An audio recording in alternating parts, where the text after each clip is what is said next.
Appropriate for persons under the age of 18. Is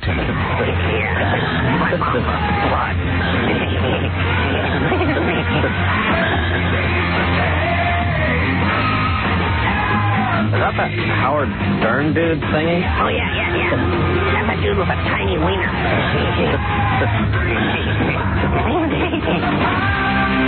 Why would a person be lying at this point in time? This is a murder. But one thing I agree with Fred Goldman on, that these people were butchered. Your best friend is butchered. O.J., at your civil trial, do you expect that we'll see any new witnesses for you? I don't know what to expect. Can I ask everybody to be quiet for a moment? We have on the phone with us as well Robert Higgins, who lives in the neighborhood and is on the ground and can see inside the van. Mr. Higgins. Yes, how are you? Just about as tense as you are, sir. Oh, my Lord, this is quite the tensest. What can you see? Oh, what I'm looking at right now is I'm looking at the van, and I see O.J. kind of slouching down, looking very, very upset. Now, looky here, he look very upset. I don't know what he gonna be doing. Can you see him doing anything specific? Is he merely sitting there? He is just sitting around, just looking like he'd be very nervous. Can you hear anything, Mr. Higgins? It's just too much commotion. I'd be in the back of a news van, so I can't really hear that good, but I can see it all. And I see O.J.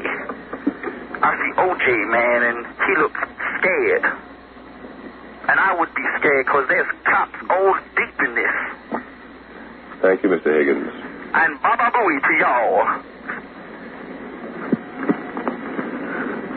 The driveway of O.J. Simpson's home in Brentwood.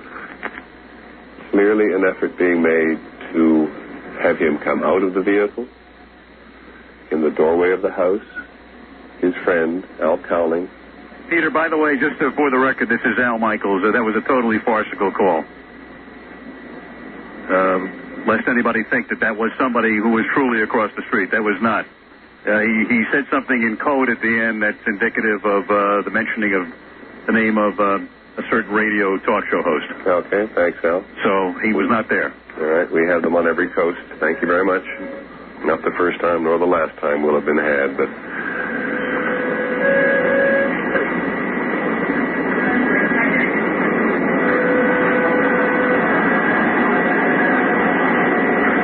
That's it.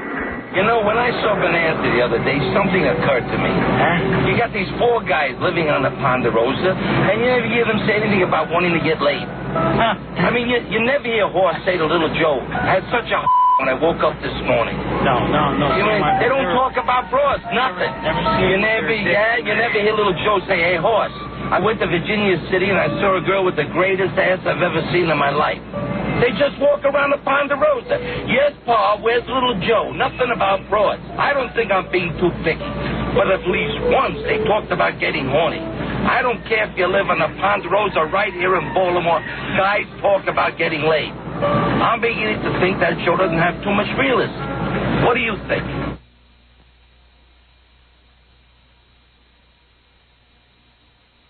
Shannon, can I ask you a question from WXRK Radio? Sure. How come you didn't do the Howard Stern show today? How come I didn't do Howard Stern? Howard Stern didn't ask me. I thought you were booked on the show, but then you got canceled. No, not to my knowledge. Are you a fan? Am I a fan of Howard's? Howard and I have a history. He knows what it's all about. I'm so mad at him. No, I was never mad at Howard. Are you joking? When you come on tomorrow? Because I'm going back out of town tomorrow. I go back to L.A. tomorrow. What do you think, O.J., innocent or guilty? I don't think I'm allowed to comment on stuff like that. I'm not in the jury, so it doesn't matter what I think. Would you let your kids be babysitted by Michael Jackson? No. That's a clear-cut answer. No.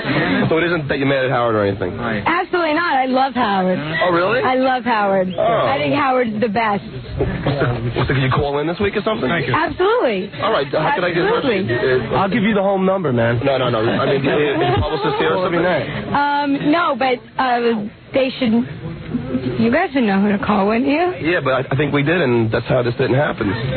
No, that's impossible. Because I would think that they would have to tell me about it, wouldn't they? Yeah, and did anybody ask you about it? No. And that's the problem. Then that is the problem. So you should fire your publicist. Probably.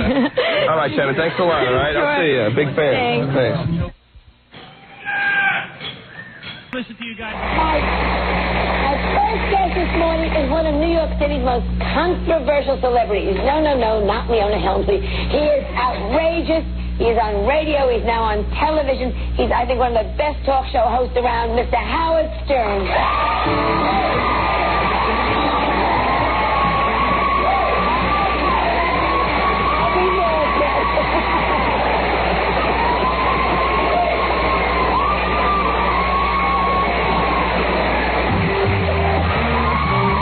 You're listening to The Howard Stern Show. More after this. 97.1. The Eagle. This is Al Michaels. Lest anybody think this is a farcical show, a fake performance, this is the real Howard Stern.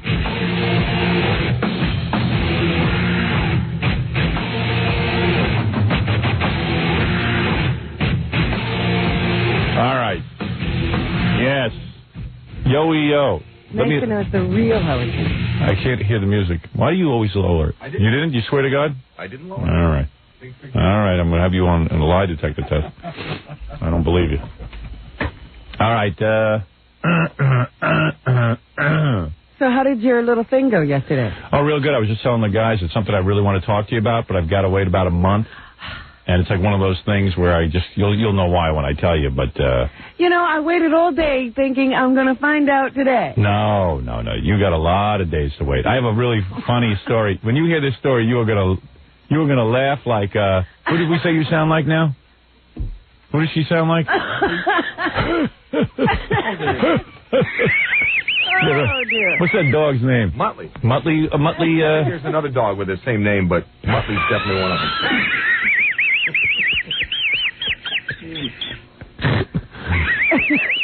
Oh, my God. It's getting better.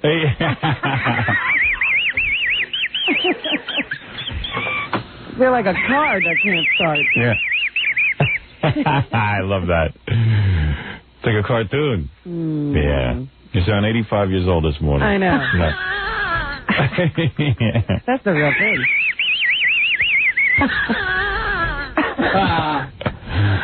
Oh, dear. You don't take care of yourself if something goes wrong. What are you doing that is causing you to get ill so much? You've been ill all winter. I have been ill. I think it was leaving and getting into a warm climate that did this to me. If I just stayed here in the cold, I'd have been fine. You I was think? switching out. I went to Cancun, and then I came back for a few days, and then I went to Florida. Yeah, you couldn't sit still on the vacation. That was the problem. That did it to me. I haven't been right since. Robin here's vacation, and instead of vacationing, she runs herself ragged. She tries to kill herself all in 2 weeks. She tries to live a full year's worth in 2 weeks. I never can get to do what other people do on a regular basis, so in that 2 weeks, I try to be... You push yourself. Everywhere and do everything. Right. And I'm the complete opposite. I just sit in my house till I get sick. Wow. There's also your schedule between tennis and horses, yoga, your seaweed wraps, your nails, your hair. You try to live. You try to live, but it's hard. Rollerblading. I mean, what else is there? I haven't been rollerblading because I can't in the snow. You'll find a way. I'm confident. I'm going back to Florida so I can rollerblade. Right. Next time we get some time off, just sit down. I can't. I've already scheduled to go elsewhere. No, you haven't, because I'm going to cancel. Where are you going now? I have to go to Florida, I told you. Really? I got a rollerblade. I have to go. Well, do me a favor. This might be funny for a day listening to you cough. It gets annoying after a week. Come on. Oh, I'm sorry. Pull yourself together. Hey, you know. It is getting better. Is it? Mm-hmm. We'll see. We'll see. We'll see what happens. It's doing something wrong. I have done nothing. Don't get defensive. For over a week. You have, for a week. And then as soon as you get better. I should be better. Right. Have you been managing to diet through this whole thing? No, I'm not dieting. I just watch what I eat. You do? Yeah. I see. When will you become a mountain climber in Central Park? In Central Park. Hey, everybody, good morning. You know, I was reading... has no fascination for me. No. I was reading the paper because that's all I had to read, quite frankly. And I would have read something. I would have read something else. I was reading the newspaper, and I don't know. I started getting worked up over this Liz Taylor-Larry Fortensky marriage. Why? Yeah, I mean, it's funny how, I don't know why. Why would you get worked up about it? I got worked up about it. I said, it's unbelievable. While Liz Taylor might not have her head screwed on straight. That's a definite. She went into rehab and met this guy, Larry Fortensky. And I guess, she took a shot at happiness. She married a guy. She was smart about it. She signed a prenuptial agreement with him that basically said, look, if we get a divorce, I don't want to pay you any money. Mm-hmm.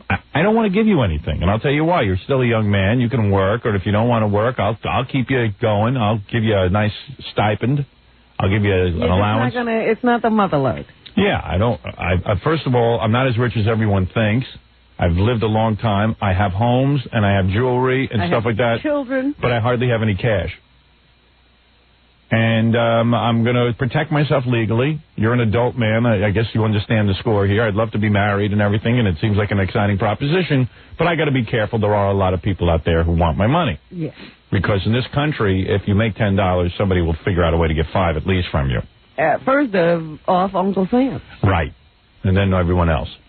Yeah, line up behind him. And years ago, it wasn't so bad. I mean, now you got to understand something in this country. I'm not joking when I tell you that this lawyer business is so huge. We are a country strangled by lawyers. And what I mean is that there are lots of young kids who grew up around my age group whose parents said, oh, Tatanu, I want you to be a lawyer. Tatanu was the popular name back then. And they would say, oh, please, I want you. I don't know what neighborhood you live in. I want you. It was a black neighborhood. Tatanu is a Muslim word. Anyway, anyway. Sorry. All right. Anyway, this, it's all right. That's better. Right. Anyway, this, country has become swamped with lawyers. We have 70% of the world's lawyers here in this country. That means there are lawyers who cannot find work. And their promise was if you became a lawyer, you were going to be rich. That's right. And what has happened is everybody hears lawyer. Oh, Esquire. The lawyers are so impressed with themselves, they call themselves Esquire. Or they get limited. Yeah, limited. Imagine me being Howard Stern Esquire or limited.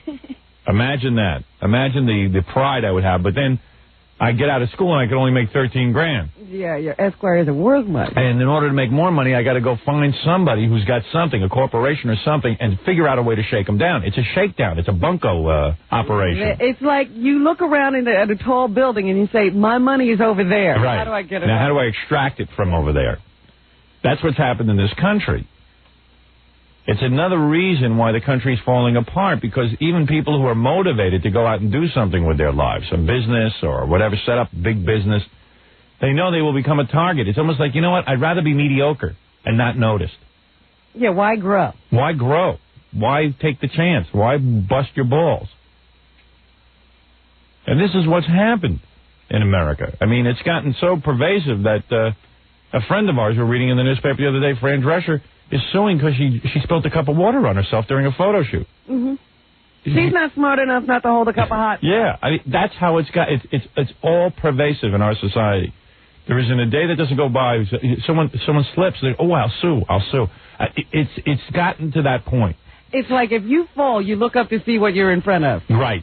And pray that it's something exactly. big.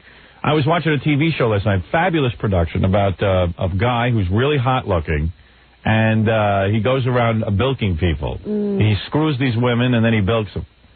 And he even goes ahead and jumps in front of cars that are moving and then sues them. So he gets the insurance money. He's good for about $25,000 a pop. But people do. They put themselves at risk. Yes. For this money. Yes. It's because years ago you got hit by a car. It was your problem. Yeah. So anyway, my point is I'm reading about this Larry Fortensky marriage with Elizabeth Taylor. And Larry Fortensky now says, hey, when I signed these papers with Liz Taylor, I didn't know what I was signing. I was naive. This is a 40-some-odd-year-old guy. He's naive. Yeah, somebody ought to hit him in the face. Yeah. He's so naive. I don't think he's naive at all, by the way. He's managed to live this, far. Yeah, because you got to get in. So Larry Fortensky, as I call him, because he's pretending that he's naive. But you know what it is? he will sign those papers and say okay. Right. Because you got to get over the threshold. You got to get in the door. That's right. Once you're in the door, you'll figure out a way. All bets are off. So now he wants to claim, hey, I didn't know what I was signing. I'm entitled to money. Now, I say he's entitled to whatever he brought into the marriage, which was zero. He came into it with zero. He signed the prenuptial agreement to take zero. And that's the end of it. It shouldn't even be a legal question. But now Liz Taylor will have to fight him in court and go through an embarrassing court session.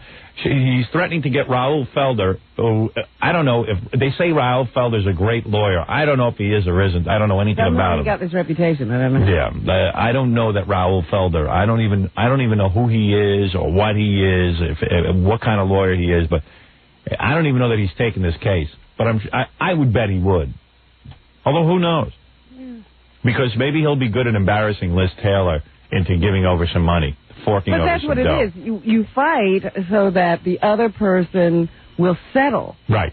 Not so that you get to court with them. Right. You don't want to go to court. No. You want them to settle. Right.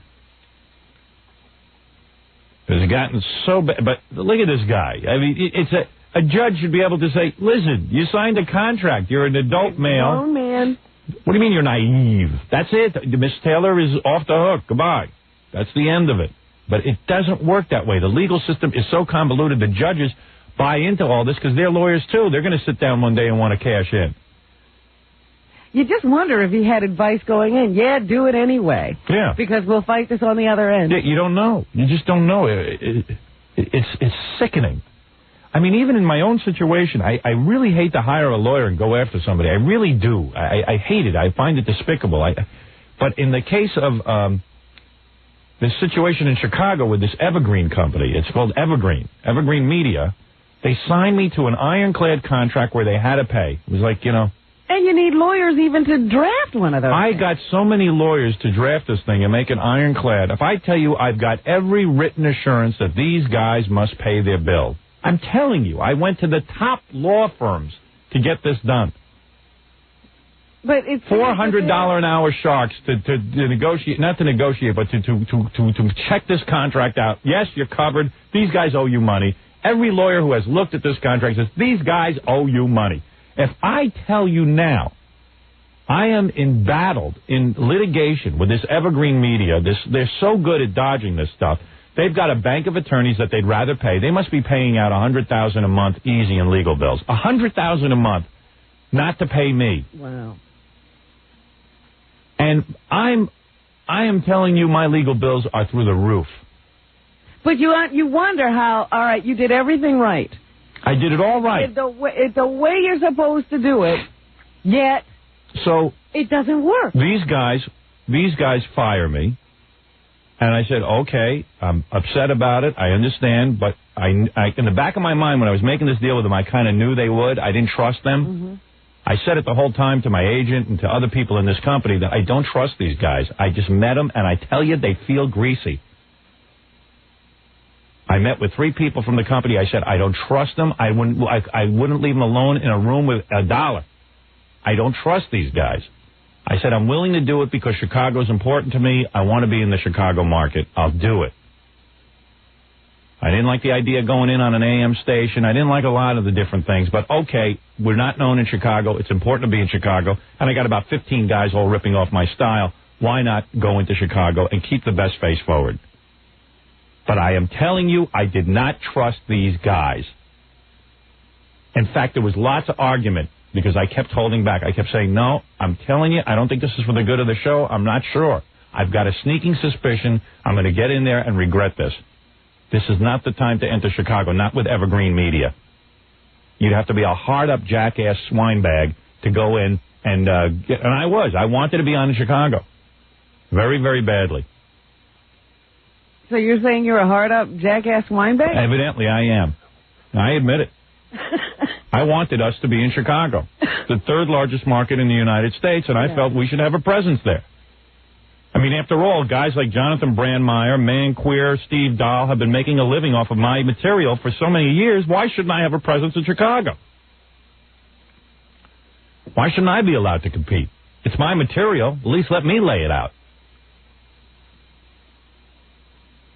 At least in New York, I got Anus trying to be me, but at least people in New York go, oh, wait a second. You're right here. We heard those bits 2 weeks ago on Howard's show. At least in Los Angeles now, Mark and Brian, who were making an incredible career for themselves, I mean an incredible career for themselves off of my act, at least now they're a non-factor. I've eliminated them. And so on and so forth throughout the country. And that was my plan, and I signed this agreement in Chicago, but I knew I had gone to enough sharks to tell me, I assure you, I had the top sharks in the business on my team, to assure me that this contract was ironclad. I said, okay, at least if I'm going to be embarrassed by these guys taking me off the air, at least they're going to have to pay for it. They're going to have to think twice. So, in essence, to make a long story short, they in fact did do everything I said they would do, except they went a step further. They just said, you know what, screw you. We're not going to pay attention to this contract. About the contract. We're going to make up some convoluted crap that the FCC, we didn't know that you had FCC problems. I said, wait a second, you guys are a broadcast company? You even put in the contract a clause to indemnify me from FCC action. You're going to turn around and claim you didn't know I was in trouble with the FCC? Why would we? We had 27 meetings about my FCC problems. You knew about it? You were comfortable with it? People in your own company had FCC problems? You knew all about it. You knew everyone at the FCC. You had top attorneys. That's a ridiculous claim. This case will be over in a week. But you've got to, say to yourself, how is it that you go in with lawyers and you set everything down? I'll tell you how. And then you come out, you got to get more lawyers. I'll tell you how. Because the judges let this stuff drag out. Any judge looks at this and goes, Christ's sakes, this is bull. These guys had a contract that's over. But they're in the system, too. They're like, well, we got to give everybody their day, and we'd like to see you guys settle. Settle? I go, why would I have to settle? Why should I have to settle? They agreed to pay me. Why do I have to settle for less? The settlement is right there. Oh. If they don't do this, they pay this. And quite frankly, with all the legal bills now, it would be a wash. If not, I'd lose money. I said, I don't understand. Why would I want to settle with these guys? And I refuse to settle. I want to be paid. I want to be paid in full for damages. I want to be paid. They not only damaged my name in Chicago, it didn't help me in business to be fired from a station so publicly. It doesn't help our syndication business. If anything, it helped them. I said, why do I have to be, why am I caught in this legal mumble jumble? And it takes years. Years before you know the outcome. Well, they subpoena, this is how they drive up your legal bills. They subpoena records for the last 20 years. They subpoena this one. They get everyone. Now we're in the game. We're subpoenaing all of their guys. And the legal bills go up. It becomes a harassment. Right? Yeah. Who can harass who and who can play the game longer? Who will tire out first? Right. Who will tire? Now, I'm not tiring out. I'm not going away at this point. I want my money. It's like a football game. Yeah, but, it's just the legal system sucks. That's why when I read this Larry Fortensky, Liz Taylor thing, I don't give a rat's ass about Liz Taylor, that big, fat, flabby ass. She's got plenty of problems. She shouldn't marry anybody. She's like Whoopi Goldberg. Why can't you stay out of the church? Right. Maybe she figures it's better to get married because at least she can get something in writing, because if she just sleeps with these guys, they'll come back and sue her anyway.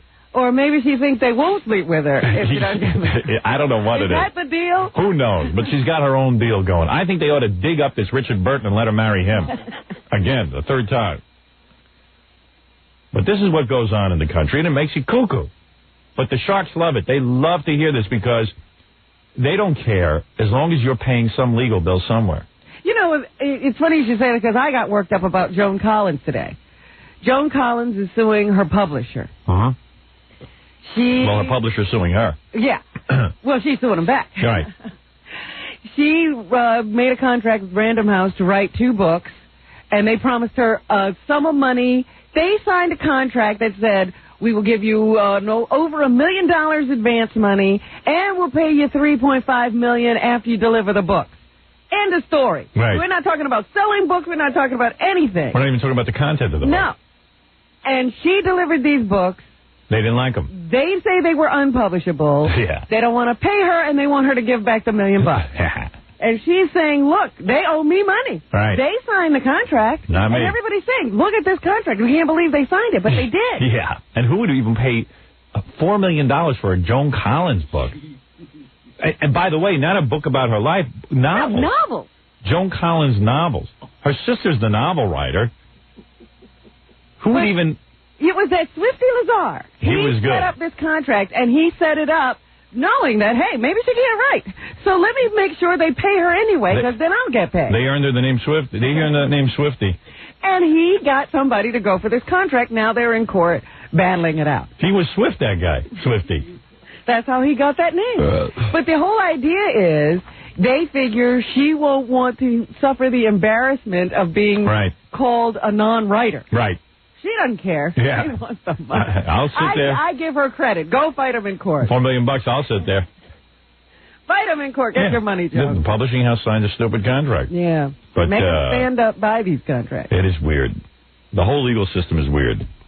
Just picking my nose. I realize I'm on camera and you're looking at me. Okay. Anyway, let me take a break. We'll be back right after these words. We'll be back with the Howard Stern Show. Don't go away. 97.1 The Eagle. You're listening to the biggest media hero in the universe. Damn right. Howard Stern. The biggest media hero in the universe? I'm 6'5". Name one that's bigger. Yay.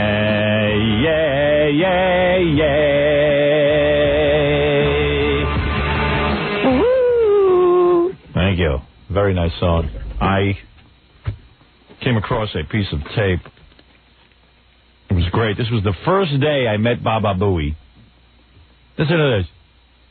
And I remember within 5 minutes on the job, he messed up. Really? And I had to yell at him. And you didn't realize that this was going to be forever. Right. That day was marking the way your relationship was going to go for the rest of your life. So I put a microphone in my office at NBC, and I yelled at Gary because he was already messing up. Listen.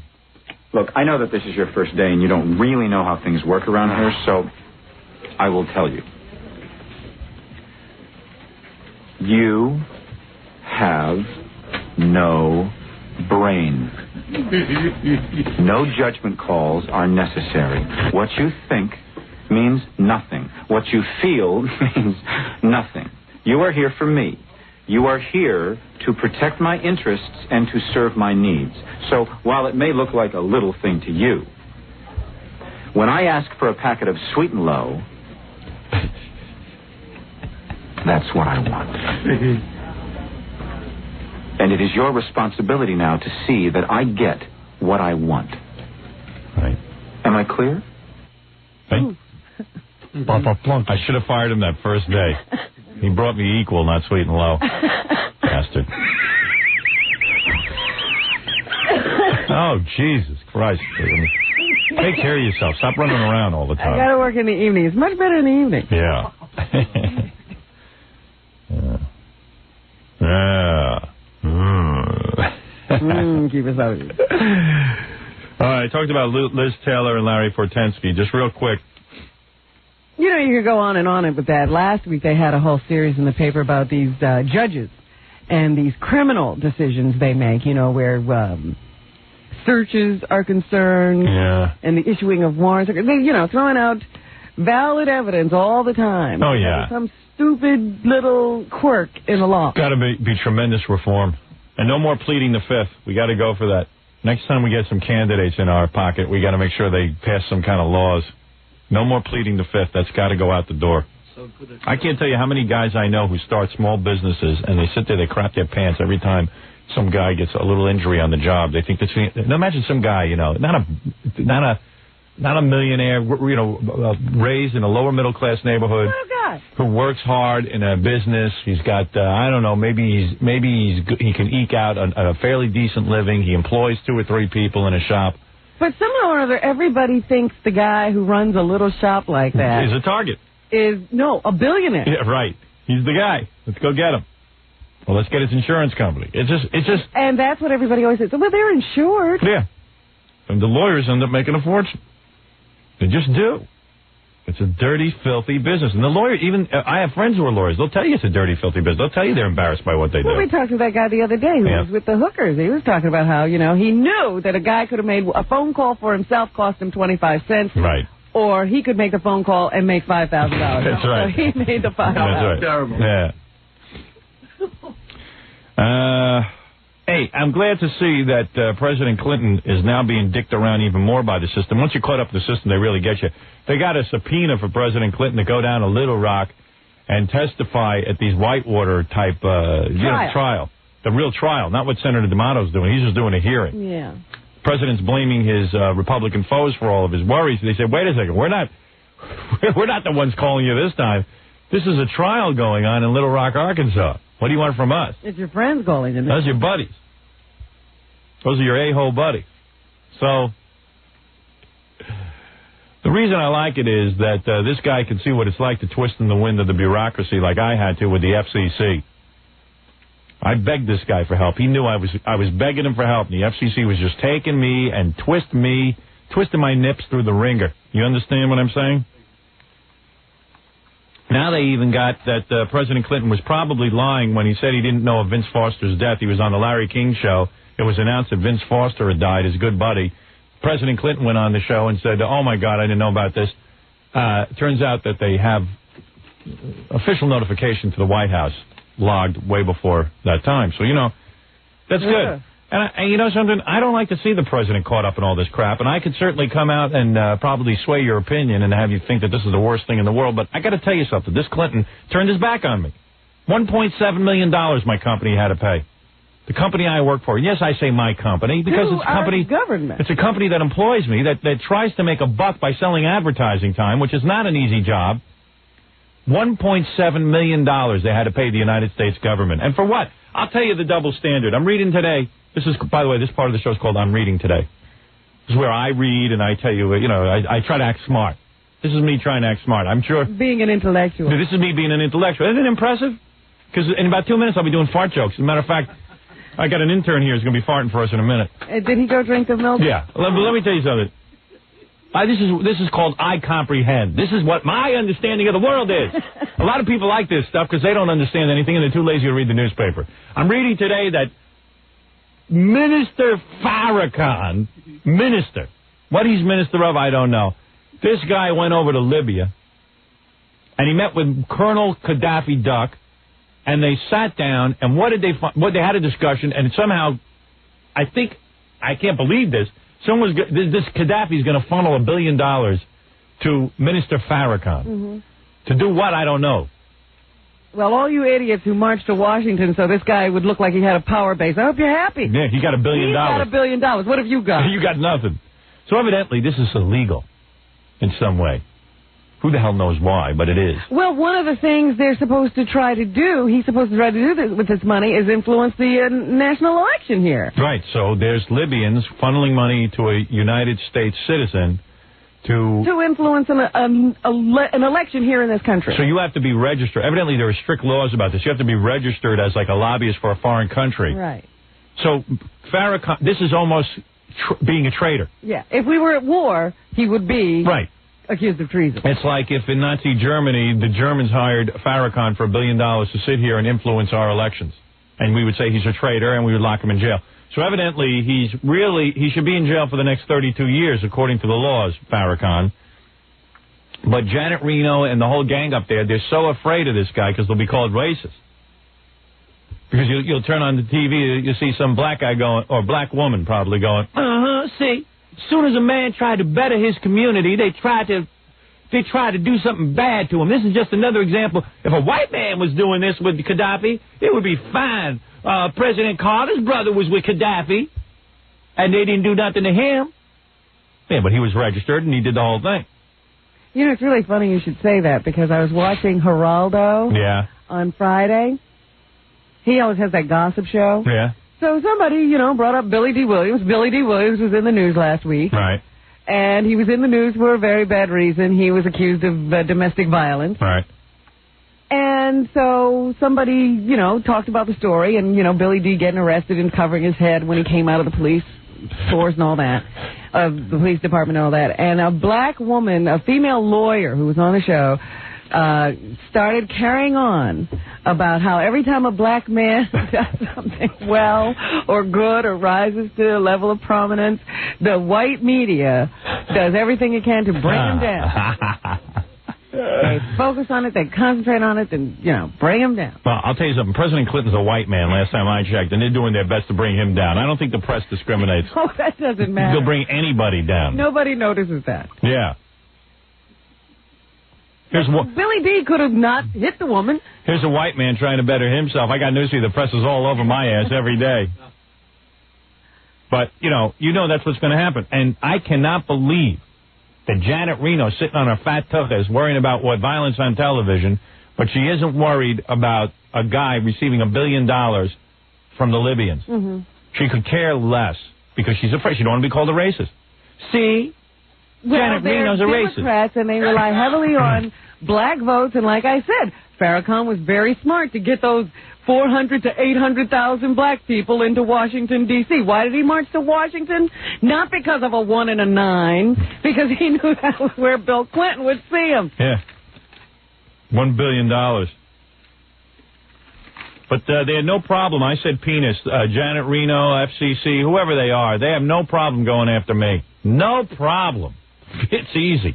If I was a black guy, they'd never go after me. Because you know what I would do? I'd book myself on every national television show and say, see, I'm a black man. It's part of my culture. I'm trying to work hard, and this is the way we speak in the street.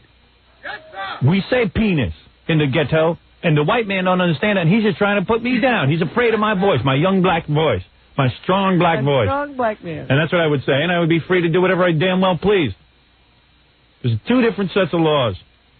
I still don't know what the hell they are for either set. Anybody want to argue with my logic? You sons of bitches. Any of you want to? Huh? Want to get to the fart stuff? I hope that guy really smells horrible when he comes in. And you have to run out of the room, you Mr. Fart. All right, let me take a break and we'll bring in the intern. We have a new weird intern. This guy said he took LSD erythromycin was the thing that ruined him. Yeah. LSD he's fine with. Yeah. Well, we'll come back after the commercials and we'll talk about this interesting intern. And hear him fart right after these words. You're listening to The Howard Stern Show. Stay right there. 97.1, The Eagle. We're back with The Howard Stern Show. OJ could go on all these television stations and say, I believe the murder has to do with Faye Resnick. Mm-hmm. So I see she's going to sue him. She's going to sue OJ. And rightly so. I mean, you just can't go on, national broadcast and say, okay, the murders have to do with Faye Resnick. Right. You better have a damn good sort of stack of evidence on your team if you're going to start making accusations like that. Yeah, I wonder why he started doing that. At first, he would say that anything he might say in that area would be purely speculation. Yeah. Now he just says, I think the murders lie at the foot of Faye Resnick. Yeah. You just, he's probably saying, well, everyone's saying I did it. I'll just say she did it. You know what I think happened? I think the first time he made a phone call to somebody, his lawyers were sitting there. Yeah. And for the last couple of days, his lawyers have been busy. Right. And so he's on his own. Yeah, I don't think his lawyers even know that he's calling all the... one report I saw that his lawyers are furious. They don't. They have a client who's out of control. They cannot control this guy anymore. And I saw that they were in court or in a lawyer's office yesterday and the day before doing depositions. Right. So OJ's been on his own. Right. And that's why he's saying all these things, I guess. Yeah, you got to be really careful when you say junk. Well, that's why the lawyers for the opposition are ecstatic. They want OJ to keep talking. Yeah, right. They love it. What is it? I made some phone calls yesterday trying to book OJ. Yeah. Ask him to call in. Right. And I called Johnny Cochran's office. Yeah. And they acted like they don't even know who he is. Really? I said, well, how would I go about booking an interview? The woman goes, I have no idea. Call this number. So I said, well, I tried that number. It's disconnected. She goes, well, we have no idea. And I said, you can't point me in any direction? She's like, no, he's not our client anymore. Click. Really? Wow. They're done with him. Yeah, well, of course. Money's gone. Not only is the money gone, Robin, but I don't, they cannot believe. I mean, they look real good. They got O.J. Simpson off. Yeah. Well, they look good until OJ started talking. Right. So, we don't know him. So I spoke to his current lawyer's assistant. I can't believe you could call Johnny Cochran's office and say, I'm looking for OJ, and they could say, who? Who's OJ? Use his real name, Orenthal. Orenthal Simpson. I understand that yesterday when he did go on a black radio station. Yeah. That somebody called in and asked him why he didn't go to play golf at any black clubs. Yeah. And O.J. said, name them.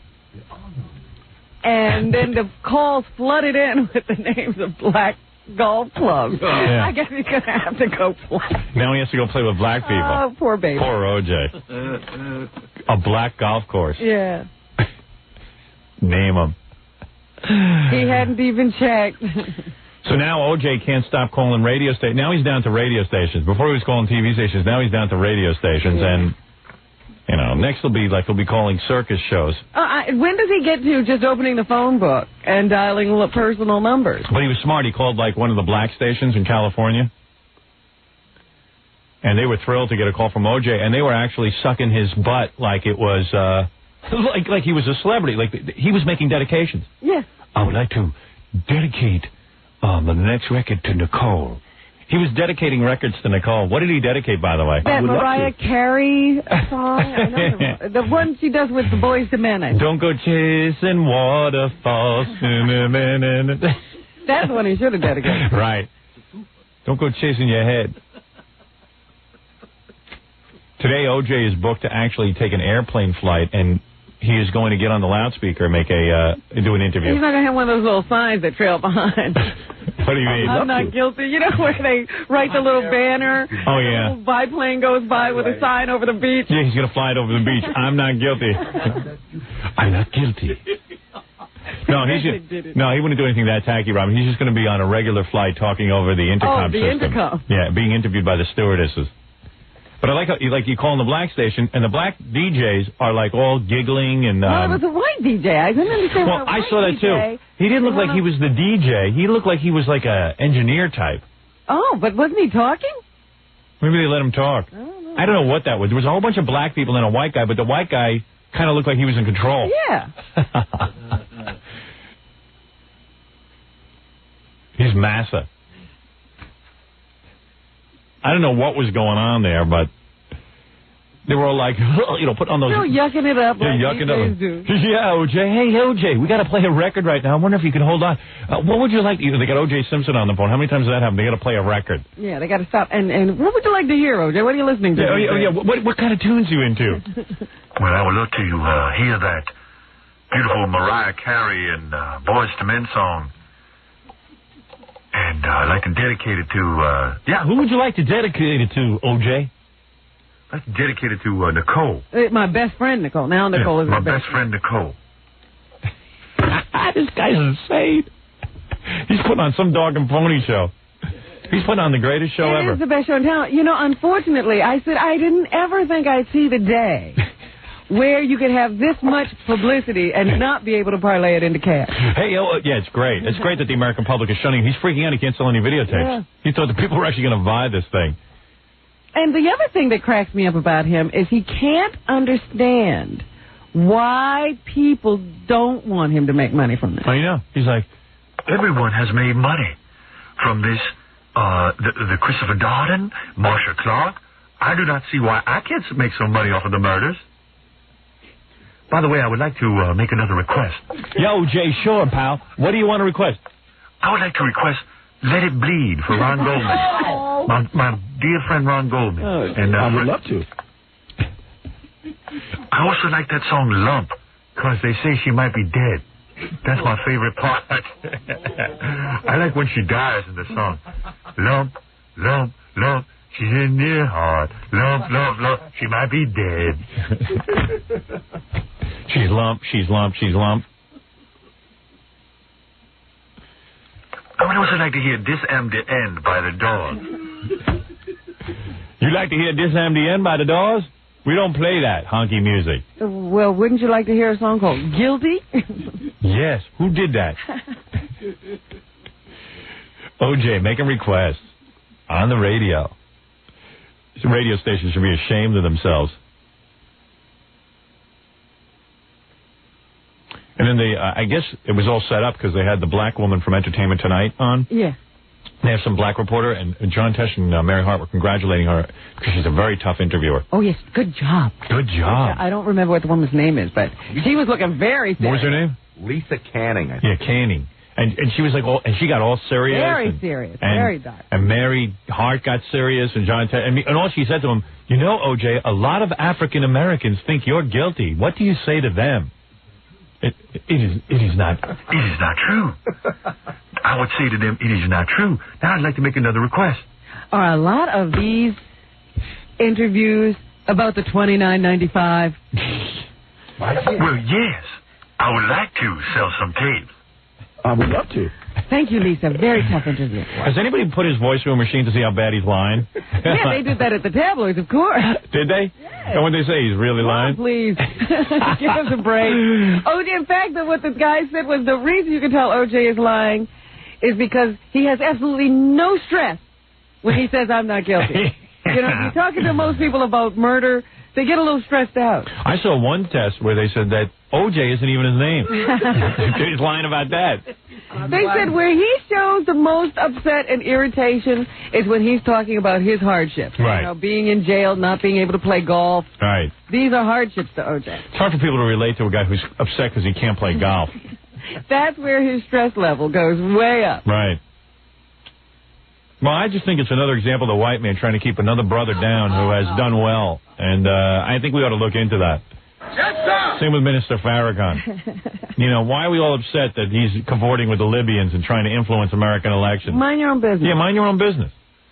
What has he done to you? We don't say anything. Why should you say anything?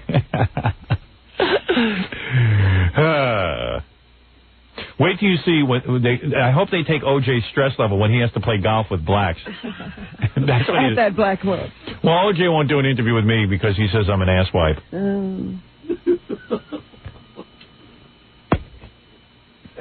Had to go waste a beautiful piece of ass like Nicole, Robin. Hello? Please, Howard. I could have kept her happy. Yeah, you're on the air. Yeah, hi. I want to speak about Bosnia. Bosnia? Okay, what show do you think this is? Bosnia? Howard Stern Show. Good morning. I told you the story on Bosnia. Are you Bosnian? Well, I'm coming from the region. Yeah, I was born down there. Let me tell you I lived something. in the state for the past 10 years. All right, what do you want to say about Bosnia, real quick?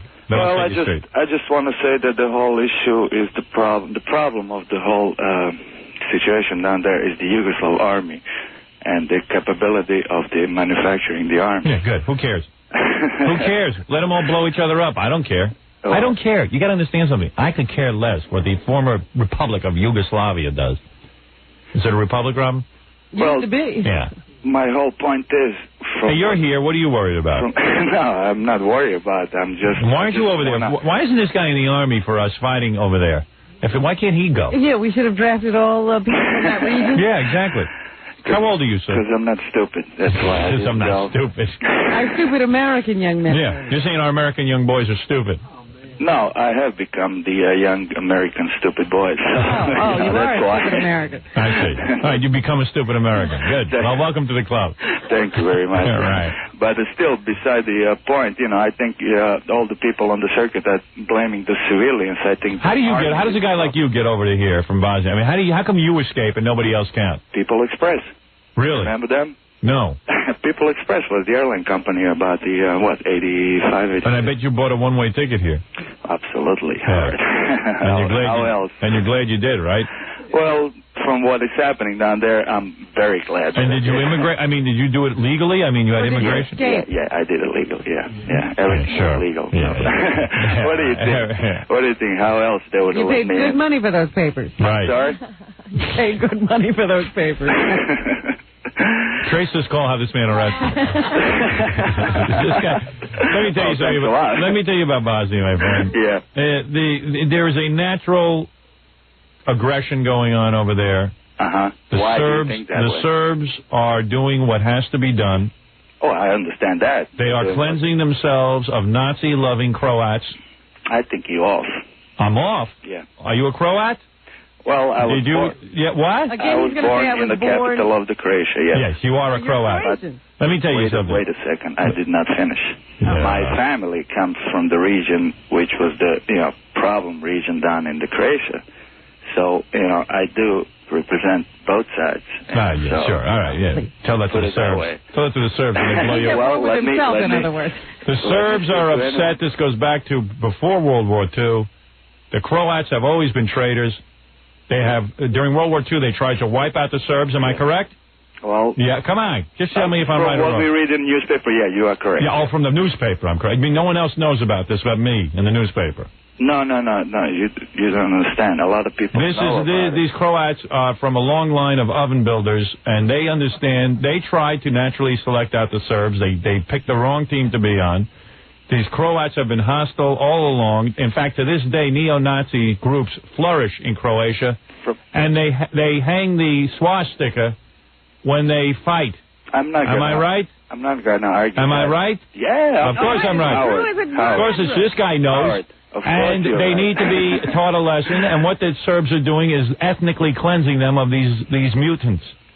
That's all, and let them do it. It's like, let them do it, and call us up when it's safe to go back and be a tourist. Just a little point. Yeah, you used to be able to go over to Yugoslavia and retire. Remember, it was a great retirement place. Yeah, go retire there now. It's called human pruning going on over there. You are going into the history, and all of you people are forgetting that the only history that is important in this war is the recent history. It's the history of the Cold War. It's the history of the Marshal Tito, who was the armed. Hey, don't say Tito to me.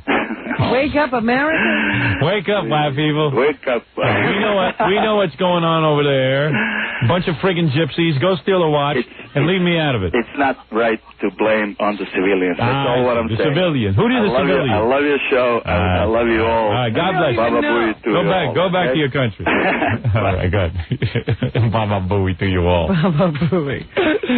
That was Hajid, the Croat. Did anybody find our videotape yet of the guy saying at the governor's mansion Howard Stern is the king of all media? Not yet. We do not have that. In Richmond, there's a big story out of Richmond. Some guy was running around with a gun outside the governor's mansion. He was arrested.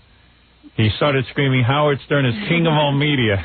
We would like that videotape. Yeah, we need that video. We're trying to get in touch with the guy. We called him in the mental hospital where they locked him up. And we talked to a nurse over there. Yeah. But I'm going to try and call over there this morning, see if we can get him to the phone. All right.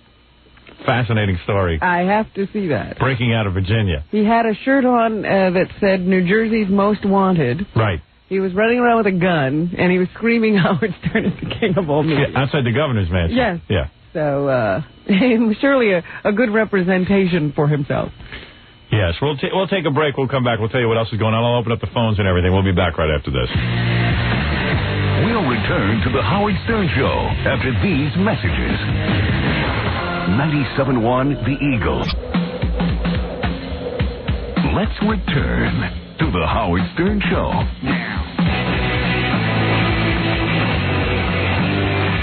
Yeah.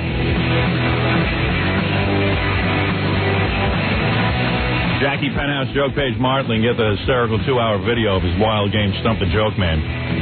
$15 plus $4 shipping and handling. Jokeland special, buy 2, get 1 free. Call 1-800-323-KING. This Saturday night, February 10th, he'll be at world famous Club Benet in Sayreville, New Jersey. For information and samples of Sergeant Pecker, call 516-922-WINE. W-I-N-E. Thank you, Joke Man. There he goes. Look at him. He's having a ball. He's a happy guy. Every time he plugs. That's Mr. Joke Man to you. To all of you. All right, you're on the air in New York. Okay, am I on right now? Yes, you are. Okay. Listen, I'm calling from Virginia. And when you first came on the air back in the summer, and you would go on about, how you always get a bad rap, I was like, well, I don't know if this is true. Until this thing happened on Friday with the governor's mansion. With the guy with the gun with everything. Yeah. Well, what do you mean? Well, I was half listening to it. I had the afternoon off from school because of the snow. And so I was listening to the news, and, they're going, oh, well, there's this guy with a gun outside the governor's mansion. I'm only half listening to it. And then they're like, he listed off, like, a whole lot of things about, I don't know, like, what he was up to, making demands and stuff. And, I'm just half listening to it, and then they go, and something else he was saying was that Howard Stern was the king of all media. And I was like... Hey, he's not so crazy. Exactly. Right. My point exactly. So what is your point? Well, my point is just that, they didn't say, he said he was a graduate of UVA. Well, no, I mean, that's relevant to the story that the guy was screaming out, Howard Stern, king of all media. I mean, that is relevant. I wouldn't say that. I wouldn't say, why? Why? You know what I think? I think that they said that because the people in Richmond are protesting that you're on the air down there. Yeah, well, but there's people protesting that I'm on the air everywhere. Well, I don't think that anybody's protesting here where I am in Virginia Beach.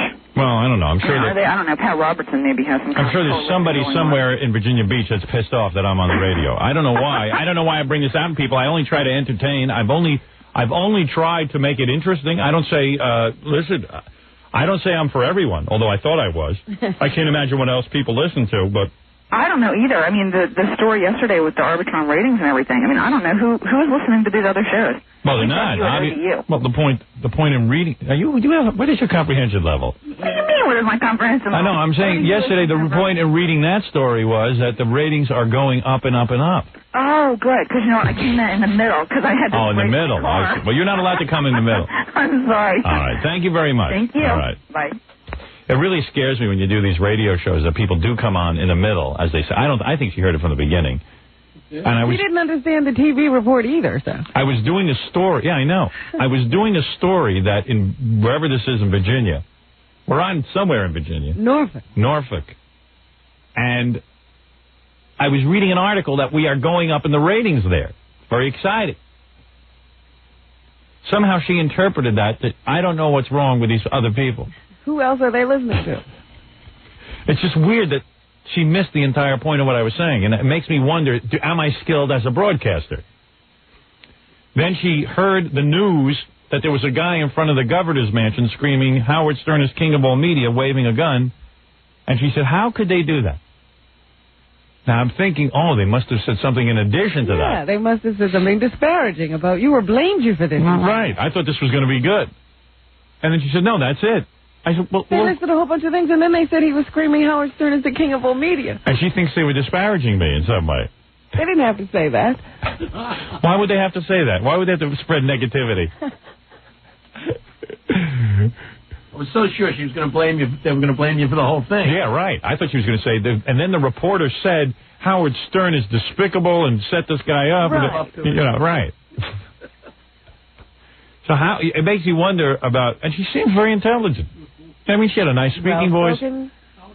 Makes you wonder, why did God make it so that there's so many different levels people are at? I believe there are levels of people. Like, for example, I've often said on the air, there are people like my roommate in college, Dr. Lou Weinstein, who was so brilliant. School came so easy to him. I would see that he would see things on a different level than me. He was much more intelligent. He grasped things that you couldn't. Right. There is no way I could have grasped half the stuff he grasped. I knew it. But at least I was smart enough that I knew I wasn't that smart. I have a certain awareness of myself. And when somebody's smarter than you. Yeah. But I know so many stupid people. I cannot tell you. And I'm not that bright. But I meet so many dummies. I mean, dopes.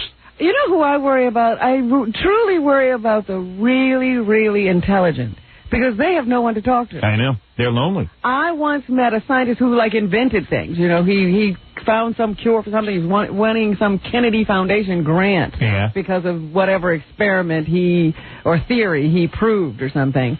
And I couldn't even ask the man an intelligent question that he didn't just look at me like his eyes were crossed. That was the dumbest thing I ever heard. Really? I was going to recommend that intelligent people call you.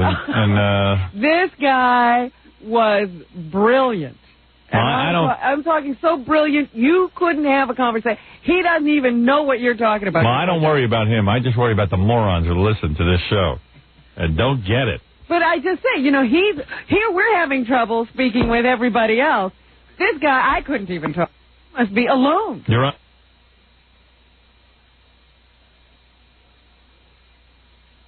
That shows the level of intelligence. At least you admit it. You might be brilliant. You might be a genius. To try to make it.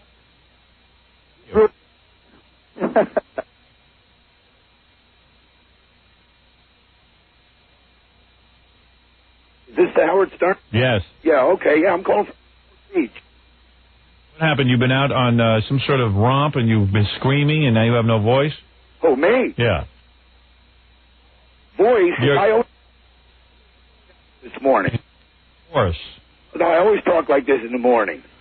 That's from drinking all night. Oh. Yeah, well. So Jackie's voice got like that, drunk and yelling and Way out of control. Come on, everybody. Whiskey voice, pot voice. Yeah. Party. Yeah, and then there are these people who are trying to lose all their brain cells. Yeah. Yeah, that's how mine gets all the time. But listen, I just wanted to tell Howard, you know, he's always talking about how small his penis is, right? You tell him it's not how big the event is, it's how many times it comes to town. All right, thank you, sir. Okay, bye-bye. Thanks, my drunken friend. Wow. I wonder if that was William Kennedy Smith on the phone. Doesn't he live down in Florida? I don't know where he lives. That guy actually works at Disney, I bet. He's from Orlando. He probably works at the Disney. He probably puts on the costume every day. He has a head, you know, one of those big heads. That's what's inside Mickey Mouse. That was Goofy, yeah. Goofy.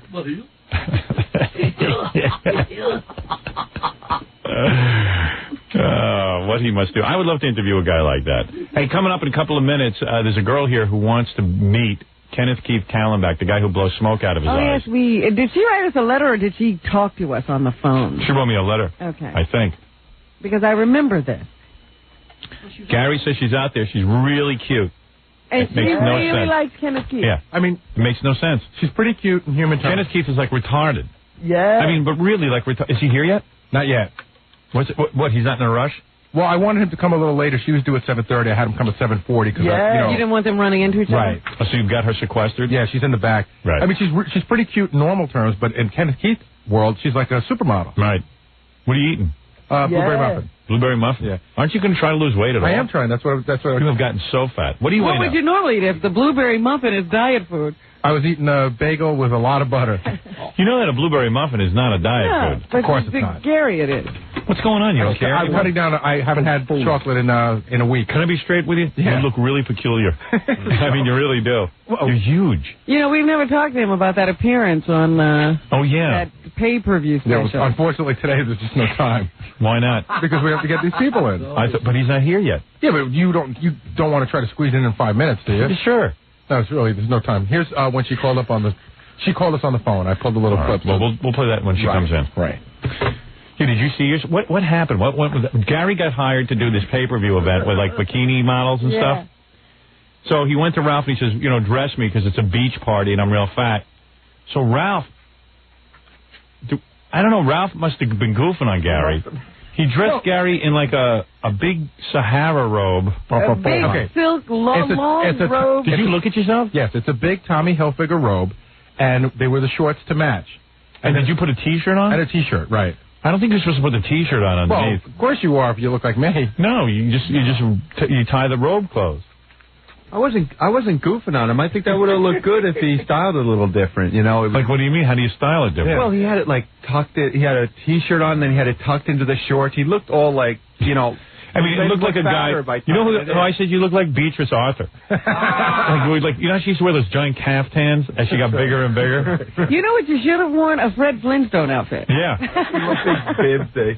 And then I know everyone was in bathing suits and it was hot weather and stuff. You look like you were dressed for winter. No, I know. That was the other thing because they kept complaining of the girls were in bikinis and they were talking about how hot it was. Yeah. And then you go to Gary who looks like he's reporting from Alaska. I went to Ralph and I said, listen, I'm really fat. I'm not going to go down there and wear a bathing suit. Right. You have any ideas? So Ralph goes, hey, it's like a pool party, sort of lounging around the pool. Why don't you do sort of like a Hefner thing of robe? So I said, okay. Yeah. And then Ralph went out. Hefner thing. Yeah, but you're not Hefner. Hefner on steroids. Right. Did you ever see a picture of Hefner where he looked normal? Heifer. Yeah. Heifer. Right, exactly.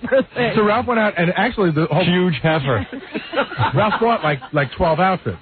And the one we agreed on. Yeah, but really? I didn't get to see him in any. See, it would have been cool if he was wearing like a red robe or something. Yeah, maybe a solid. I don't think stripes. Whatever it was. Stripes are actually slim. Polka dot. No. You looked really weird. And then I just got my hair cut like the day before. It was a little on the short side. So we all tuned in to watch Gary, and clearly they were doing damage control, not letting Baba Booey on. Yeah. So they had a girl, Gina Lee Nolan, and a guy being the commentators, and every once in a while they would cut to Baba Booey. Like, you had to wait 20 minutes just to see Baba Booey. Right. I was on as much as I was supposed to be on. Really? Script and everything. That was exactly as much. That was a script? So, yeah, pretty much. I thought you were co-hosting. Jackie said he tuned into it. And he says, I knew it was Baba Booey. It was the funniest thing. He's listening to the thing, you know, he's listening to the show. Correct me if I'm wrong, Jackie. He's listening to the show, and the guy's, you know, commenting. What was the part of the show? It was when the girl was doing the hopscotch, and she not accidentally, but as she was doing the hopscotch, she started taking off her dress. Right. Which I guess she was supposed to wait till she was done with the hopscotch to do it, and all of a sudden they called it back, and she's upset, and the guy's discussing, the girl's discussing, and way in the background. Well, actually, the girl started crying. Yes. Oh, yes. She burst into tears. She burst into tears because evidently during the hopscotch competition. Actually, you got to get it right. It was the mini dress relay. Oh, was it? It was an obstacle course, but instead of handing off a baton, you had to hand off a mini dress. But you can tell Gary they weren't letting them get in the word edgewise because they were discussing it. And off mic, you heard controversy. No, you want to know? Off the mic, you could hear, uh-oh. Controversy, bull. No, you want to know what happened? Controversy. You know what happened? Oh, there's a controversy. Put my mic on, the controversy. The night before the contest, they had a big meeting with all the girls, and they said, hey, listen, you know, we're doing entertainment. Everybody's got to be professional. Because all week long, the girls were fighting with each other. Really? And they didn't want any of that on camera. I don't know, for whatever reason. So they said, I love that. Me too. They said, you know, we'd like you girls Quite frankly, I tuned out. They said, act professional. If you're upset with the way something went, you know, just big smiles and go on to the next event. So, of course, this girl starts screaming and crying, and I'm trying to get over to her, and in my earpiece they're yelling, don't dwell on her, go to the next girl. Really? They didn't want to get into that. And you were trying to get the controversy. The controversy. Yeah. Controversy. They pulled me away from the controversy. I can't believe it. This is where I shine, but okay. I don't know if they're going to let that go. Do we have any clips of you on that? Oh, good. Go get it. We have way too many. Really? You know, what did you do? You recorded it? Gary's. Tons of people recorded it. Gary's going to kill me, but I think I got the robe here and stuff. If you. Oh, really? Hey, why don't we go get the robe? Put him in it. Hold on. Let's put him in it. He should be dressed in that one. Yeah, while we listen to his tapes, he can be dressed. Because those funny wraparound sunglasses. Because Gary's head now he's gained a little weight. He's got more of a jaw. Yeah. So the wraparound sunglasses look like they were holding it. They were on like a rubber band around his head. Hey, did you put a rubber band on your wraparound sunglasses? No. Why? They just look that way because you don't need wraparound sunglasses at this point. He has these big, thick black Ray-Bans and a big, giant double chin. Right. You're missing it. He looked funny because you just got the haircut. Yeah, that's it. Yeah, that made his head look like his head was being squeezed. And you know what's funny about your haircuts? Because we've talked about it behind your back. Wait a second. I went to nothing to do with it. Yeah. His haircuts. Give him a box cut. In the back, make him look like an ape. Very flat. Yeah, it's flat. His head is flat in the back. Remember the shot of King Kong when he's going up the Empire State? Yeah, that's it. That's Gary from the back when he gets those haircuts. Look at it. Look at the back of his head. Right, it's the polka dots on the inside and the stripes. Oh, there's that famous robe. There's the robe. Oh my goodness. Kong. Stars. So, you know, if you take his shirt off and you wear a robe, and like if you just close it a little. And Ralph, of course, oversaw the haircut as well. Right. Just so you know. So what does that tell you? Well, listen. We were in a hurry. I couldn't stand there the whole time. I told him what to do, and you want to know the truth? Exactly right. Ralph can only help you so much. You got to lose some weight. Well, of course I do. Your head is huge. You got like a big Rosie O'Donnell head now. Big giant Rosie O'Donnell head. He had these little sunglasses on him. Yeah. All right. Anyway, let me see. All right, you ready? This is Fred pulled this stuff. This is my intro. That's what it says. Okay. Hello, everybody. I got to tell you, we've got 24 of the most beautiful women in the entire world joining us here right at the Atlantis Resort in the beautiful Bahamas. We're getting ready to have a great time here. Lots of competition are going to fill us out. Helping us on the sidelines, Boy Gary from the Howard Stern Show, Gary Delabate, and Alicia Velgro. She's going to be helping us on the side. See, I hate this crap when they take Gary and they get from the Howard Stern Show, and it's a crummy production, and they stick one of my guys in it, then it's Howard Stern is somehow mentioned. Yeah. See, this is how David Letterman must feel when they use that guy Larry Bud Melman. And they make him all lame. See, this makes me... But I want you to make the money. Well, I'm torn. I don't want to be a dick. You know what? I got to tell you something. When I called on Monday morning, I was at the airport, and I asked John, what you were saying. And he told me you were saying this. I was really upset because... No, you cleared it through me. No, but I would rather you have said... I would rather you have said to me, you know what? They're going to get involved. I'd rather you didn't do it. I just wouldn't have done it. Yeah, but how many times have I had this discussion with you? I've said this to Baba Booey a million times. I don't feel comfortable being the guy who everyone comes to and says, hey, should I be doing it? I know you think that Robin and I have something in cahoots or something, but Robin has turned down 50 billion things because she knows, and Robin's in a different economic class than you and all that. I know it's easier for her to turn down stuff. I mean, But money is money. What are you talking about? But there was many times when Robin and I didn't make any money, and we would turn down stuff, too, because it just wasn't the right thing. And I don't want to be the guy, you know, the big boss man who has to eat, like Stuttering John. He always has a million, people always want to use offering him everything. And finally, I mean, every day it was Gary coming to me and saying, Stuttering John got offered this. He wants to know if he has your blessing to do it. And it's like, you know, I said, I don't want to be in the position. You're like the Godfather. Yeah. I have your blessing, Godfather. Yeah, right. And it's like, you know, John, you don't understand. I love you. I absolutely love you. But there is an organization here that is beyond what you do. I'm a man. You're a man. You must make a decision. Be a man, Stuttering John. Be a man. If you want to be a woman, then sit home and make a spaghetti. But be a man. So many times I sit and I look at my staff. They ask me to make a decision. I don't want to make a decision. There are times a man must act on his own and no one is right to do. You must know. See, that's what I had. I'm sitting there like the Godfather with Baba Booey. And the Godfather always wants to say yes. No, but you know what it is? I feel funny saying no because these guys all want to make a buck. But I've said to them time and time again, if it's going to be something that waters down your worth to me, like when John did that stupid show Last Call, I said, you go on there, you look like a fool, and you want to say, I don't even want you on my show because you're retarded. It's no more fun to have you on. But how was I going to tell a guy not to do a TV show? And it's the same thing with Baba Booey. I don't want... He comes to me and goes, hey, Wolf, do you think I should do this pay-per-view? And I'm like, you know, how many times... You guys know my feeling on all this stuff. I mean, but, all right, you did it. But I knew you were going to look stupid. And I know a certain amount of our audience is going to tune in because you're part of our show, and then you look dumb. I agree with you. I don't think they were... I don't think I was the hook. You're not funny. No, I don't think I was the hook. The hook was that there were women. Yeah, that's what I was hoping. Well, there were. You didn't think there were women there? Well, why are you Boy Gary? You could. Those other girls didn't have like titles. I don't know who they were. Sure. You were Gary Delabate. It was Gary Delabate. Gina Smith from Playboy. It was so and so from the Los Angeles Raider cheerleaders. Gary Delabate, not Boy Gary's a character. Right. Okay. Why don't you be Gary Delabate? Like Larry Bud Melman becomes Forrest the Calvert. The Calvert the Forrest. Whatever. Can't you just be Gary Delabate from Uniondale? Okay. All right. No one's going to tune in for that. Well, that's like... So then all of a sudden it's like the Howard Stern Show's name is all over this crummy production. I think it was mentioned twice, but I understand your point. Right. It doesn't mean you won't do it again. And then I'll go, I wish I knew you didn't want me to do that. Well, this was different, Bull. Wasn't this different, Bull? I wasn't the hook. Yeah, but you were part of the hook. Get the hook. Controversy, Wolf.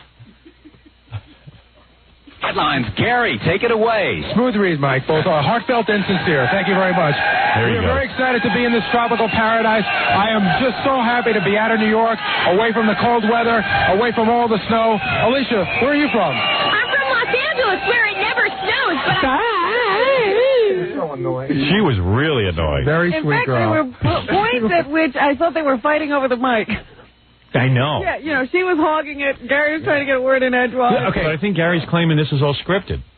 Most of it is. The truth of the matter was, there were, Fred pulled a lot of things where it seemed like there was confusion. Yeah. And Fred's right, there was a lot of confusion. They gave us these earpieces. Yeah. But what they didn't stop to think is, when you rehearsed, the earpieces were fine, and when you have 20 cheerleaders screaming at the top of their lungs and an audience, all of a sudden you couldn't hear anything. So at points they're throwing it to me, but you can't hear anything. Right, you don't know they're throwing it to you. You don't know they're throwing it, so then you look really stupid. Yeah, well. And then you're Gary Delabate from the Howard Stern Show. But then, like you pointed out once, when something goes wrong, somebody doesn't go, oh, the engineer's a jerk. Somebody goes, Howard's a jerk. Right, exactly. There was this one moment where Gary was out on this float. I missed that. And he tried to throw it to him, and he couldn't hear or something. And so he was just standing there swaying in the wind. Back and forth? With the camera. Like a dummy. That's good. With that robe blowing. Don't you think, like if Gary, I know you're probably going to just Ralph, go straight ahead. Don't worry. Don't you think if he was more selective about what he did, and maybe once in a while do something, you'd probably get more money and not have to work as much. Believe it or not, I am selective. Believe it or not, there are things that I turned down. Really? Like what did you turn down? That was a lot of money. Right. What did I turn down most recently? Oh, somebody wanted... What's a lot of money? Yeah, what is a lot of money? I'd rather not say. No, really, I'd rather not. I would tell you... Is it over $2,000? Oh, yeah. Oh, it is? Yeah. Over 4? Ralph wants it. Yeah. Really? I can't blame you, man. But Ralph is there. Here's a perfect example. Yeah. But you understand why it was over $4,000 because they get a lot of free mentions and stuff. Absolutely. Right. I mean, I'm not deluded into thinking that I'm some great talent. No, but I'm just saying that in a sense they're paying that money to use my name in a convoluted way, but they're using my name. Okay, here's 2 things I turned down. Yeah. On New Year's Eve, there was a club here in the city that wanted me to host their big New Year's Eve party. And in the place, it's like a circus. They have, people on stilts and clowns and everything. Right. And at midnight, they wanted me to put on a gorilla suit and climb to the top of the Empire State Building. Climb to the top of the Empire State Building? They have a fake Empire State Building. Right.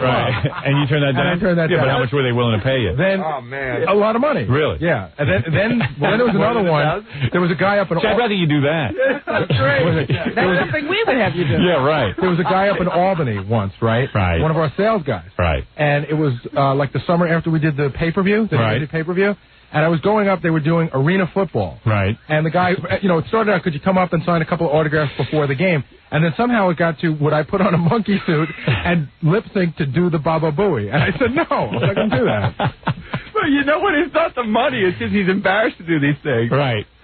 And then there's other stuff that, that's just silly or stupid that I won't do. But that's as bad as it gets. So finally, one day American Express is going to call and ask Gary to do a commercial. He's going to get outside. They say, all you got to do is put on a monkey suit and all this stuff. That'd be funny in front of a stadium of people. Probably it's a crummy event. Half the stadium's full. And you come out in your monkey suit and you're lip syncing. Just to do the Baba Booey. I mean, I barely wanted to do it for you. I'm not going to do it for them. Right. All right. That'd be a great halftime show, climbing the Empire State. All right. Let me take a break here. You might need it. Now, my point is that, you see, let's say I did a really funny character voice. Mm-hmm. Okay, let's say people loved when I did the Andy Rooney. So some guy calls me up and says, hey, Howard, I'm doing a theater of the mind kind of show. It's a lot of money. And I want you to do your Andy Rooney. And he gives me a script, and it's all lame and everything. And I go, well, you know what? My Andy Rooney is funny. But he wouldn't say that. Yeah, right. But he's going to say all this crap, and it's going to suck, and then people are going to think I suck. And there's also a certain mystery and overexposure factor that sets in. And but I told you, I've left it up to you guys to use common sense. And unfortunately, nobody has that. Well, I understand where you're coming from. I mean, I don't. I mean, this is the like even this morning I had to take up and I'm not yell at Gary, but I just said, Gary is into Post-its. He loves Post-its. Yes, he is. No, they you won't get a booklet. He likes Post-its. That's fine. He loves them. I don't care. The Post-it company would probably go to business if it wasn't right. for Gary. It's annoying that he's into Post-its, but I don't care. If that's how he gets his job done. Everything goes on a little note. Because even yesterday he said to Kathy, could you please put it on a Post-it? What is it? I'll say he's really anal about his Post-its. Oh, yeah. I'll say if somebody takes, like, the Post-it, the empty, the blank ones from his desk, he yells and screams. No. Wait a second. Let me tell you something. Loudly. I keep Post-its on my desk, right? So I can go to them. There's millions of them in the drawer, but somebody will just come by and take them off my desk. And when I go to grab them, they're not there, and I get mad. Why is somebody taking mine? You've got a whole desk full of them. Right. But I'll tell you what I am anal about. You know the little sticky part on the top? Sometimes the interns, they, flip them over. Right. And then the message is, upside down. Right. The sticky part's on the bottom, and then I can't put them all in a row, and it pisses me off. Right. So, anyway. Is that the robe you wore? Yeah. Even when he comes in for that little thing he does with us after the show, when he runs down a couple of things. Have you noticed what he does with the Post-its? What? What he does with the Post-its, he has them lined up. Yeah. And as soon as he does something, he takes the Post-it from one side and he sticks it over on the other. Yeah, that's right. Yeah. And I line them back up. They have to go all down in a row. At least I'm not color coordinated. Girl, is that the hair you got? Yeah. So, very good. Yeah. Gary, I can take this robe off. He's got. Oh yeah, here's his Post-it. There they are, all lined up. All lined up. No, and what happens is sometimes if somebody does it upside down, then here's a sticky part. I can't get it on this. All right. Are they color coordinated? No. Yeah, anyway, so I walk in. Let me just get to this story. I walk in the morning, and first thing I look at Baba Booey's desk, and he's got 87 Post-its of messages after he leaves work from various people. Now, whether he knows it or not, these Post-it messages are really messages to me. They say Gary on it, but they're calling. They're calling your business. They're calling my business. And some of the stuff is sort of confidential. Guests who want to come on and things like that. Gary's door is always wide open, 24 hours a day. And everybody has access to that desk. So the other day I see the post-its, and then I see a record company guy has left him messages, like he must have been up here pushing a group, and he said, hey, Gary, by the way, I want to get this group, and he tacked it to Gary's desk. And I'm saying, wait a second, that means this guy, a record company guy, is standing there reading my messages, all my personal business. And I mean, some of it's real personal. Because the interns just take messages and then post it to Gary's desk. Right. I said, Gary, where's confidentiality in this place? You know your door is open all the time. Well, I don't think my door should be open all the time, boss. I said, yeah, well, here's the reality. Your door is open all the time. I can't change that right now. And maybe you can. Work on it. But why, if you know your door is open 24 hours a day, would you allow interns to leave post-its? I know the first thing I do, I walk in to read Gary's desk because it's interesting. Yeah. I've had to stop myself because I'm not a person who likes to invade other people's privacy. Sure you are. Once in a while, I find myself standing there reading it. And Of course. Oh, God, this is Gary's desk again. If you read something confidential, would you be able to hold yourself back? I'm reading Gary's desk again. How else? Robin, there is not a person alive who doesn't stand there and read Gary's desk. Am I correct? Come on, come through. Clean. Ralph, have you read Gary's desk? Yeah, of course. And these are my messages. I realize this is my business. It's and like, you do. I mean, even if you're like me and you don't want to, all of a sudden they're there. You read them, and then you find yourself saying, "Oh my God, I'm reading Gary's desk." yeah, and I mean, some of it is my personal, but no one would even know about this stuff. And Gary is sort of like my assistant. Tempting. He is an assistant. Yeah, and he is. No, you're like one. You're not quite one, but he's supposed to.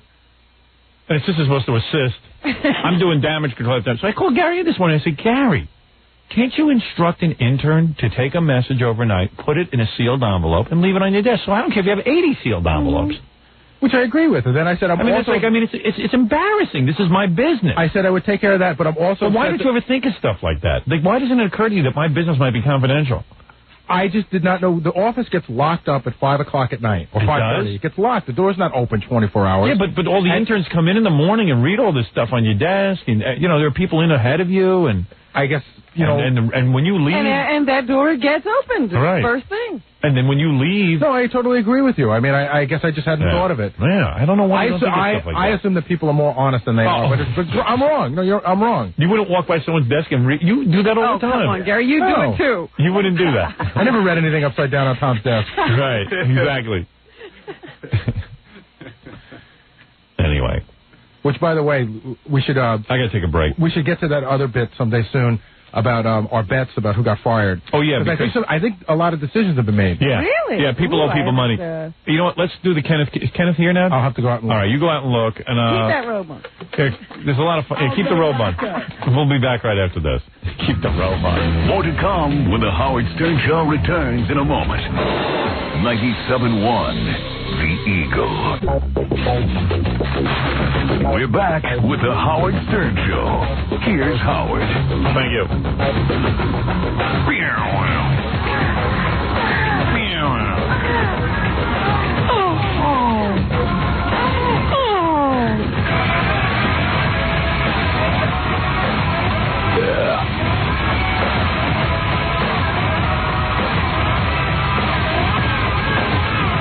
All right.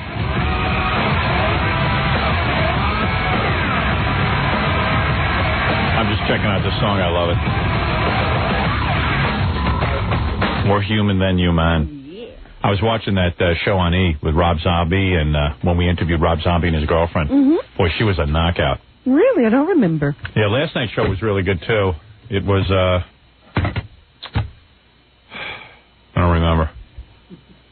Gorilla was telling me about it, and I remember doing it. Oh, I know what it was. Gabrielle Reese, when I painted a tattoo on my ankle so I could relate to her, and I told her my father died in a car crash. And she went for it. Yeah, she fell for it.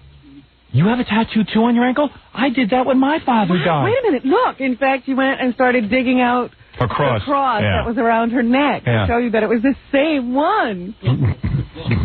Wow. I could have gotten her in bed. How are you? That's a good show. Hey, okay, this is something I'm looking forward to. A girl called us on the air the other day and said that since she couldn't have me, She was looking for the next person she'd give herself to who was associated with you. And she's fascinated by Kenneth Keith Kallenbach. Now, for those of you in newer markets, the markets just added to our little radio family, you have no idea who Kenneth Keith Kallenbach is. This guy's like, he looks like a mental patient from Creedmoor. He's a skinny guy with long hair who goes to the, he just like makes. I don't even know what we do with him. He makes number 2 in the woods, and you want to bring her in? He's just a weird guy. So this girl, wow, you're really cute. You kind of, she looks like Sophie B. Hawkins. Yeah, there you go. Yeah, and let me put on my sunglasses. And you look normal. Yeah, you don't look retarded. Yeah, maybe you're not. Yeah. I mean, I'd like to go to bed with you. Let me see your legs. Let me see your package. You're not bad. I can't tell. Are you heavy under that coat? Let me see. Take the coat off. Oh, dear. Does she speak? Well, listen. Wow, look at the bod on you. What's going on now? I don't know. I thought she might be fat or something. She's We gorgeous. thought you'd have a problem, yeah. She's got a huge... She looks like... You look like Swedish or something with blonde hair. You look like the Noxzema girl. And your breasts are what, like a D cup? Yes. Wow. No one believes it. I believe it. Wait, back up a little. I got to look you over. Yep, so you can't tell anything's wrong by looking at her. How old are you? 23. What are you wearing? You smell kind of funny. Eternity? Yeah, it's killing me. I went out last night. That Eternity, are they a sponsor? It lasts forever. Oh, my God, it lasts way too long. My coat smells smoky because we went out last night. Now, do you smell something weird in the room? My coat. Is it the coat? Smoke a little bit. And it's probably the perfume and the smoke all together. I think I'm going to throw up. It's a club smell. Yeah. Man. Well, it was cold outside. What kind of shoes are you wearing? And you have good legs? Yeah, you do. Jesus. You could be like a model or something. Not tall enough. Not tall enough, but I mean, you really... Is this a joke? Is this... No, it's not. You just did this to get in here. I am intrigued by Kenneth Keith. Are you a DuPont? Is your last name DuPont? You want to start a wrestling team? This girl, I'm telling you guys, on a scale of 1 to 10, what is she? With the body and everything? 8. 8? An 8? Easily. Maybe a 9. I would have died for a girl like you in college. You wouldn't have looked at me. Jesus Christ, what's wrong with you? Nothing. Do you have mental disorder in your past? I don't. You've never been hospitalized? No. You're not on any Xanax, Prozac? Never Your life is boring and you need some excitement. Exactly. Robin's got my... How old are you? 23. What do you do for a living? What kind of work? I manage a photo lab. No wonder. Those chemicals are getting to you. I guess. And you're a real blonde, right? That looks like your natural color. Natural blonde. And you're blonde all over? Yeah. Down below? No, not. You're not? I'm not hairy. Are you dark down there? What color is your hair down there? What? Compared to the hair on your head. It's darker. It is darker, but not that much darker. No. Probably like an eyebrow color kind of thing. Yeah. Oh, that color? I like that color. But it's soft hair, not bristly. Right. Right. No, it's a broom. Yeah. I'd just like to know what's down there. I could only imagine. And I'd ask you out on a date. I mean, what do you know about Kenneth Keith? I've seen him on this show several times on E. Look at the chest on her. I saw him when he had his mother on, when we had his mother in the studio with And him. he doesn't scare you? You've never seen those porno videos he's done? No, I haven't seen those, but I heard the show when the girl was on and she was, like, really offended by him. Right. Would you kiss him and stuff? Are you attracted to him? Is his mouth, like, clean and stuff? That's what I'm saying. I don't know. Either. Let's bring in Kenneth. You want to meet him? Are you ready? Yeah. Are you nervous to meet him? Yeah. You feel like he's a celebrity? Oh. Wow. And you'd be proud to bring him around to your friends and stuff? I was thinking, that's my mother. Yeah, she probably has a nice mother and father, and this would kill them. I do. You are really pretty. Bring home. And don't guys come on to you and stuff? No. Here's Kenneth. There is in the flesh. Sit down, Kenneth. Oh, look at him. He's trying to act like he's bad. Mr. He's a stud. Yeah. What is he? What is your first name again? Maureen. Maureen, stand up and let him look you over. Look at the body on her. Look at her, Kenneth. Wow, look at your body. Turn around. I want to see that. Bend over. Oh, shut up.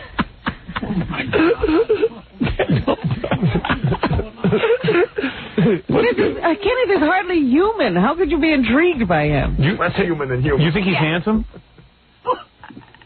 Look, aren't I better looking? I'm better looking than a real person, right? Yeah, your pictures don't do you justice, Kenneth. Huh? I'll do you some justice. Look at how far down his hairline goes. Yeah, look at his hairline. His eyebrows. What? Look at his hairline. Do you see it? And he doesn't wipe. He'll go to the bathroom in the woods and doesn't wipe. Right? Well, he can't. There's nothing to wipe out where he's going. Yeah, he sent me a video. He went to the bathroom in the woods. And then he just didn't wipe or anything, right? So what? He digs them. What? It's in the middle of a field. I know, in a field. Train trestle, wasn't it? Yeah, it was my... Well, him and his two retarded friends, they go down to a train trestle. And what was that game you developed? Trestle ball. Yeah, he takes a ball down there because his friends they're all like, I guess, losers like him. Right. And they all stand there and they bounce this ball up against a trestle. Honey, you don't get dates? No, not really. She's an 8 or a 9, isn't she? Yeah, I just keep going up. I get this one, then I get a nicer one, nicer one. All supermodels, feel free to call in.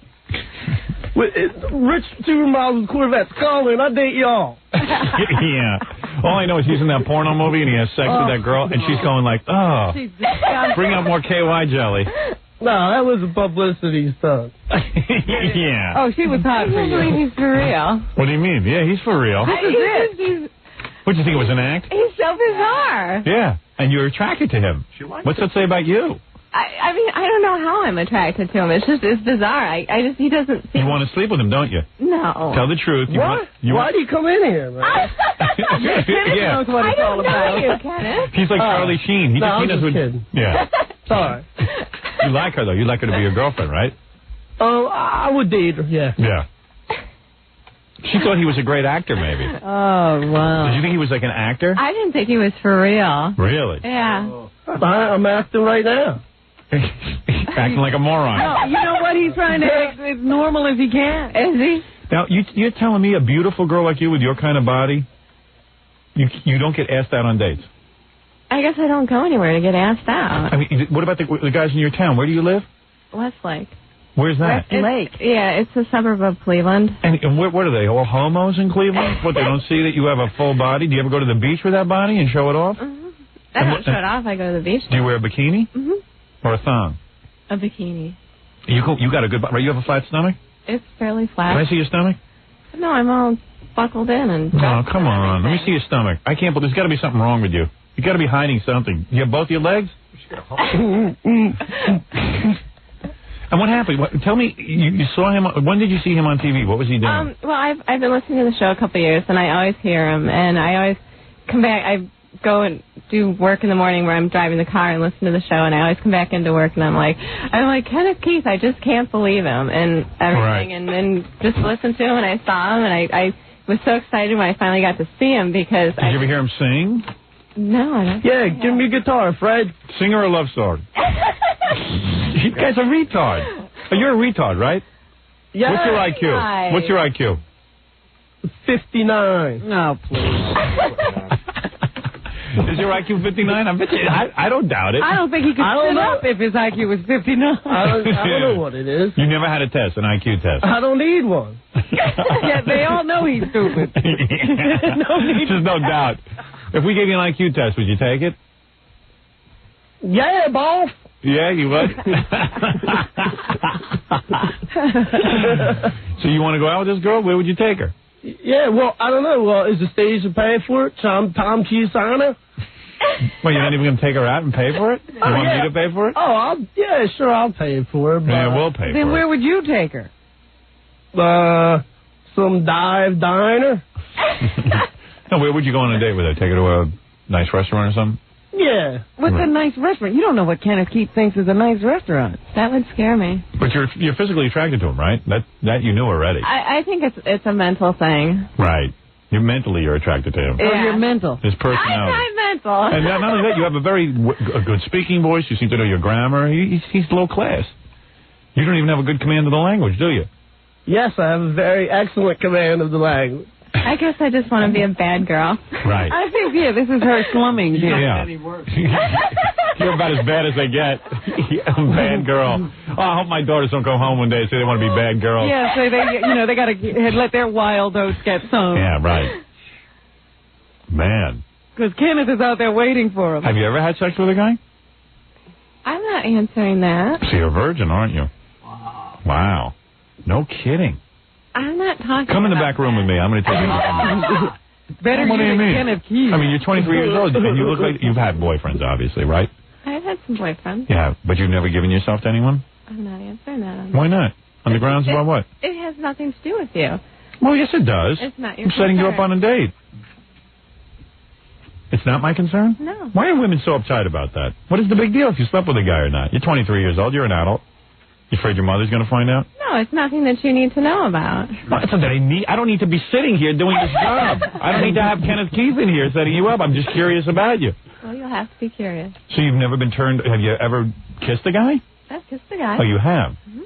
Are you feeling like you want to kiss Kenneth? I'm afraid of his mouth. It's probably like dirty. What? That's ridiculous. I'm the cleanest person there is. I don't even walk on the I wear slippers around the house. I don't even walk on the carpet, and I brush my teeth every night. Every night? Yeah. You don't do it in the morning? Nah, I do it at night. Did you brush them today? Well, no, it's not night yet. Yeah, I brushed them today, right before I came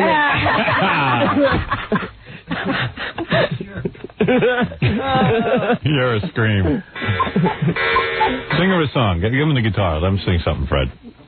Go ahead. All right, thanks, man, thanks.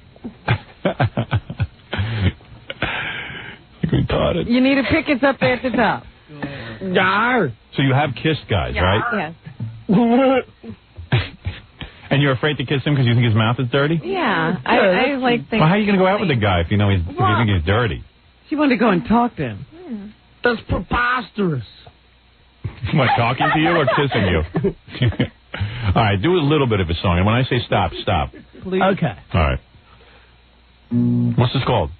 She's got what I want. All right. Love song. Love song. She's got what I want. She's got what I want. She's got what I want. She's got what I want. She's what I want.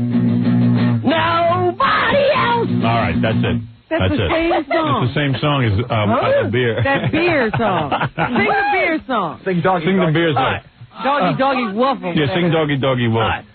I like sniffing panties. I like stealing pajamas. I like when you look Susie. All right, that's it. That's Same it. song. It's the same song. The beer song? Do the beer song. I was walking down the street. I didn't know who to meet. I didn't take a bath today. I didn't brush my teeth yesterday. I saw a girl in the corner. Long blonde hair. Tight black pants. Black high heels. How are you doing, girl? All right, good. That's good. Oh, man, what's up? As good as Jackie's songs. Thanks. Thanks a lot.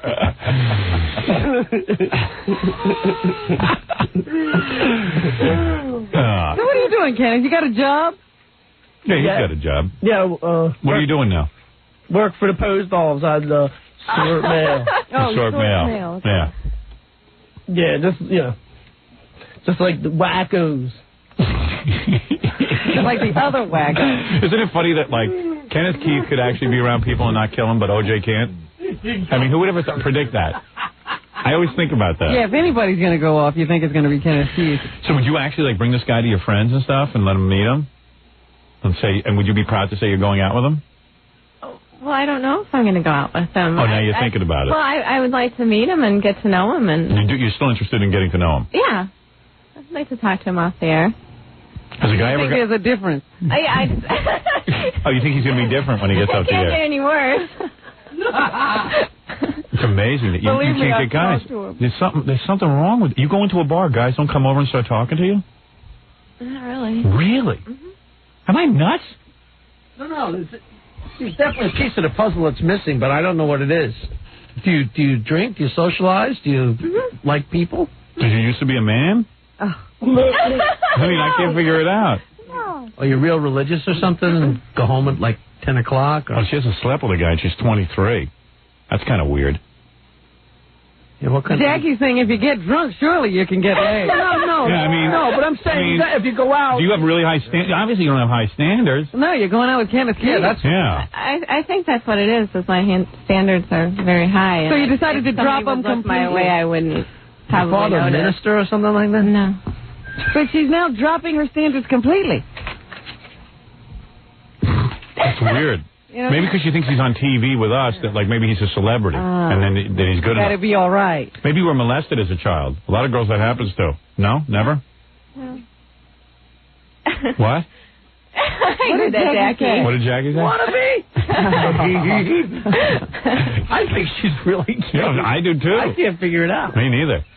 I'll tell you why she likes me, because, you know, I have the potential. The potential to do what? Be a mass murderer. What do you have the potential for? Yeah, you go ahead. You talk. What do you have to offer me, Kenneth?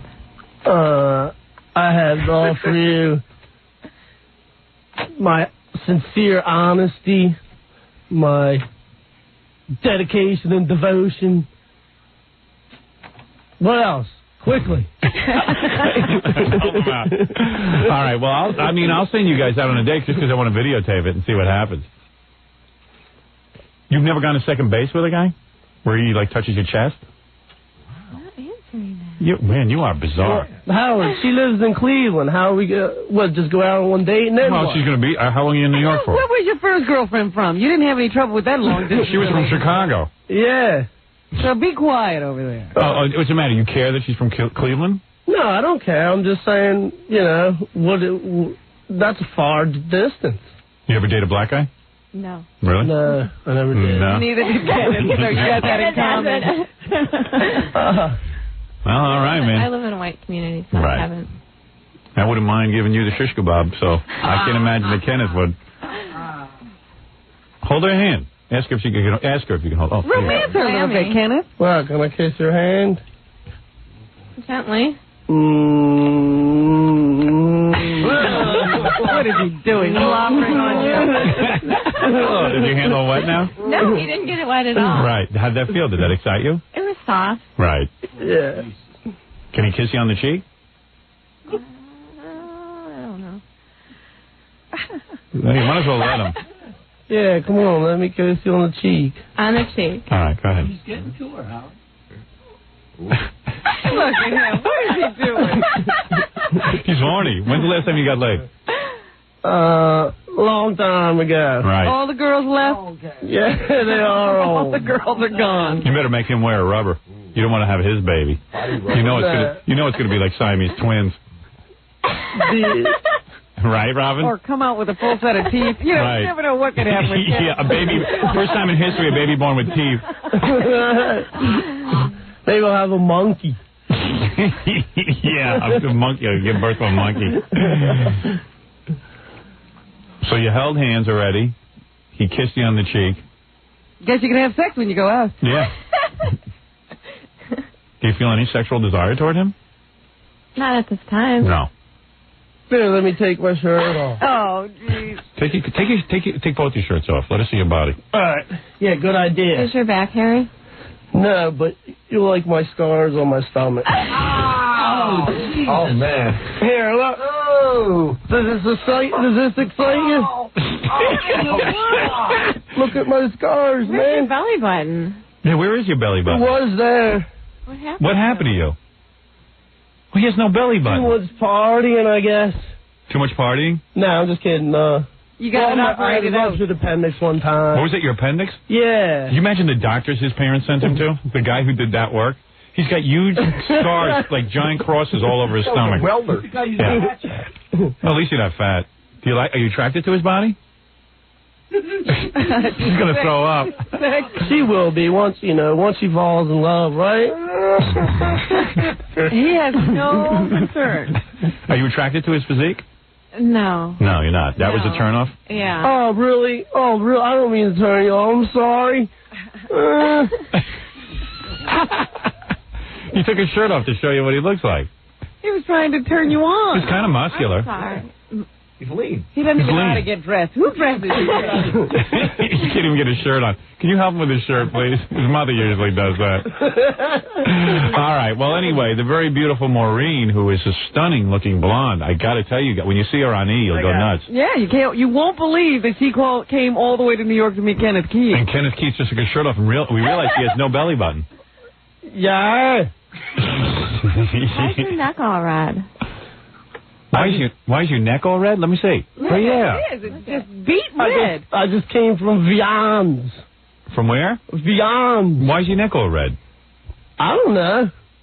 Yeah, look at that. I noticed that when he took his shirt. Maybe when he's nervous. Totally red. Yeah, maybe. Yeah. Because he's cuckoo. You ever see Creedmoor patients? Their necks are all red. They're all red. So when are we going to go on a date? Now? Yeah. Yeah. Oh, cool. Where are we going to go? Well, I don't you're live from in this New York, I don't area, know. Kenneth. Yeah, he's from Mars. Show her your penis so she can see what it looks like. All right, here. No! Put it back in your pants. What? She's staying in town, overnight. So if you want, I could take them on a date this afternoon. If you want to. Yeah, maybe you ought to do that. I take them to Planet Hollywood or something. Yeah, okay. That's a good idea. Let her doll herself up for him. Are you going to wear this outfit or are you going to wear something else? I didn't bring anything else really other than jeans. So, what does it take to impress a Kenneth Keith? Yeah, I don't think it matters what you wear. Bikinis. Mini skirts. Are you still into him? Are you still going on this date? You can back out if you want.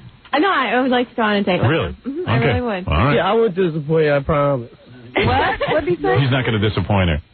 I never disappoint. All right. Well, there you go. I just can't believe it. I can't figure. He doesn't quit. No, it's the real thing. It is. It's a 24-hour job being me, man. How do you get it?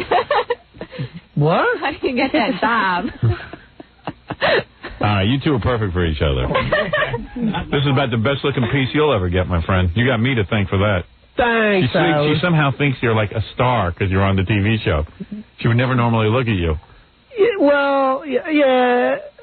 I admit I would have never met her. Right. If I hadn't. You don't even talk to girls who look like her. Well, I try, Yeah, and they run away. Didn't you want to give each other a kiss? Yeah, come on. Kiss me, please. Just a little kiss. He doesn't like tongue kissing. Just a little kiss. Yeah. Go ahead. If she says it's all right. Okay. On the cheek again. Oh, the cheek. He likes you. Yeah. I like you a lot. Please. Can he kiss you? He won't put his tongue in your mouth. He won't. Your tongue in your He's mouth. afraid Yeah, of tongue. I will. You don't like the tongue girls, right? He doesn't even like the kiss. Yeah, no, I do. You do? Sometimes. Right. But you want to tongue that other girlfriend of yours. At first, but when when you get into a relationship and you just you get bored or tired of somebody, you don't want to do it, All right. You don't want to tongue them. You like kissing your wife? Yeah.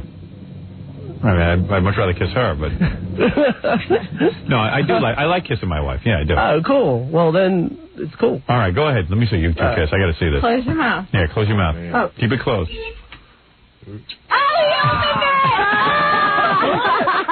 What? That's how I kiss you, freak. That's how he kisses you, freak. What are you, a freak? You freak. No, I kiss you, freak. That's Kenneth Keith sweet. I saw you tried to open your mouth, didn't you? I won't this time. Kiss me again. I won't open You that had your promise. chance. Try. Do it again, but don't open your mouth. All right, I promise. All right, go ahead. Make it a Can I real kiss. trust him? Yes, he's okay. Go ahead. Go ahead. Wow. How was that? Was it good? Wow. Did you like the kiss? Maureen? Oh, good. Did you like it? It was better than the first one. You like that one? Did you feel anything romantic when he kissed you? Not in this environment, no. No, not in this one. All right, well, let's see what happens. Let's find out. It takes time. Doesn't happen overnight. Right. Yeah, Kenneth has to grow on you. Yeah. Well, Robin, what do you think of this? Oh, I think it's a mess. Yeah. I think it's a real mess. Aren't you shocked by this? I'm always very saddened when Kenneth gets close to any girls because I'm afraid he'll procreate. Right. Well, how about you? Do you want to date me? No, thank you, Kenneth. Ah, man. Have you ever given a girl an orgasm? Apparently. Yeah. All right. He is a big charmer. All right, I want to thank I'll Maureen. never get over. I may never have sex again because I've seen Kenneth do it. Yeah, I know. I want to thank Maureen for coming down here, flying herself in to actually meet Kenneth Keith Kallenbach. I hope you two have a lovely time. I'm telling you, if you remember the old Noxzema commercials, this girl looks like the Noxzema girl. You could be a Noxzema girl. Take it off. Take it all off. And Kenneth Keith Kallenbach, who blows smoke out of his eyes. Are we going to see them tomorrow after the date? I'd like to. Can I see you guys here tomorrow after the date? We could have like a post-game wrap-up? Possibly. All right, very good. And, can I just say where my band's going to be playing? Sure, go ahead. We'll be playing in Westchester, PA on February 17th. It's a Saturday. Where? Westchester, PA. Oh, Margaritas is the name of the place. All right. Thanks. You just go to Westchester and set up? Yeah. Yeah, right on the sidewalk. Margaritas in Westchester, Pennsylvania, the Kenneth Keith Kallenbach experience. Yes. And we'll be back right after these words. You're listening to The Howard Stern Show. More after this. 97.1 The Eagle. Let's return to The Howard Stern Show.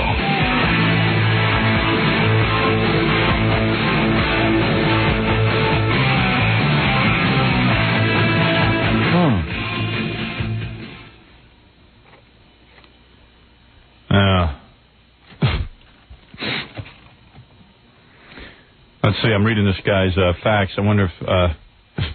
remember the guy who met the two lesbians online at my book signing? Did you read this? Yeah, Oh, you read I put this? it in there. Oh. I didn't read the whole thing. I just saw what it was leading to, and I said, oh, you might want to see that. Dear Howard, I'm the guy who met the lesbian in the book line during one of your last two signings. If you remember, he had sex with both women, actually. He had sex with one of them while the other one got on top of him. Didn't the one want the other to get pregnant? They wanted to have a child, right? Yeah, they brought him home. He had sex with the black lesbian, and the blonde lesbian stood behind him Right, and pretended to be doing her. right.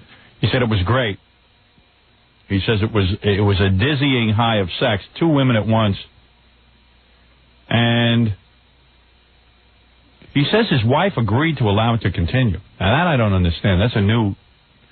He says, except my wife thought it was an okay idea for about 1 week, but we fought continually from then on. I received her papers filing for divorce today. She's also going to try to sue me for the mental anguish associated with her fear that I may have exposed her to AIDS or other transmittable conditions. I don't blame her. What is he saying? She's going to try. Oh. The lesbian who did not get pregnant has begun to bother me to help her pay for medical care associated with the pregnancy. It's supposed to be no strings attached. Yeah. So the one he got pregnant is leaving him alone, but the husband. The other one. The husband is upset. The girl I originally met in line apparently, he says, has a mental condition, is very unstable. She knows where I live and work. She sometimes stands outside my office for an hour in the morning and yells stuff at me if I venture outside. She's done this in front of my boss. Oh, dear. My wife's father found out and has been breaking the windows out of my car. Life sucks and F Jackie. Well, who knows? Well, you had a good time. Yeah, I say it was worth it. There's a cost. I say it was worth it. Maybe he shouldn't have told his wife. Well, the wife was going to find out anyway. Look at everything that's going on. The girl standing outside his job screaming. Hey, all he tried to do was give her a baby. No strings attached. 3 minutes in heaven, 30 years in hell. That's the way it usually works out. That's what a penis will do to you. Hey, Stuttering John, come on in here, pal. Old pal of mine. Where is he? Hold on a second. What is it? You know, I usually don't like to slip these calls through, but I just answering the phones in the back. This lady's going nuts about how much she hates you and how disgusting you are. Oh. Pretty good, because she's older. Hi. Hello, hi. Hi, you're on the air. Oh, yes, up until now, I've been an avid listener of your program. Do you mind A lot of the things you say are very appealing and educational and noteworthy. Really? I take objection to what you do when you sign off, as that perhaps is your trademark, when you belch. I don't approve of that. I think that is very low class and very inappropriate. Well, let me tell you Have something. you finally had enough of it? I'm so shocked to hear you say that you... have trademarks, but certainly not to think that low. First of all, I don't have a trademark where I, in particular, sign off and belch. Yes, you do belch. No, I belch throughout the program. I don't just belch as a sign-off. That's number one. I don't know how you would assume that I use that as a signature. Well, I just happened to have it on, and I heard that. It's very frequently. You have it on. I'm not exaggerating, but I like to take exception with that. How old are you? Free speech, you know. Why don't you lower your radio so I can talk to you in an intelligent fashion? Are you insulting me now? No, I said why don't you lower your radio so I can I'm talk sorry. to you. All right, is that better? Old crow. Don't call me an old crow. What are you, an old fart? And don't you insult me. I'll sue you for slander. I'll think you're sue a you. smartass. All I'm you gonna- do is go around slandering. Only those I'm gonna people sue that you. give you money I'll and you sue do you. it in a commercial. I'll You're sue the you. height of ignorance, and I feel sorry for you. For what? If the shoe was reversed and it was on the other foot, your wife went to the death you do. Well, what would you do then? Because you're a disgusting pig. Well, you told... Hey. Wow.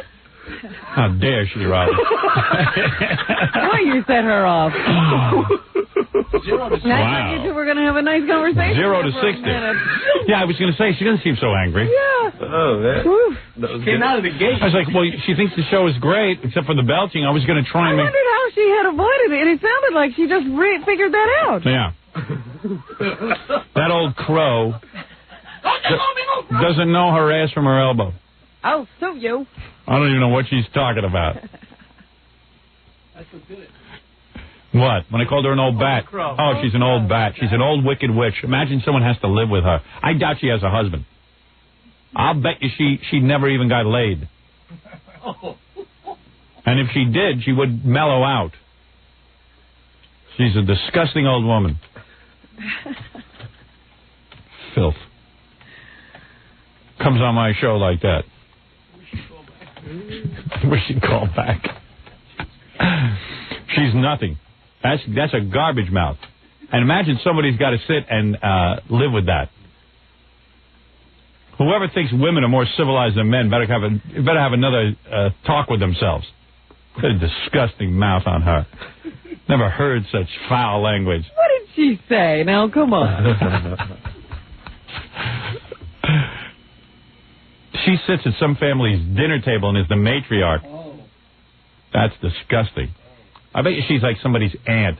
She's the aunt who never got married or got laid. Probably had to move in with her sister, who was married at one time. Her husband died, and now she has to live with Now she moved in with her sister? I got the whole thing. I got it all figured out. Probably smells. Probably got a hair in a bun. It's all white, all ratty. Mustache, right? Hairs all over her face. Moles, warts. I was trying to be civilized with her, but you saw how she got. Disgusting.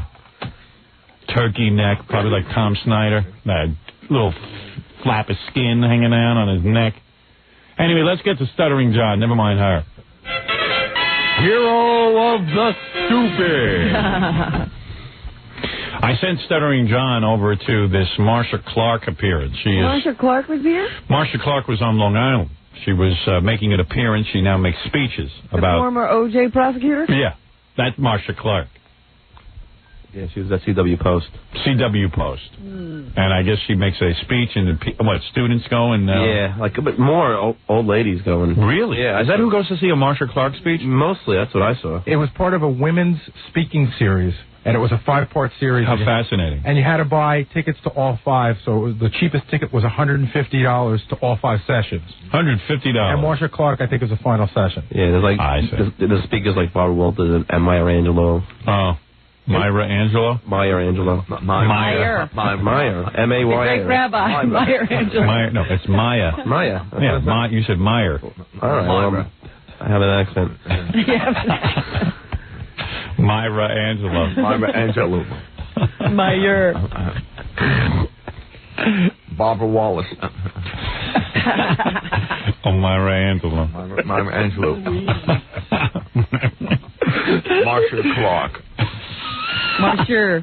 Marsha Clark. Marsha Clark. So Marsha takes questions and answers from the people who pay, but just not the press. Right. There was a Q&A later on, but the press wasn't allowed into that. So did you go in and just... No, what happened is she did a photo op before her lecture. Photo op. She gives a statement. Yeah, well, she comes out and reads the 2-minute statement, but they warn you, no questions. Do not ask any questions. No one's allowed to. You know what it is? They're all saving it for the book. Yes.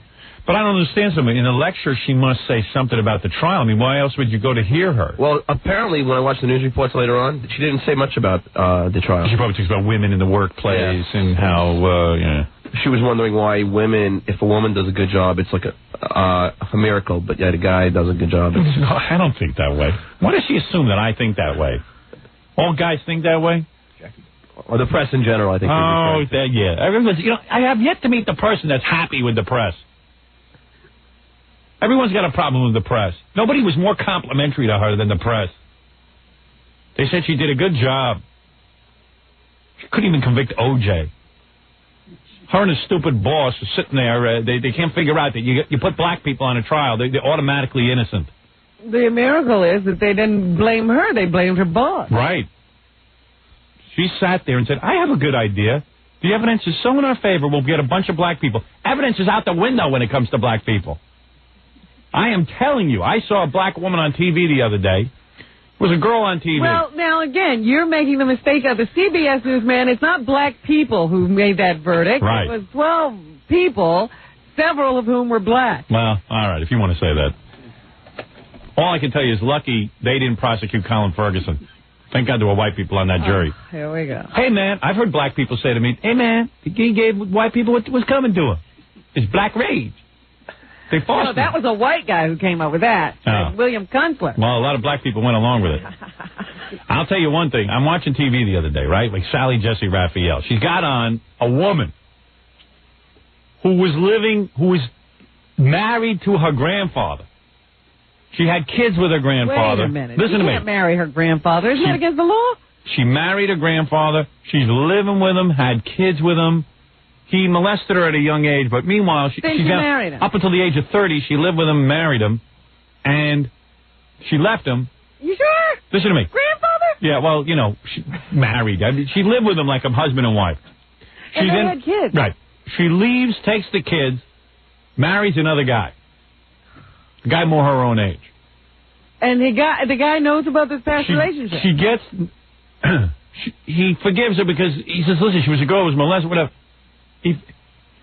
Her and her grandfather plot to murder the guy? The guy, get his insurance money. Now listen to this. A black woman stands up in the audience, and they had the guy on who was almost murdered. And he says, I'm furious. She only did 5 years in jail. She tried to have me killed. Yeah. They even had the hitman on who was hired by the grandfather and her. He says, yeah, I was with them. They want to pay me $50,000, and I get the insurance money. But he didn't go out and shoot anybody. No, he went to the FBI. Okay. He was a good man. Because I was just afraid the guy had actually gotten shot. So a black woman stands up. Listen to this. She goes, I want to say something right now. I feel bad for this lady. She was molested, and she didn't, and you ought to stop picking on her. I said, it's unbelievable. I said, it is now, I have seen everything. There are some black people in this country who identify with the criminal. Oh, some. No matter there what. Are a lot of those. Well, I was trying to... now you're saying I'm not going far enough. Make up your mind over there. I was trying to appease you. Wow, man. Unbelievable. There's whole communities full of people who condone this kind of activity, as long as it doesn't happen to them. Right. Then it's bad. So anyway, what was I saying? Oh, Marcia Clark. Yeah. So she goes up. All right. So anyway, you didn't get to talk to her, or you did? Well, what happened was we had wonderful questions for Marcia Clark. I had over 30 questions for Marcia Clark. You're very interested in Marcia Clark. Yeah, I had a lot of questions. Should I read some of the questions? Yeah, how much let me tell you what happened. So what happened is I sat Howard right. Let me tell you what happened. I sat right at her feet as she's giving the lecture. So I'm about 2 feet away from her. Right. All the press is. You were taping the lecture. Yeah, and all the press is like behind, in front of me, and they're shooting the whole thing. So as soon as she said thank you, I started yelling the questions. She heard me, and then I'm screaming them, and she just looked at me and smiled, and then walked away. But all right, let me hear what you said to her. But she didn't answer. You stopped us for that? I didn't stop you. What do you mean? What was that? I'm trying to set it up. John must be going through some weird biorhythm because even the stuff he did yesterday, big stuttering everywhere. Right, let me hear. I regret that I will not be able to answer your questions here tonight. but I will have a 40-minute question and answer session with the audience. Oh, boy, is that gracious. I mean, they pay all this money and they get a 4-minute question and answer session? I think she said 40. A 40-minute. And no press can ask questions. Right. Only people. No Only recording the apparatus. non-professional. You should have dressed up as a woman and just sat in the audience. But you wouldn't be able to record anything. Oh. Working on the Simpson trial was a challenging and often all-consuming experience. The extensive media coverage was no aspect of the case. Is she reading this? Yeah. Oh, my God. Why? I never understood that. When if someone asked me to give a lecture, I would have some notes, maybe to remind me of what I want to talk about. But to sit and listen to somebody read off a sheet of paper that she probably didn't even write. You went to school, right? They tell you don't do that. But doesn't a lot of your teachers do that? Yeah, that's why I never learned nobody anything. learns anything. That's why I'm a moron today. Why I can't even tell you what's the capital of Arizona. I don't know any capitals. You do. I don't know one. What is the capital of New Jersey? Don't know. Don't know. Don't know. No, I don't. I have no clue. Too. I have no clue. Delaware. Oh, stop it. I have no clue. I'm telling you, I don't even know the capital of. You know the capital of New York. No, that I know, because that I know. You know the I grew capital up in of the New York. nation. That's Washington, D.C. How about the capital of California? Don't even know. I don't know. Well, if someone asked me that, I would say Los Angeles, and I don't even know. Sacramento. See, I wouldn't know that. How come I know these? I don't know a thing. First of all, I grew up in a black neighborhood. You were lucky. You grew up in a white neighborhood. You? I'm telling you. Yeah, don't blame the blacks for everything. Oh, it was the blacks. Those were the years that I was supposed to learn. Don't blame them. Most blacks do not know their capital. How dare you? You could have learned. Where was I going to learn that? Someone had to tell me it was important. I'm telling you, I never once got. I must have been absent that day. What is the capital of Maryland? I don't know. You lived in Maryland. Annapolis. You're right. Oh, I am? Yeah. But that was a total guess. I wouldn't even know. And when I tell you I don't know the capital of New Jersey, I don't. You know the capital of Michigan? I do not. I don't. Ann Arbor. Ann Arbor. I don't know. I don't know that one. What is it? Lansing? That's Lansing. Yeah, I wouldn't know that because I went to school there for so long. I'm telling you, the black neighborhood, they don't care about the capital. Howard, you had a book you could have read. The only capital they care about is capital punishment. Everybody knows about that. That capital they know. But really, you don't know New Jersey? I thought you would know that one. I don't. Yeah, it's right. I wouldn't know that. See? You know where Christy Todd Whitman governs from? What are you trying to say? Okay, what's the capital of Pennsylvania? That's not... I don't know. Who cares? Harrisburg. See, I wouldn't know that. I would have to ask somebody. But then again, who even cares? What good does that do you anyway? A lot of this crap you learn in school you don't even know. And it doesn't matter. That would be nice. You know how they used to say, you better study trigonometry because someday you'll see you'll need it? I've never yet needed it. That's Did right. you actually take trig? Yeah. Calculus? Flunked it. No. I wasn't smart enough. Me neither. No. Calculus was out of this world. Yeah. That was ridiculous. Only calculus I know is that when I work hard, my hands get calculus. But have you ever used the calculus for anything, Robin? Of course not. I could hardly get through the class. I'm still waiting to use pi. Whatever that is. Pi. Did you ever have one of those wacko math teachers that insisted you know it to the 8th digit? Yeah. And they don't round it off. I'm like, you scumbag. What do you mean don't round it off? I'll sit here all day. I felt so good when I mastered logarithms. Oh, this is really high-tech stuff. I'll be using this all the time when I'm an adult. Yeah, I had to take math, and I had to get math tutors. My poor old man had to shell out money. For every class I had, I'd come home. You don't even use algebra. Nope. Forget about it. No. You've never come up to one thing in life where you had to go... X. X is... E's to Y as... never. I said, let X go F itself. All right, so let me hear Marsha Clark. Indeed, the coverage was so intense. Who is taking this picture over and over again? Everybody. It has Really? Everybody that's taking pictures. And those How's she look? cameras. She look good. Yeah? For an older woman. Is she old? I mean... she's the same age as my wife. She's got to be in a 40s. My wife's old. Does my wife look 40? Your wife looks much better than Marsha Clark. She does? Yes. Thank God. And I'm not just... Do you think my wife looks 40? No, I think she looks good, but I've never seen topless pictures of your wife. Yeah, I know. My wife's she's got to get implants. Oh, stop. I wasn't Marsha saying didn't that. have All right. implants. I see where you're going. Marsha didn't have implants. She was proud to show herself. Yeah, but Marsha Clark looked like... Marsha Clark has a much bigger chest than my wife, if you can believe that. I love fake breasts. You do. Oh, you I are do. the one person I know. They're like Super Bowls, man. I love it. About them. I love them nice and perky. Show that to me. Show me a young chest on an older woman. But you don't Melanie Griffith. Like you think Melanie Griffiths look bad? Come on, man. That makes her body. That makes up for a lot of flaws on her body. Howard, they have new ones that aren't hard anymore. They have actual. Of course they do. Aren't hard anymore. Yeah, some of them are real hard. Probably. Yeah. You want to be touching that rubber. Mm-hmm. I do. Saying it's a woman. I do. It is a woman. No, it Over the rubber. Yeah. It's fine with me. You're just bragging because you have so much. Oh. Yeah. You don't know what it is to be flat. Oh, goodness. All right. Now, let's get back to Marsha Clark, because John hasn't even confronted her yet. Yeah. Arranging that took the lives of all who participated in the trial and were exposed. Oh, is she boring? She was born during the trial. Now that OJ is free, do you fear for your life? Marsha, could there be a more retarded jury? Marsha, please answer. My job. Marsha, please, at any time during the trial, did stress stop your menstrual cycle?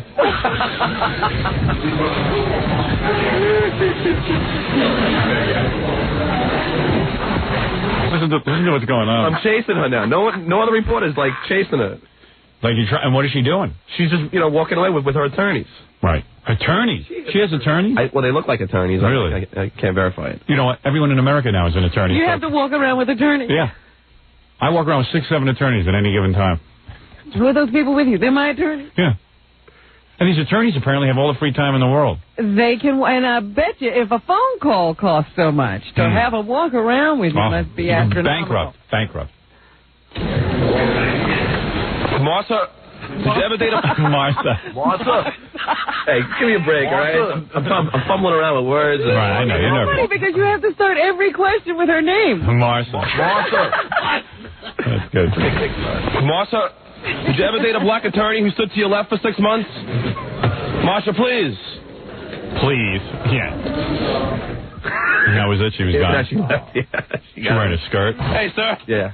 All right, so I sent John on the street. I said, since you got nothing out of Marsha Clark, why don't you, just for Black History Month, see how black people are still feeling about OJ. Okay. Maybe they've changed their mind. Mm-hmm. Is that what you did? You went out and you asked black people? Yeah, I went down by the Port Authority, but we got some people on strike. We got a bunch of people. Right. Are there no Americans left in this country? That's all I have to say. This is not intentional. Really? You just went out there? Everybody had an accent? Is that what you're saying? Yeah, a lot of people had. All right, let's see how America feels about the OJ trial. Hey, sir, how you guys doing? Hello. How you doing? Got your question? For WXRK Radio. How about you, sir? This is in commemoration of Black History Month. Anyone want to talk to us? I'm from foreign country. From where? I'm from foreign country. From what country? Belize, Central America. Yeah, come on over here. Let me ask you a question. This guy's just happy to be interviewed. It's his lucky day. He's like the Belizean Lurch. Belizean Lurch. Now that OJ is free, do you fear for your life? No. You think he was innocent or guilty? I think he was innocent. Oh, really? Now, why is that? Well, because he couldn't have killed him 2 people two at one time. I don't believe that. So, who do you think did it? The FBI? I think Mark Foreman did. Mark Furman killed him. OJ couldn't kill 2 people at one time, but Mark Furman could. He knows 2 words of English. Yeah. Mark Furman. Mark Furman. Everyone knows Mark Furman. I believe Mark Furman did it. That's it. Case closed. Of course, there's no evidence of that, but he did. Now, that's the first time I've ever heard Mark Furman accused of killing the 2 people. Yeah, most black people have not gone that far. They say he framed OJ. Right. They don't say he killed him. Isn't Black History Month great? Mark Foreman did. Oh, you think Mark Furman killed him? Yeah. Now, how'd you come up with that thesis? Oh, I watch a court. I come from a British colony, and I know the system of court. And the way... J. Edgar Buckwheat. I come from a British colony, and I know the system of court. Where'd you find this guy? He was on strike. He's great. Oh. He's on strike. Everybody comes here and goes on strike. He sees things, and the way he finds things, and the way he behaves in the court, I knew that he knows who killed him, and he did. But this is a system here that... He knows British court, so he can tell Mark Furman. He could see it. He could see it. See, that was... You know what? Anybody thinks this guy's dopey, the jury was doing the same thing. They could see it, too. They saw it in his hand. They could look at him and tell. They had one juror on Entertainment Tonight. She was saying, I saw it in his hand. Mark Fuhrman's hands were all nervous. I know body language. I'm a body language expert. In my country, the courts are filled with body language experts. Oh, no, they know he killed him, but they won't put it on somebody else. Could there have been a more retarded jury? I think the jury was lenient, and I think that after a while there was nothing more to say. Or he thinks the jury was lenient. He thought he was innocent, but he thinks the jury was lenient.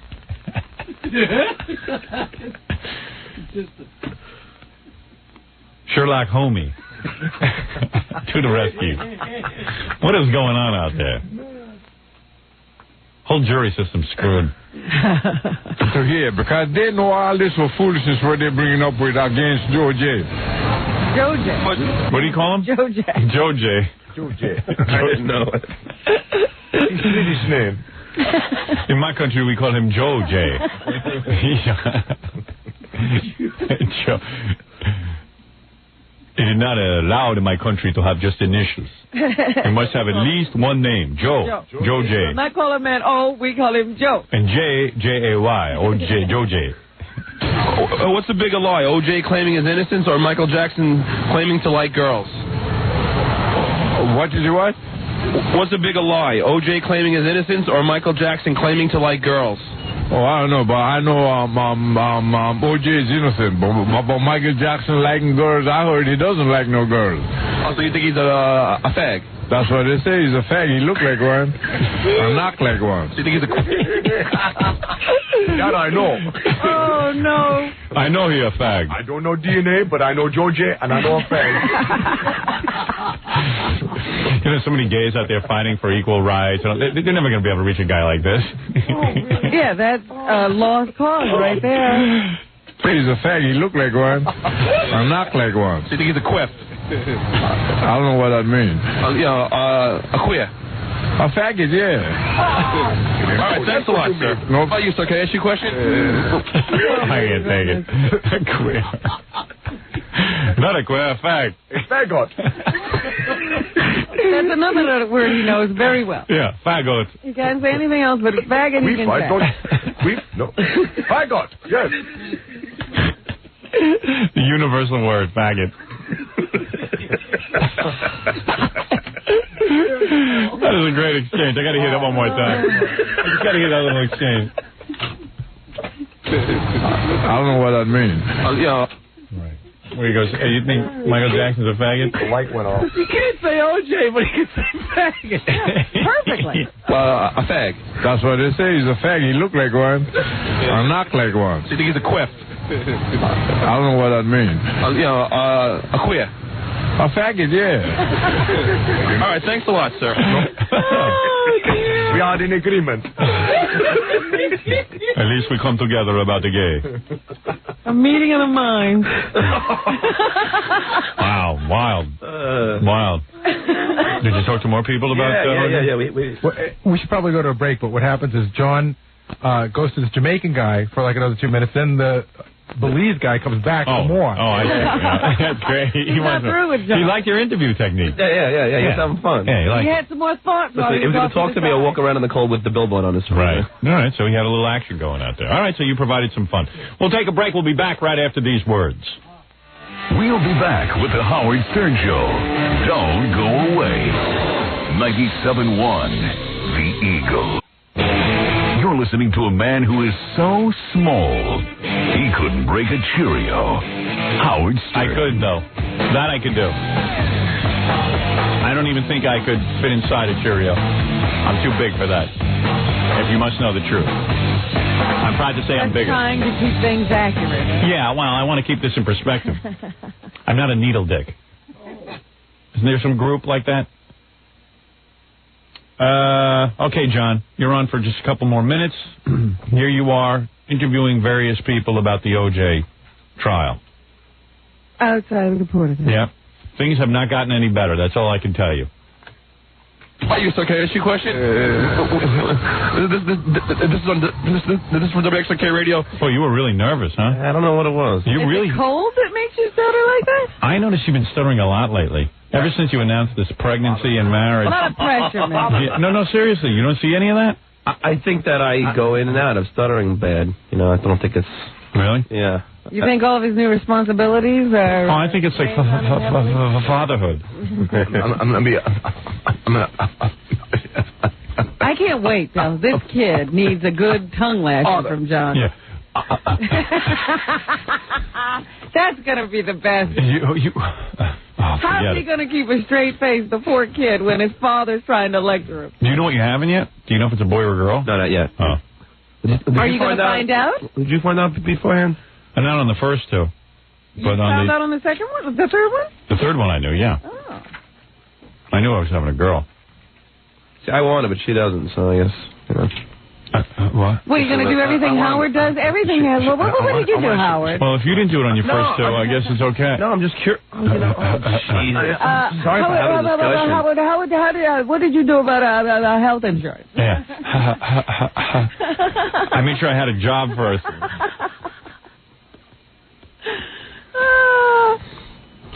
In commemoration of Black History Month, OJ, what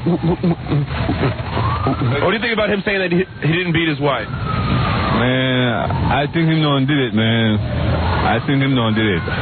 See? He thinks he did it. Boy, you got that? This guy, yeah, I think he said he thinks he did it, right? I didn't get that. You didn't? No, I don't. What did you think he said? I think he did it. I don't know. Oh. In translation, you don't think he did it? No, I don't think so, man. I don't think so. Who do you think did it? Oh, you don't think... Oh, he doesn't think OJ did it. Yeah. Oh. See, I told you. I don't Damn. know. I thought we found somebody who knew something. So pathetic. Well, there's a big question, man. But so far, I don't really want to say nothing. But to me, my opinion, I didn't think OJ did it, man. I think these people really believe it, too. I guess because they hang around in the community. Everyone convinces each other. It's like mass hysteria. Or mass hypnosis? Yeah, it's almost like when Hitler got a whole country to go along with his program. It's like, it's just... Everybody corroborating it for everybody else. Yeah. Yeah, right. We're going to go along with it. Until you just get nuts. And then you have to convince yourself that you're right. Right. Because you're doing it. I don't for a minute believe that this guy doesn't think he's telling the truth. Whatever I just said. What? I don't want to interrupt this bit, but not only is that lady back on the phone, she won't give me her number, but her son's on the phone, and he's mad at you. Oh, this is ridiculous. He said you defamed his mother. Well, who cares? Don't call me then. We don't know his mother. I don't know who she is. Hello, you're on the air. First of all, Mr. Stern, my mother's a decent woman, and she's respectable. I don't think your mother is a decent woman. I think she's got a foul mouth. And I don't know how you. My mother does not have a foul mouth. And I don't know how you live with her. She's a respectable woman, Mr. Stern, and you have no right to insult old people like you did last year. The time you would by calling them old because they wouldn't put you on 60 Minutes. Anybody who doesn't respect you, you call an old fire a douchebag, or who doesn't, in your words, suck up, you call a douchebag or... You're as incoherent as your mother. You're as incoherent as your mother. What is your IQ, and what do you do for a living? Look, what I do for a living is not... you sound like you sound as retarded as your mother. You're stupid yourself, Mr. Stern. Well, fine. Let me talk to your mother. That's all you know. That's the height of your intelligence to insult people. I'm not a crow. I'm a decent, respectable woman. You know, your I've been son... for a period of time, and I raised two developmentally sons. And don't you talk to me like that, you monster, you Godzilla. You're a nut. You are a... Honest people don't buy into you, and every word you use is I. You're the most egotistical, vain, self person I ever saw conceited. And that Robin, she's crazy, too. She's your puppet. She sits there and she laughs. Everything's a big joke. And that's how she earns a lot of money by going along with you. You're a moron. You're a disgusting, despicable person. I hope to God you drop dead. You're going to get your just due. What goes around comes around. Let me tell you something, you old goat. Let me tell you something. You lie down with dogs, your son sounds as stupid as you are.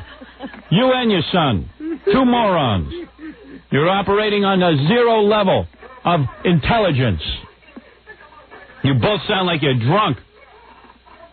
Listen to them listening to themselves. Yeah, now they're listening back. Turn off your radio, you old cow. I'm not an old goat. What are you? You're an old cow. I'm younger than you, and I got a better body, and I don't have pimples yourself or let's out my face. I'm a respectable woman. That's more than... You're 100 years old, you old bat. Drop dead. You go to hell.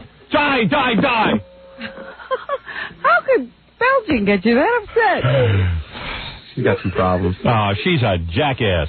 That old biddy, and she hangs up because she's a coward. I'm laughing here like everything's a joke. Everything is a joke here. She's a coward. If she had any balls, she would stay on the line, but she's a coward. Her and her mentally deranged son. Why did she get her son to call this time? He's going to beat you up? Yeah. Let him come down here. I'll fix him. The both of them. I'll take them both on. You're going to beat the mother up, I'll beat too? the mother up, too. What do you think? I care? What, I care that she's a woman? You're an equal opportunity guy. Yeah, I'll beat her and I'll beat her son. I'll beat him with my boot. I wouldn't even hurt my hand. Oh. I would take my boot off and smack them both in the head. Because you know why? Why should I hurt my hand? Beating them up. Right? That's all. Beat them with a boot. You're a monster. You're a Godzilla. Godzilla.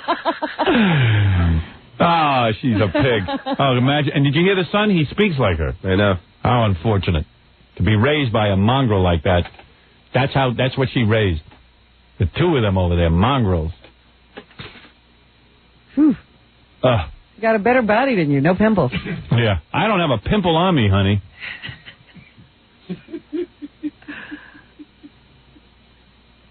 Oh, I have this weird skin growth growing on my ass. What? You ever get like a little skin tag that grows? On your butt? Yeah, I have one underneath my butt on my leg. I got to get it removed. Like yeah, a like you know when one of your moles like grows and I get you're getting that too? I got one long one and it's like real long and I play with it and I twist it. Pulls out? Yeah, it pulls out. It's like the size of a little pencil eraser. And I got to get it removed. I got that right under my arm. Let me see your me arm. I got that right under my arm. You got Popeye this morning. I got it right under my arm. I got it right on my arm. Let me see what you got. I got it on my ass. I must have sat on a toilet seat somewhere and picked it up because it's viral. Let me Can you see it? Hold on. Oh, dear. Let me see. You can pull it out? Yeah, I got to find it, though. What is it, in the hairs? Yeah, it's in the hairs. It looks like a vagina. No, you can't. Look at him, man. It's different arms. Get a close-up of that. Him playing with himself. I can't find it now. Maybe you scratched it off. Maybe you left it. But I used to pull it all the time. Let me see. Might have fallen off. Maybe it's off. I can't find it. It's there. Take your shirt off, stupid. Yeah. Oh, you get fat. Sucking it in. You should talk. Look at you. You don't even remember which arm? Dude, I got one. I don't know what happened to it. There's nothing on that one. Look like an ape. Oh, wait. No, that's not it. Well, something like it. You sure it's your Kicking bugs at him. I don't have it anymore, dude. It looks like a... Does it, look at the underarm. Doesn't that look like a vagina? Doesn't it? Hey, you're kind of hot. I can't find it. I can't think that like two guys haven't used the armpit as a sexual object. Let me see. You got it? Oh, don't... Let me see. I got one right underneath my ass cheek. No, man, dude. I think it went away. Man, dude. All right, man, dude. Guy, man, dude. So I just got one growing right here. You see this one? Let me see. It just No, but mine's long. It looks like mine looks like a long streamer. You see what I'm saying? Like, so you can Yeah. pick it out? Nah, mine's big. Oof. So I probably got to go to the doctor and pull my pants down and have them burn it off. I've got a couple of moles on my back. Nah, not moles, but like a... It's like But they like round. Yeah, but this one grew out. It's like straight out, and I can twist it. I can twist it and play with it. And I want to just twist it and pull it off and yank it out and have blood all over the place. You can't pull it. It's too... No. Or use a nail clipper, just clip it off. Yeah. That would not be wise. I know. My father used to have one. Like a hair grows, then things on top of it. Growing hair? Yeah, I don't get little that. mole on top of it. Like Yeah. You got zits on your shoulder. I know. I know. I don't know where it is, dude. How you find it when you go home? All right, dude. You know what? Stuff. It's really gross. You're playing with your armpit, and it's really disgusting. He smells his hand. All right. Where were we? This is pretty good. All right. You're talking to the guy about OJ. So you don't even think he beat his wife? No, I don't sure. So how do you explain all the bruises on her face? You think you just like smacked the head against the bathtub? Well, I don't know. I really can't understand, man. I can't really say nothing. I could say nothing. Well, as soon as you start to question, the whole thing falls apart. Right. But he just wants to say he's innocent. Who do you think is lower, A.C. Callens or Robert Kardashian? I think it's Robert who? Kardashian? Kardashian. Yeah, I think it's it. You know who he is? No. I don't know. He thinks he's lower. But he doesn't know who he is. Right. But he thinks it's Robert Kardashian. He might be right. So you'll be ordering the OJ tapes? I'm gonna order it, but I don't ready it still. What's that? I'm gonna try and get it. Yeah, I'm gonna order it. Yeah. He's gonna order it. Yeah, sure. Sure. See, OJ gets a lot of support from the black community that go along with his, idiotic court case, but I don't think they're gonna buy the tape. They're not gonna pay $29.95 unless OJ does some karate in there. Why would they pay? They think he's innocent. Yeah. Who would want to hear that?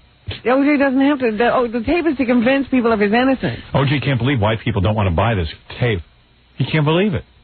It's freaking him out. You see that guy going on who put it out, going on television, mad that he can't advertise on. Tough.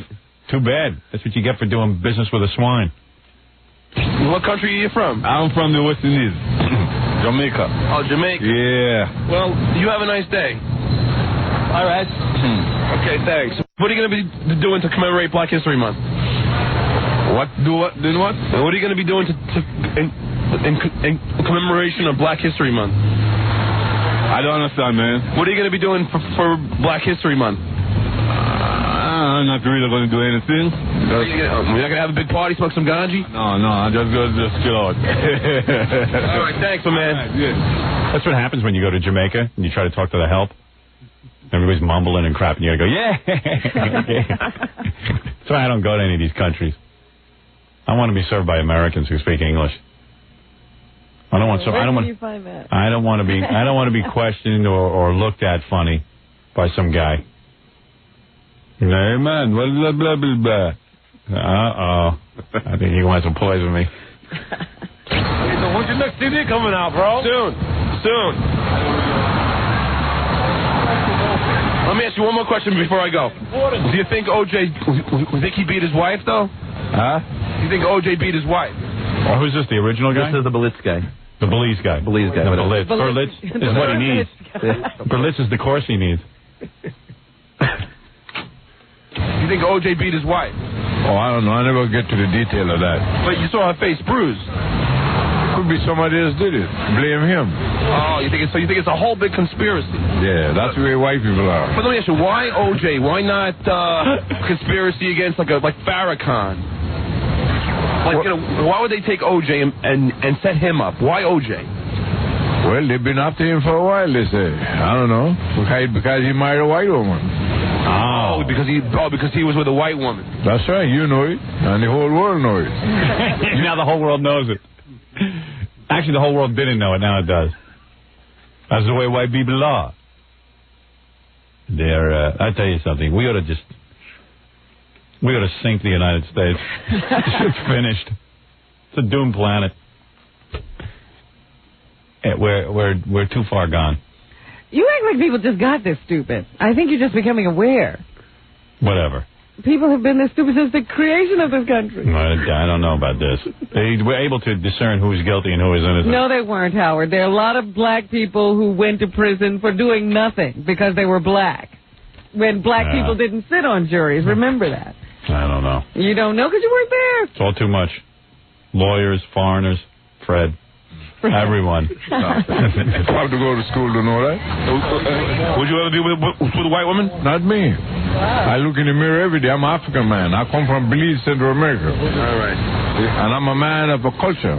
Do you have a quota? Huh? Do you have a quota? What do I mean? Like 25 cents? Of course I got a quota. I come from a fine country. I have to keep a quota. Why? In case of emergency? That's right. I bet you wear clean underwear, too. That's right. I know where to go to my home. Why do you ad-lib? I give you a question. I'm just hanging with the guy. All right, you're hanging with the guy. Yeah. Who cares? All right, don't worry. You have a quota. You didn't like that? No. Oh, you It doesn't make sense in context of what you're doing. All right. All right. You know it? What's that? You know I got a place to go to? That's Belize, Central America. When I'm in Belize, I don't speak English, you know. What's that? When I'm in Belize, I don't speak English. Oh, so go ahead and say it to us. Happy Black History Month in Belize. Huh? Say Happy Black History Month in your native tongue. Oh, briefly, and now what'd you just say? Huh? I just told you. What'd you say? I just told you. I don't want to repeat it. Did you say Happy Black History Month? Yeah, that's what I told you. All right, listen. What are you gonna be doing for Black History Month? Look, I don't know about this Black History Month because I'm a foreigner. I just come here and I see this thing here. All right. Well, Happy Black History Month to you. Well, thank you. No, very nice. Nice job. Good job. What the hell is going on out there? Oh, man. We're having this month that nobody seems to know about. Yeah, we're the only ones who celebrate it. Me and you. Oh, well. Oh, my goodness. Even the black stations don't celebrate it. It's more like Black Mystery Month. Mystery. There is one more piece of the tape you should get to because this guy he speaks English. Yeah. And what does he say? He's got some things to say. Oh, really? About OJ still? No. Well, John asked him a bunch of the questions. All right. Hey, so can I ask you a question from Director K Radio? This is in commemoration of Black History Month. How you doing? All right. Now that OJ is free, do you fear for your life? Yeah. Yeah, you do? Yeah. Do you think that Michael Jackson's a homosexual? I don't know. I don't know about that. I don't know. What are you going to do to commemorate Black History Month? Do nothing. No. No, you're going to have, what are you going to do? Nothing. I don't do nothing. What's that? I don't do nothing. I'm going to be out here sometime. Yeah. You think OJ beat his wife? I don't know. I don't know, but I don't know about that. Well, this guy's smart. He admits he doesn't know. How would he know? He's the only one who's admitted that he doesn't know. I don't know. Well, he seemed like a happy guy, huh? Yeah. You love life? Yeah. If you had to have one thing in life, what would it be? Money. How much money would it be? $1,000. $1,000, huh? Well, I hope you get it someday. Okay. Take care. All right. Should have given it to him. Oh, and how about beating his wife? Do you think he beat his wife? He probably kicked off on her a couple of times. It's only natural. We're all human beings. Nobody's perfect. Yeah, why, have you done it too? No, I'm not with that. That's one of the guys on. It's only natural to beat your wife. It's only natural. He probably kicked off on her a couple of times. Yeah, I mean, I don't know that. Well, Happens. evidently, no one's opinion has changed. Everyone still thinks he's innocent. Rock solid. Rock solid. Let's take a break and do the news. All right. Yeah. We'll be back right after this. Thanks, John. Good job. You're listening to The Howard Stern Show. Stay right there. 97.1 The Eagle. You're listening to The Howard Stern Show. Once again, Howard Stern. I love it. Did you read that in the newspaper? Larry Fortensky thinks it would be fair if he got $100,000 a month for the 52 months that he was married. Why should she pay him for staying with him? He thinks that would be fair. I think $100,000 would be too much. Period. But where does it say you get paid now for living with somebody? Especially after you sign a prenuptial agreement. I don't get under any circumstances. Why does he think he deserves something? I don't know. It's weird. Well, listen, he actually would under our laws if he didn't sign a prenuptial agreement. But now he says, well, I'm too stupid to read a prenuptial agreement. You know where the problem comes in here? Yeah. Is when you change somebody's lifestyle, apparently it becomes your job now to keep them in that lifestyle. I know. You introduce them to some... That's the point of having sex with Liz Taylor. It may be not that great, but... She changed my lifestyle. Yeah, so you stay with her. You can't leave her and then still have the same lifestyle. Yeah, where does it say... And this has become the law now that once you leave, you get to keep the lifestyle. Yeah. Larry Fortensky. Go back to driving a truck. Go out and make a living. Very strange. So he'll get some lawyer to make her life miserable. What else is in the news, though? She's got two bad hips. How much is she supposed to take? Yeah. How much money could she really have? Has she worked since, I don't know. Well, you know, they say she's made a lot of money with those perfumes. Somehow. Oh, Dee, come on in. I'm sorry. Come on in, man. Dee Snyder here for the news. Yeah, you didn't even tell me Dee was coming in. Hey, man, I got it for you. What is that, extra large? Thank you. Sit down and get on the microphone. What's the matter with you? Thank you. Dee Snyder, the legendary Dee Snyder, formerly with Twisted Sister, going around the country.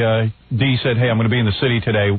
I'll come by and do the news with you. I always welcome D in with open arms. Absolutely. Reminds me of the old days. I used to come by pretty regularly in the old days. Yes. Hang out with you guys. Well, now we're so important that we can only listen to ourselves. I know. We don't have time to talk to anybody Used to ride with them in the limo here in the city. Now it's like catch a train. Right. Off the subway, get your ass down here on your own. Yeah, you know what? D used to come. Dude, they sit out in the lobby. They go, and you are. D used to come in here all the time, and then he would call me up and be like, "I'll tell you what, man. Wait, that's chips enough. That's I'll tell you what, man. I'm gonna drive my car over to your house. I'll just take the limo in with you, man." And I was like, jeez, I love D and everything, but do I, it's cool that I have a limo and I can just sit there and relax in the morning and not have to share it with anybody. And now I'm providing bus service into the station. I recognize that. So. I made Roger stay home. I didn't Right. bring him. Oh, man. You gave you space. The legendary D. Snyder, everybody, wearing his new line of clothing, SMF approved, which, by the way, I love. I love it. I'm wearing it. Excellent. Yeah. I wear it all the time, and this is an extra large? Extra double large. XL. I need that. Can I just say that, man, the response was unbelievable last week. I had said to D for many years, why don't you design clothing? Because he's got really good taste. He really does. I said, that's what you should be doing. So he says, I don't know, man. I don't know. So I was like, so anyway, he went out and did it, and it's got like these SMF logos on it. It says SMF approved. Yeah. And it looks pretty good. It's great. So D came on the air. He gave out a 1-800 number, and he says he's been swamped with calls ever since. I know. I can't even get a catalog. So you can't get one. Can I give the number again? For a catalog, I can't get one. Hey, why not? Go ahead. 1-800-SMF-0016. And for everybody who tried to get through last week and couldn't get through, because really it was just... now you got two operators. We got more than that, but try again. Don't give up, please. Right. And I'm talking with the station. They're talking to me about doing some stuff for the station. Yeah, I hope you get to design their new T-shirt. Some very cool stuff. They're on the right track now, huh, guys? Yeah. Actually, they've been including me. I got to tell you tomorrow. Tomorrow I'll sit down and tell you my discussion. Tom Chiasano and Kevin Weatherly, the program director, pulled me into a meeting about the sound of the station. Did they? Yeah, they actually consulted me on the sound of the station. It was a very interesting What are they paying Kevin for? Taking your notes? Yeah, I know what they should do with the station, but and there was like 5 or 6 suggestions I could have given them. And I said, wait a second, nobody's paying me to give my suggestions. Yeah, what is he, your secretary now? Yeah, so I'll tell you all about that. They even want me in on the selection of the disc jockeys. And hey, I first want to say one thing. What? Because I heard them playing an ad. They want people just to send in tape. Yeah, they want me to listen to them. I said, hey man, I'm not going to listen to them, but if there's somebody you think is really good, you'll listen to their final selection. Yeah, let them come on the air here and audition. I want to hear that. Oh man, on your show? Yeah. Oh yeah. So if anybody wants to send in some tapes of them doing a disc jockey show, send them in to me, and I'll play them on the air. And if I dig them, maybe I'll put you on the air or I'll goof on you. But this once again just sort of proves that we're doing nothing here. Yeah. Right. People, they're soliciting people who are sitting in offices now or in schools who have no profession of their own. Well, I was sitting there with Kevin Weatherly. Yeah. Kevin Weatherly's the program director. Yeah. For the time being. He's in from California. What is he trying out? Well, he programs K-Rock in L.A. The Infinity station there. And he's programming here, but then I guess he's either going to put a program director in or something. I don't know how it all is going to work. They didn't tell me that part. Yeah, how's it all going to go together? But Tom is sitting there, and I basically said, hey, by the way, I just want to go on record saying I think a lot of the disc jockeys who worked here would be fine working here. That was my premise. When? In this meeting. Oh, okay. So he does BS them a little bit on that. No. I really like the DJs over here? Yeah. You think they'd be fine with the new format? Yeah. I personally don't think. Asking. I personally don't think it takes a whole lot of brains to be a DJ. That's my personal feeling. They're saying that people off the street can do it. Right. Why couldn't these guys who have been doing it do it? Open audition says a lot about DJs. Yeah, I mean, it's an embarrassing field that I'm in. It is. It's horrible. When Kevin Weatherly is sitting there and telling me, hey, Howard, we're just going to get like anybody, off the street to come down here and audition. I go, but you mean as a publicity stunt? He goes, no. For real? For real. I go, so you mean I've chosen a profession that what my father said was true. Yeah. A profession where a garbage man. Oh, that guy who wanted $1,000? Yeah. He'd be great. Yeah, right. Yeah. He'd be great. I found candidates yesterday. I would like $1,000. Could you imagine? What do you want? I want money. How much do you need? $1,000. Yeah, right. Why didn't you give it to him? Yeah, he should have. What? You know what those guys were telling me? They said that if they found somebody with personality, they could teach him how to do radio. Right. But you can't teach a radio guy how to have personality. Oh, so radio guys don't have personality, is what they say. Well, no, they're just saying. Well, they're right. If somebody's got a, if somebody's I've yet to wild, meet anybody with any personality. Wait a minute. I mean, we had people on this station. Yeah. They're saying they didn't have personality now. Yeah, and so I went in on That's record. not how I meant it. Even though all the other DJs in this station probably think I'm a scumbag, I went in there and I did say, You like those guys? yeah, I did. I said, I heard Max doing the format. I said, it sounded pretty good to me. He's nuts. Max has personality. Yeah. You can't say Max doesn't have personality. That's what I said. But I think, I mean, Kevin was explaining what they're looking for. What did he say? It is. Well, it was kind of hard to get at, like, you know, sort of a young, hip, you know, because first of all, we are playing, like, alternative music and stuff. If you Well, want. don't say it's alternative. Not alternative. What is it? 90s. 90s music. Yeah, okay, cool. 90s music. I'll accept that. Tom goes into apoplexy every time I say alternative. And I said to him, you know, quite frankly, I like the sound of the station right now the way it is. Because all DJs do is keep you from the music, but it would be kind of cool. To have somebody to talk to. Right. So I said to Kevin, who is like a cool DJ? Who is doing the format right? Because let's find out who's doing the format right. Why don't you just bring them to New York? Yeah, bring them to New York. So what his did he answer say? was? Yeah, sorry. So his answer was, so he was like, he was stumped by that question. He was like, wait a second. He was like, well. Gee, nobody's doing it right. Well, no, he was saying some of his guys in Los Angeles. Then he named a whole bunch of guys, Jeb the Fish and all these guys out of Los Angeles, who I don't really know. I'm not familiar with them. Well, why can't we bring that, what was that guy's name, Radley? He likes Radley. Bring him here. What's his name? On your name, Skank or Radley? I don't remember. Yeah, they give the guys, everyone's got to have like a weird name. Like Skank, or I'm Snatch. When I do a music show on this station, I'm Snatch. And I'm who? No, I'm Snatch. Oh, yeah, I named you Snatch, that's right. I'm Snoop Doggy Bag. Yeah. Douche. Douche Baggy Bag. Toe cheese. So we're Douche and Snatch. That's the Indian. Yes. Douche and Snatch. So, because a lot of the 90s stations have, like, cool names. You know what? When you have a nickname like that, it doesn't seem to me that it's saying a lot about your longevity. You can only be douche or snatch for a certain amount of time. Yeah, well, I said, you know, like I said to him, well, there's a couple of ways you could go really weird, like Elephant Boy could be a DJ. You know what I mean? Oh, man. I mean, I would dig that. I would dig the Elephant Boy show a lot. You got to remember, you're not there interviewing Elephant Boy. That's true. Then I said, well, we did bring up that point. He doesn't interview well. Right. But he can move the elements along. I mean, he could be like, you know, Elephant Boy doesn't know how to eat right. at this point, and you're saying he can do a radio So I said, like, who on MTV is a good VJ? I was trying to get a vibe. And he said, like he thinks Kennedy is good. You know the girl Kennedy? I said, yeah, I think she's good, too. I like her.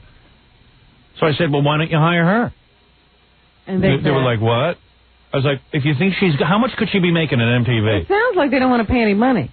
Yeah. That's what it sounds like to me. Yeah. Sounds like all the money went into buying the CDs. Right. And the CDs I get for free, quite frankly. Yeah, so I said, well, if you like Kennedy, why don't you hire her?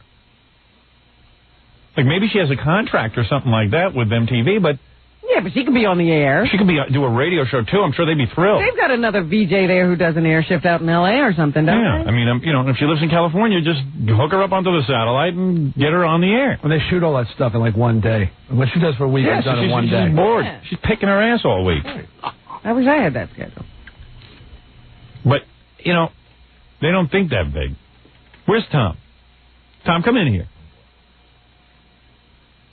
So, in other words, they've thrown all the old DJs out. Thrown out. I've heard such a harsh word. Yeah, right. I've heard the only one left. Good morning, Tom. And Tom can answer this better than I could. What? I think the Cope is the only one left so far. No, Maria. Maria's left too. Yeah. And the Cope. And the Cope. And the Cope. Keep the Cope. And it could be good. And Dave is still here. Dave's So there's 3 DJs still here, but they don't work. Right. But they're. What do they do?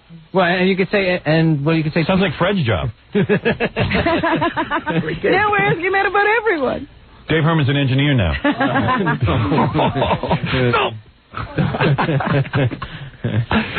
So anyway. Yeah. Wait a minute, it sounded like Tom was going to say everybody's still here. No. Tom, if you think Kennedy is so good, why don't you hire her? Good question. Yeah, just hire her. What do you guys think she's a TV star? I mean, anything could be done. What could she be pulling down at MTV? I don't know. I know what they paid me. What'd they pay you? Nothing. Well, there you go. I did that show for a year and a half. Nothing. And that's what they pay her. Good publicity. You know what she's pulling down? Her pants. So wait a minute. So Dave is here, Maria's here, and the Cope is here. I mean, Maria is here. Maria's going to start working soon. Doing a show? I think so. Really? Yeah. Overnight. I'm sorry, Jackie's giggling over there. I was wondering what's going on. Who'd you enjoy firing the most? I didn't enjoy firing anybody. Did you do all the firings?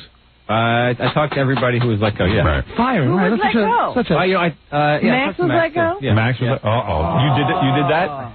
You fired Max to his face. No, actually, Max didn't want to come in. He didn't. No. It's that Vietnam thing. He's too prideful. What happened? He said, "I'd rather know over the phone." Yeah, he talked. Actually, Andre called him, and he said, "You know, why don't you come in?" And he said, "Listen, if you're calling me to tell me to come in to fire me, you can do it now." Right. So Andre said, "Okay." He's a brave man. He said, "Okay, you're fired." There he is, taking the bullet. Is there a transcript of it? I just want to hear what Max said to him. I love Max. No. I do. I like Max too. Yeah. And like I said, he had personality. They sure did. He had a lot of But anyway, I'd be more than happy to listen to some of these tapes, and perhaps if I like them, I'll audition a few of these people. But wait a minute, I got to hear who else was let go, because I'm really not clear on who's here and who's not. But isn't it kind of embarrassing to be running ads on the radio station? I'm hearing them all day. It wasn't meant to be ads. It was meant to be. Actually, we did that so that you would kind of remember to follow through in the conversation we had on Friday. Yeah, I said to the guys, "Hey, I'll go on the air." Right. I think it'd be really funny to have people come on here and audition to be a DJ. Yeah. Or if they're really cool people who, I mean, there's a way of getting the word out all around the country that you really cool people. If you don't just have to have to be a DJ. If you're interested in being on the air in New York and you've got a shtick, you've got something, send us a tape. You know, what's funny is we thought we had to work our way here. Yeah, what a business. We went out, learned the business. Right, what a business. So that we could come back to New York, and now they're saying anybody can do it. See, D would be a good DJ. Well, D's interesting. He knows most of these bands that we're playing. Like, he actually knows some of the guys and jam with them. Yeah. So you get on there and go, "Hey, I know those guys." Who is he, Penn Jillette now? His voice is I know, his voice. Oh, D's got a rough voice. D does have a rough voice. Yeah, he's a street person. Distinctive voice. He's no fag. Hey. Well, actually, you happen to be on the right track, Tom, because there's lots of very talented, unemployed people running around. They're just all over the street. They're not qualified to do anything for radio. Right. Well, anybody can do it. I just think it's demeaning to be in a business where you can just Anybody advertise can do over the air and say, just, anybody show up and do it. Not meant to be demeaning. I know. That's the way of getting the word out. I see. Well, okay. Well, the next time we need a general manager, I think we ought to do it the same way. Open auditions. Okay. We're looking for, and Tom would think that's terrible. But, yeah. Right. We're having open auditions for general managers. Come on down. If you were looking for a new one, then it wouldn't make a whole lot of difference to me. Wouldn't you want a general manager who has worked in other markets, who has probably read the industry trade? I mean, this station and this show is all of a sudden heard in how many markets now? Yeah, well, okay. All right, but anyway, if you want, I will be involved. Okay. And since you have sought my help. We respect your opinion. So All right. I will be happy if someone wants to send me a tape. I will, listen to it and have you down here and let you audition. And I know a lot of the interns want to be on the air, but why not? Gorilla, tomorrow you could do a show. I mean, really, we have all those kids back there who are dying to be in radio. In fact, we could use some new interns. So if you come down here and work for free for me, I'll get you an audition. What do you think of that? Why not? You could be the next. Tom is saying literally anybody could be. Wait, I'm not saying everybody can come in and go on. Will you mind if my daughter auditions? If you want your daughter up here with you to audition, that's fine. Really? She's been talking to me about taking over a little shift. Is that right? I said to her, they're auditioning people. Go up there. I said, I know the general manager. Emily can handle it. She's of age. She's 12. She's in touch with all these bands. Most of the music. Can she work out on a shift? As long as it doesn't interfere with schoolwork? She wants that coveted 3 to 7 slot. Yeah, she just needs a weekend shift. Yeah, because it might interfere with her homework. Yeah, what's something like that pay? That'd be pretty cool. My daughter wants to submit a tape, if that's okay. Great. All right. Why not? Have all of them do I'd love to hear it. you play it. I don't know if the 9-year-old is ready yet. I don't know. Maybe they could do it together.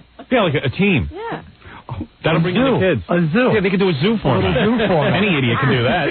You don't have to be experienced. We'll see. So even if you're a surgeon and you want to be on the air, just give us a call. That's the All point. those guys out there who say they can do what Howard does, send the tape. Come on. This is your chance. Send them in. Now, I take it you want a guy who can play records. You don't want him doing a full air shift. You want him just... How much personality do you want? Yeah. We'll have to hear what they do on the tape. Right, I see. It's got to be music. Right. I mean, the music, after this show is over, more than likely the music is going to be the start. Right. Understood. But it would be nice to have somebody who could... Absolutely. All right. Embellish, add to. Well... Is that light pointing at me? Right. I don't know. It's just... To me, you're the man. Thank you. You've been saying that for years, though. Right. And I ain't Get him working. on. You know all these bands. Didn't you just play with Nine Inch Nails? Like that? You know, all these guys. Play my music, grew up with my music. It's great. Right.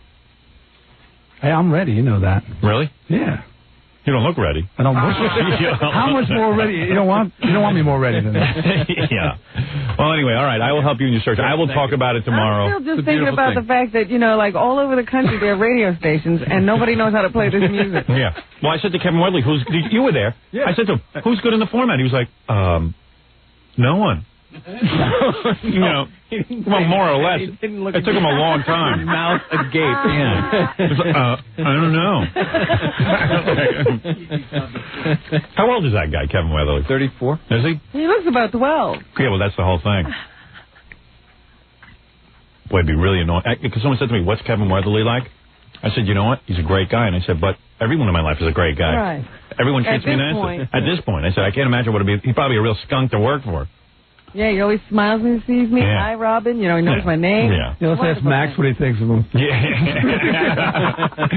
Oh, great guy. Man, wonderful. Well, all right. So what we're looking for is everything Tom is not. We want somebody with some personality. Right. Okay. Thank you, Tom. Very good. Have a carrot? Nope. He doesn't share. Get your own. All right. We're going to take a break. Dee Snider's here to do the news with us. It's always good to hear Dee's opinions on things. Okay. Even if they don't make sense, it's interesting. That's the beauty of my opinion. Even though he hasn't read a newspaper in years. Oh, what? And we'll be back right after these words. We'll return to the Howard Stern Show after these messages. 97.1 The Eagles. We're back with the Howard Stern Show. The Howard Stern Show. Come on. Yeah. There you go. Come on. Come on. You ever wonder what you're supposed to do when I say come on? Come on. I thought it was a rhetorical come on. Wait. Yeah.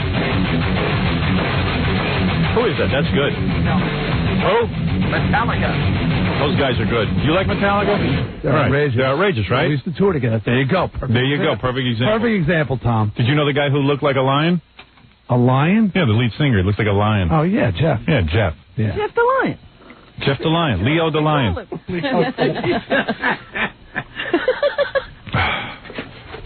I go, come on, during that song. Every time I say come on, you know what Fred does? He puts his coat on. He thinks it's time to go. Come on. No, let's go. Gets up, he starts leaving. You said come on, let's go. Standard rock and roll star rhetorical statements. Come on, hit it, let's go. It's just Metallica, those guys rule. They really do rule. Oh, yeah. There's no better band right now than them. I'm trying to think. Except for maybe Nine Inch Nails, right?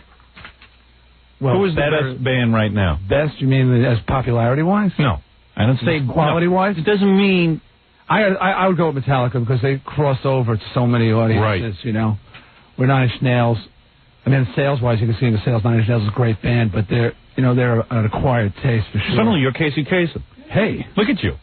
I'm ready. I'm telling you, I'm ready. Robin disagrees with my choice of Metallica. I'm not a big Metallica fan. Right. What is it? Nothing. The lead singer's name is James. That's right, James. What did you say his name was? I think Queensryche, Jeff. Jeff? Sorry. So what? Sort of both those guys. I get them confused. You don't expect don't it to... start touting yourself as an authority and say a wrong name around here. Hey, quota. Okay? Quota. What's he talking about? Listen to me. James Hetfield. There you go. Thank you. Jeff. Jeff Tate. I got, Queens. Same management. Right. All right. Let's go to the news, Dave. Okay, I'm ready. That's why I'm Very here. good. Robin, you were saying that there's some big stories that you've been following. That's right. My biggest story, of course, is the story in Virginia of the man who was arrested at the governor's mansion. Right. Waving a gun, allegedly, and saying that Howard Stern is the king of all media. Did you hear about that? No, I did not. Yes. This happened last Friday. Now, I don't know why we can't talk to the guy. I see reports in the newspaper of people just calling the mental hospital where he is and getting him on the phone. Gary, get me this guy on the phone, goddammit. You can't buy promotion like that. Yeah. I mean, come on. Papa Flunky. Now the guy is saying that he took a wrong turn. This is all the result of a wrong turn. He had borrowed his mother's car, which has New Jersey plates, and was running some errands for his job and turned the wrong way and wound up at the governor's mansion. He said he passed a patrol car, I guess, and this officer was getting into the car. As soon as I passed him, he gets out of his car and starts waving at me, so I waved back at him. Right. And I kept going. He doesn't understand when an officer waves at you, it means stop. Oh, he thought you just so was a wave. He just waved. I am sorry. And kept driving. Second worst excuse I've ever heard. The first was Sam Kinison saying he ate bad Chinese food when he couldn't make it to the Joan Rivers show. That's the guy's number? And this is the mental hospital? Yeah, I called yesterday. I got a nurse. But I didn't say anything. So how are all these... So what are all these reporters... Well, this reporter says that he reached the guy by phone at the hospital yesterday. And what's the guy's name? Taneen? Taneen Howard. Yeah. Well, can you get him on the phone, Gary? Did you want to try it on there? I'll take it. Well, just get him on the phone for me. Okay. Taneen Howard. Howard said he didn't understand that he was supposed to stop his car at the guardhouse. You know, the driveway for the governor's mansion has a circular driveway. So since he was lost and had made a wrong turn, I guess he figured he'd just go in there and turn around. And he didn't know he was supposed to stop at the guardhouse to do that. He doesn't understand a lot of things. Right. So that's... He understands Howard Stern is king of all media, though. Right. Where did the gun come in? He was waving your gun? Yeah, he had a gun in the car. Well, when I make wrong turns, I usually just pull my gun out so I wave to get around. That way it signals people to stay away. Yes, it's an attitude thing as well. Yeah, right. So he says he starts going around the circle and another Capitol police officer jumped in front of the car and started screaming, "Stop." That's when I told him I have a gun in the car. He felt threatened. Right. He was intimidated. He thinks these police officers are out to get him. Sure. You could have been a lawyer, Dave. I understand this. That's when everybody else panicked. See, there was no reason for panic. Right. Some guys in suits came out. They started grabbing me and put me in handcuffs. So, And what about screaming Howard Stern is king of all media? They say anything about that? Oh, yes. They asked him why was he screaming about Howard Stern. And he said he had the gun because Richmond is a dangerous place. So when he saw these guys acting up, he started to tell them he had a gun in his car. Especially where the governor lives. And Howard confirmed also that he talked after his arrest about Howard Stern, the New York shock jock, whose show is broadcast mornings by a Richmond station. It just came to my mind, he said. I think people are trying to pick on Howard Stern. Right. We should be able to hear who we want to hear. And, you know, freedom of speech. There you go. It doesn't sound that crazy. So I just called the hospital. Yeah. And a guy answered. He said that Mr. Howard isn't taking any calls right now. And I said, well, what do you mean? And he said, well, we're not allowing him to have any calls. And I said, well, I read in the paper this morning he spoke to a reporter. And the guy said, well, we slipped up on that one. All right. Wait a minute, Mr. Howard. Yeah. Possible distant relative of Mo Howard. Curly. Well, he's certainly behaving like it. He won't be out till next week, they don't think. Oh. And then he said we could talk to him as much as we want. So in other words, I guess the reason usually when a guy waves a gun in front of the governor's mansion, they just lock him up in jail. Right. But when they start screaming, Howard Stern is king of all media, they put you in a mental hospital. That's right. They said, obviously, the man is deranged. Yeah. I've got him under arrest, and he starts screaming about Howard Stern. So that's a good thing to do, is scream my name after you commit some horrible thing. Yeah, really? Rob a bank? Right. Howard Stern is king of all media. They put you in a nice hospital. Let you rest. Janine Howard now says that his mental problems might have been due to a lack of sleep. I can't get enough sleep, and it makes me paranoid when I don't get enough sleep. He must sleep with my wife because I can't get enough sleep. She wakes me up every single night, tossing and turning, snoring, all kind of things, all kind of business. Oh, dear. I understand that this is a black man. Oh, is that right? Mm-hmm. Thank you. So this is a black man you could hug for Black History. You're vindicated. Right. The blacks love me. People don't understand that. They know I'm they know I'm onto something. Well, they say he's going to be charged now with reckless driving when he's released after his psychiatric examination and treatment from Metropolitan Hospital this week. So there. Nothing about the gun. Just reckless driving. No sleep. We should all be carrying machine guns. None of us get any sleep. See, he's a black man, Robin. A lot of blacks love this show. A lot of people are under the impression that the blacks don't love Well, look, here's a guy who said that he's tired of people picking on you. Right. I have it worse off in this country than blacks. What do you think of that? Because the blacks see that I was persecuted by the FCC and they relate to me. Freedom of speech, that's what the guy said. Black people have a good sense of humor and they love freedom of speech. It's the only freedom they've ever had. And years ago they didn't even have that. That's right. Yes, sir. Our show has no plot and it's easy to listen to. That's why the black flag is simple to follow. That's right. There's a lot of karate. And you can talk to it. The early morning audience loyalty.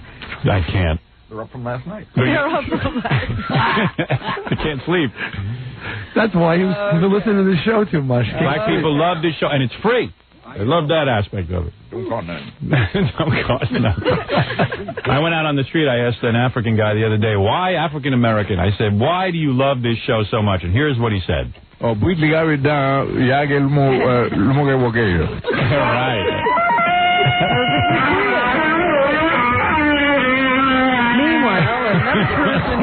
Authentic frontier gibberish. Right. Anyway, you were saying, Robin. Another person we know is in the news, Dr. Melvin Rosenstein.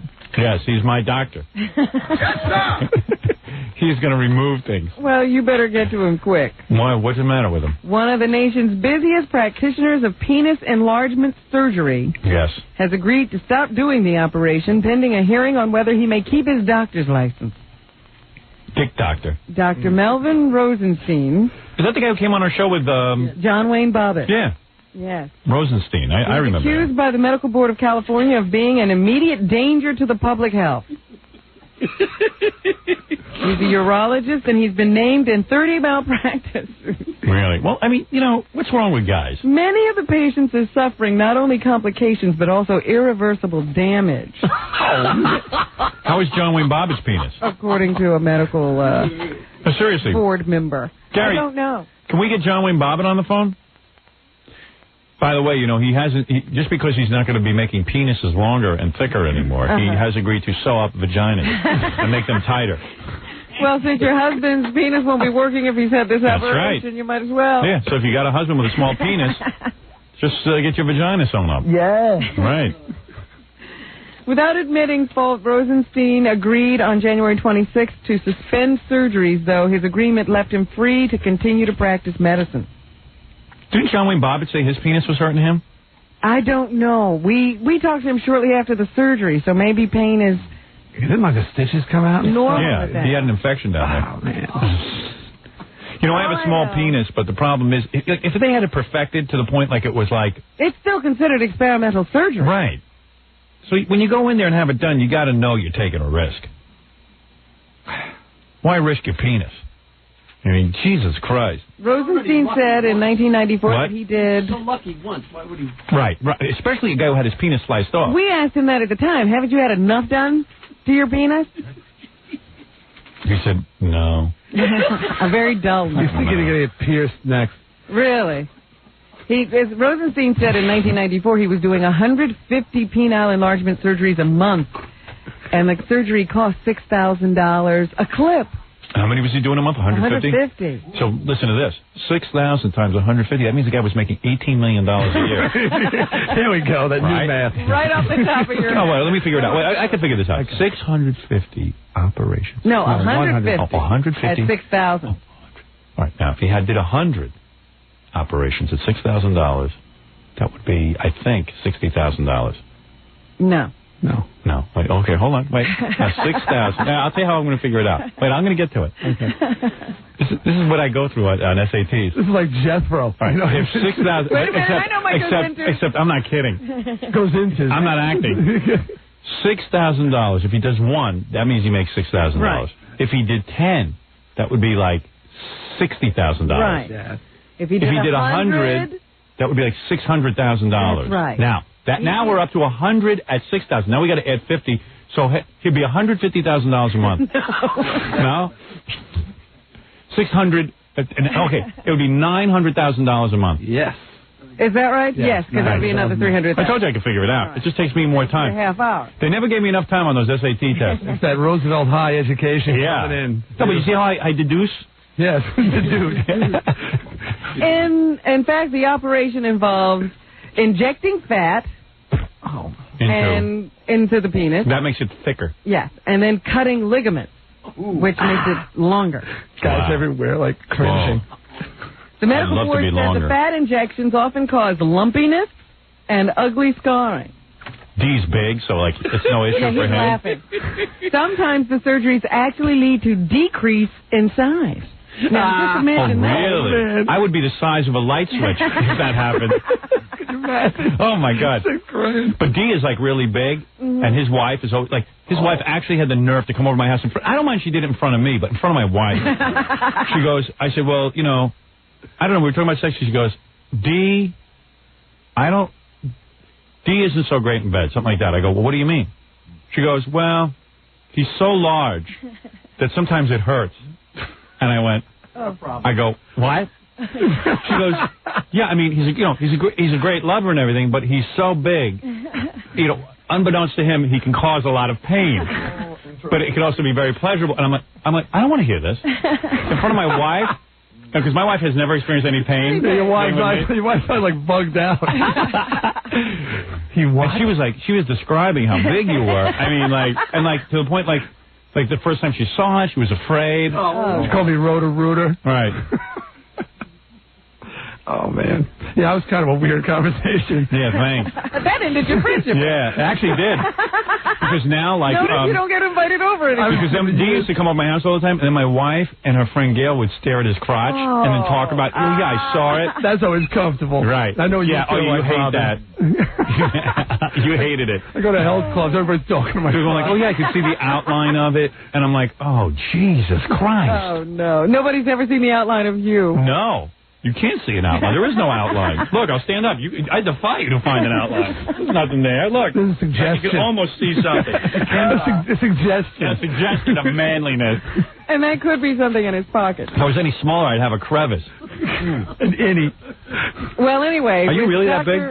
Seriously? Were you like in gym class considered big? No, I never thought I was that big. Did other guys ever say anything to you, or women that you dated before you married your wife? No, nothing particular. I mean, really? I'm larger than normal, but not like massive. Not like I think Sebastian Bach was down here. Right, he's huge. I got Uncle Milty's still hunting me down. Hey, come here, kid. I got this. I'm downstairs with my kids, and we got them like a Ken doll, and they were like, "Hey, he's hung like you." Ah, they didn't say that. Yeah, he's the same size as you, Daddy. No, Ken doesn't even have genitals. He's smooth like you. Oh, man. Can I get back to this surgery and what people are suffering? I'm suffering. This attorney named Keith Schulner represents 12 men who have filed malpractice suits against Rosenstein, and he says he knew of 37 cases, that he's not representing. Your Honor, People's Exhibit A. Yeah, but don't these guys know? There are many more injured patients who refuse to get involved because they're embarrassed about their surgery. His clients range in age from their 20s to their 60s and are all very upset. He says they don't want to be seen naked, not by their wives, not by anyone, and their sex life is pretty much gone because not only do they have this ugly, lumpy fat scarring, but sometimes they can't use it at all. Wow. From what I understand, when they cut that ligament, it points down. Right. So when you get erect, it's a downward pointing erection. If you can. Really? Yeah. Wow. Yeah. Which some people say is I'm going to cool. get that. It allows greater flexibility. You like that? I want that. I don't like my But they arousal. also said the operation has left some people with intense pain and a loss of feeling. Oh, Jackie. I still got mine. Go down. Well, the loss of feeling part can be okay. Oh. Yeah, maybe I could hold out for more than a second. I think that might be a help. Want to take a break? Yeah, we can. All right, take a break. We'll all think about our penis and Yeah, come be back. grateful for what you got. That's right. We'll take a break, and we'll be back right after these words. You're listening to The Howard Stern Show. 97.1 The Eagle. It's The Howard Stern Show. Here's Howard.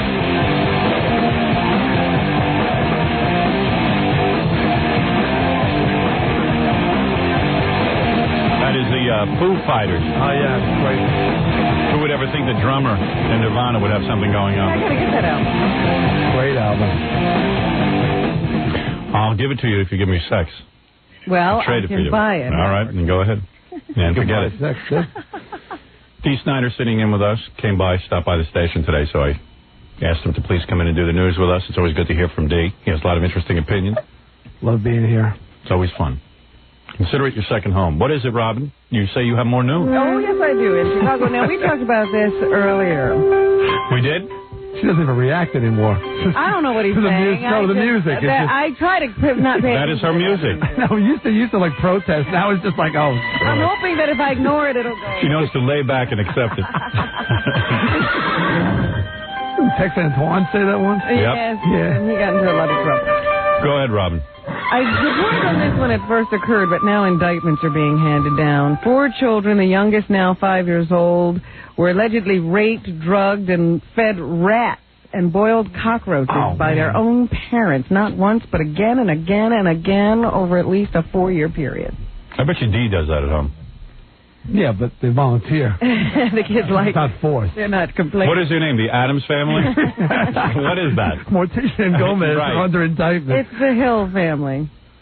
That was Jackie's favorite meal growing up. Yeah, this is a Chicago thing. The whole thing fell apart. You know, I love these stories because it always seems that somebody has been reporting something, but nobody ever sees anything until all hell breaks loose. Right. So they say 4 times since May of 1993, the State Department of Child and Family Services received calls alleging child neglect at the home. But nobody had ever seen any abuse. Until last spring, when allegations of abuse arose after the children began acting strangely when they were placed in the care of a relative. The relative left them alone. I don't know why, but she did, or he did. And all of a sudden, one child began rubbing feces on the walls. That's not so bad. A second child sliced her clothing in pieces, and the youngest made sexual advances to an infant. And if somebody looked at this and said, so when did the problem start? Something might be going on with these children. So then they started talking to the children, and independently, they say, each one of them told stories of horrendous abuse. Both sexual, physical, and emotional, I would imagine. I mean, when you're being fed boiled rat. And Dee whines about his father hitting him with a wiffle ball bat. Boiled rat? That's not how I prepare them. I saute my boiled rat? Authorities boiled rats and cockroaches. Wow. They made him eat that. Yeah. Makes you wonder why they... the rats were fried, excuse me. Oh, okay. There's people out there trying to figure out what to do. There you go, spreading... Do you think they made him... fried. Did they make him eat it as a torture, or because they just didn't have any money and they said, well, this is what we have to eat? You were acting like I got to interview these people. No, come on. Is there any... No, I don't know why they gave them boiled rat or fried rats or boiled cockroaches. Wow. Batter dipped? Bet you they're good. Yummy. Jackie threw urine in his mother's face. I mean, you know, everyone... That's a kid doing it to his mother. That's I see. They said there were dozens of incidents of sexual penetration, and they say they have physical evidence to support these claims, even though now some of the children are saying, or I guess a couple of older children are saying, no, this stuff ever happened to them. They are going to proceed with this case. I see. Here in our fair area, we have our own sexual abusers and other kinds of abusers. A former foster father has admitted he raped one girl placed in his care and sexually abused another. 34-year-old Terry Hopkins and his wife Teresa had taken in at least 10 foster care children over the last 7 years to their home in cheaper than hookers. County. Well, I tell you something. They He was arrested in December of last year and pleaded guilty yesterday, the day before the case was to go to the grand jury. So at least he's sparing us the trial. But a lot of this goes on. Oh, sure it does. liked that one. Oh, the mother in the case was charged with misdemeanor endangering the welfare of a child because the charges allege that she knew what her husband was doing and didn't try to stop him. Wow. There's another case here, let me find it, of a woman who fed her infant child drain cleaner. Oh, damn. I don't know what's going on. Maybe she didn't like the kid. Oh. You know? You think? But then give them away. Maybe his pipes were dirty. No. Let's ban abortion. Definitely. That's not, Yeah, right. that's a good idea. Right. We got more unwanted children. Yeah. Now, this is from Hornell, wherever that is, in New York. That's where they make spam. That's true. Or is it chili that Hornell makes? A woman has been charged with feeding her infant daughter baby food mixed with toilet bowl cleaner. Where do you get these stories? The same woman, this is from the AP. This is all one day? Also allegedly poured boiling water over her daughter, causing internal injuries and second-degree burns. See, Dee makes a good point. People who worry about abortions. Where are these? Absolutely. But are worried about all these unwanted children. Okay. These are just the worst-case scenarios. There are many people who have these relationships with their children where they don't do enough to get themselves arrested or their children taken away, but they are abusing their children and raising future problems for society. Fred's parents made him eat Brillo sandwiches. Remember that? As a punishment. With the soap. But that was good to clean out his... Is that what he said? Yes. Tough to pass Brillo? Right. No. Not a party. You never can give Fred on that mic. Oh, dear. The 19-month-old daughter, Morgan, is now with a foster family, and the 4-year-old daughter is also under foster care. So, there you go. We have our own cases right here at home. Good for you, Robin, uncovering those cases, by the way. Bring it to our attention. Thank you. I think you should know what's going on. The Coast Guard says at least 40 bodies have been recovered from waters off the Dominican Republic where a Boeing 757 went down last night. Oh, Jackie, please. There are no signs anyone lived through the crash. Hey, it's a storm. But an extensive search for survivors is underway. He says rescuers are keeping all options open. Jackie thinks plane crashes are funny. So he loves it. It's infectious, though. He's He loves it. He has a very dark sense of humor. Even though I'm horrified by that. I read a letter on the internet the other day about, it was one of those Howard Stern bulletin boards, and another person was screaming about how Howard should let Jackie go because this is killing him, how Jackie cracks up. Well, I'm thinking about it. I'm thinking about letting him go. His insensitivity. Yeah. Suffering to his fellow man. It's my problem. A man beating Hey, he didn't fly the plane. Here's a man that's being... He sold him the pot that he was smoking as he was flying the plane. Here's another man being called a hero, Howard. Who? This neighbor who came out when he saw a man beating his girlfriend with a baseball bat in his apartment. A neighbor came out to the rescue of the woman and wound up shooting the guy with the baseball bat. Guy was beating his girlfriend so bad with a baseball bat that her head looked like he was hitting it with a melon, like with a bat.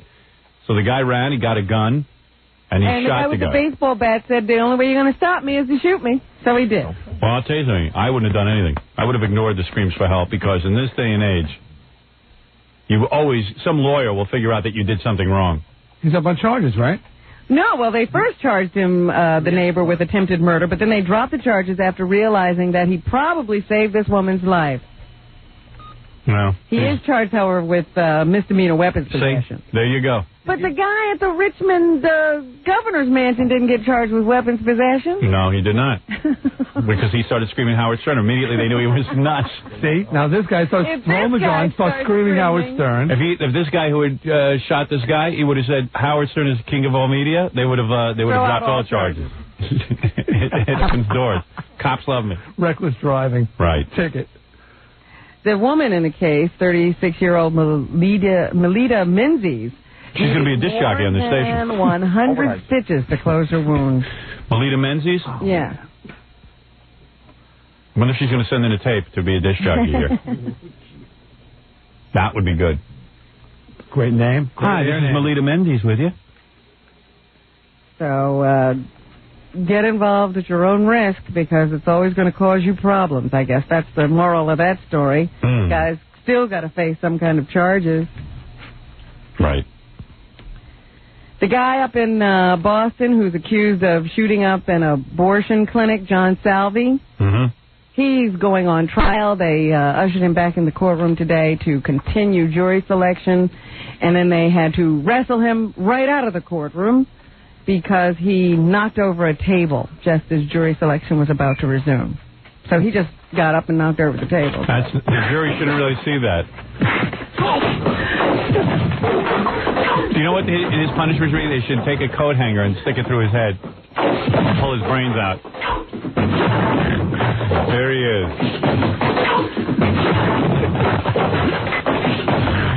There he goes. Your Honor. Yeah, that's some scene. Will the jury please leave the room? How do they ever determine that somebody is not suitable to stand trial? They should give an abortion to him. They should give him a cesarean, this guy. Take out his stomach, pretend it's a baby. You should have yelled Howard Stern, king of all media. That'd be it. He's obviously insane. Yeah.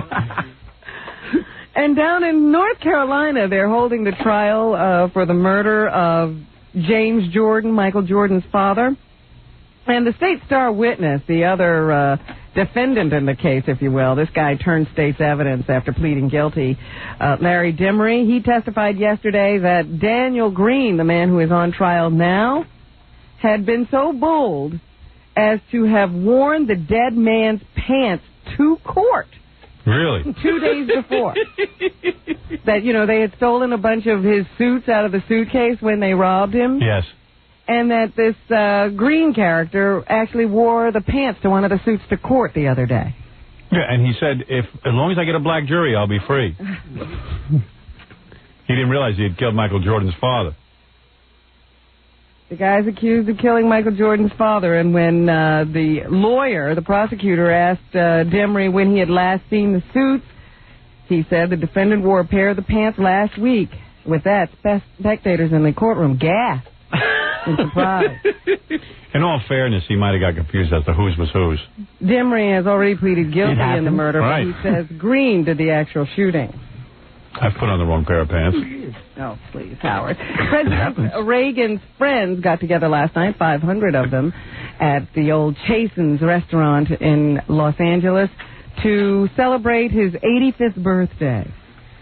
They decided to hold it there because this is where Ronnie proposed to Nancy so many years ago, and a lot of people were there toasting him, even though the president couldn't attend his own party. Did you read that report? Ironically, last night he proposed to the fireplace. He thought it was Nancy. Oh, stop it. Yeah, that's what happens when you get Alzheimer's. you start proposing to fire plugs? Yes, fireplace. Had the same measurement. He made love to the sink. 500 of his friends were in the room, but he can only count to 6. It was a waste. Well, there were protesters outside. Really? Act Up, yes. Act Up. Gay group that had always given Ronald Reagan a hard time because they didn't think he was doing enough to fund the fight against AIDS. They decided to commemorate his birthday, too. Here are sounds of the protest. Go, girl. That's not right. See, the guy's out of it. In fact, Reagan thinks he's Tommy Lee from Motley Crue. He's been stalking Pamela Anderson.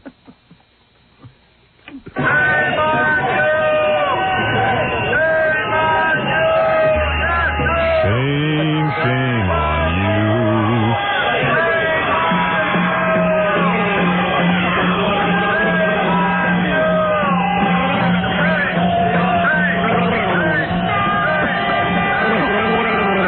Sounds like a wild time. Sounds like D backstage at one of his concerts. I see you have more protests. Yes, is there any more? You can't get enough of that protest. No.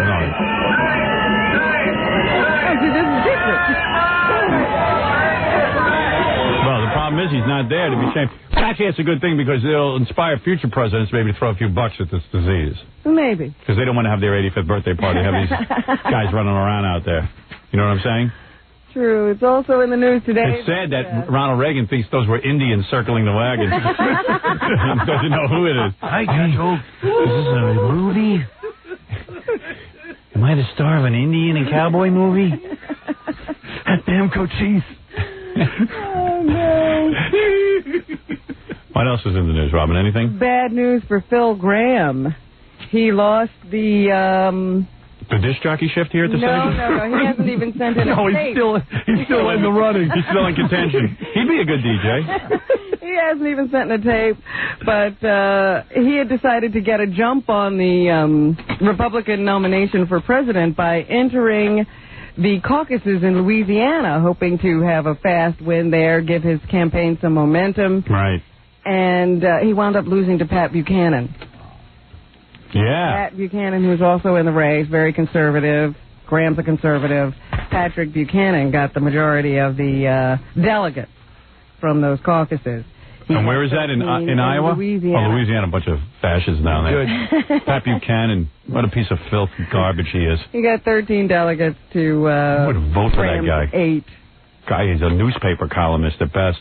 Well, we need him to kill the Republican convention again this year. Yeah, ruin it. Get up there and start doing his right-wing Well, it's agenda. really interesting to hear Pat Buchanan speak. He says all the time that this is an effort to reclaim America for Americans. Who's got it now? Yeah. Oh, you know what he means. Who? Who is he talking about? He has to spell it out? Schwarzes. I understand these guys. Bill Clinton and his friends is what he says. Right. Who do you think his friends are? But these aren't Schwarzes. Americans. And the Kikes. That's right, and the Kikes. Kikes and Schwarzes. Time to reclaim this country from the Kikes and Schwarzes. Why don't people just come out and say what they mean? Why do they have to speak in these veiled statements? I'd like to know. Just call a spade a spade. Right on. Ooh. Where's the music?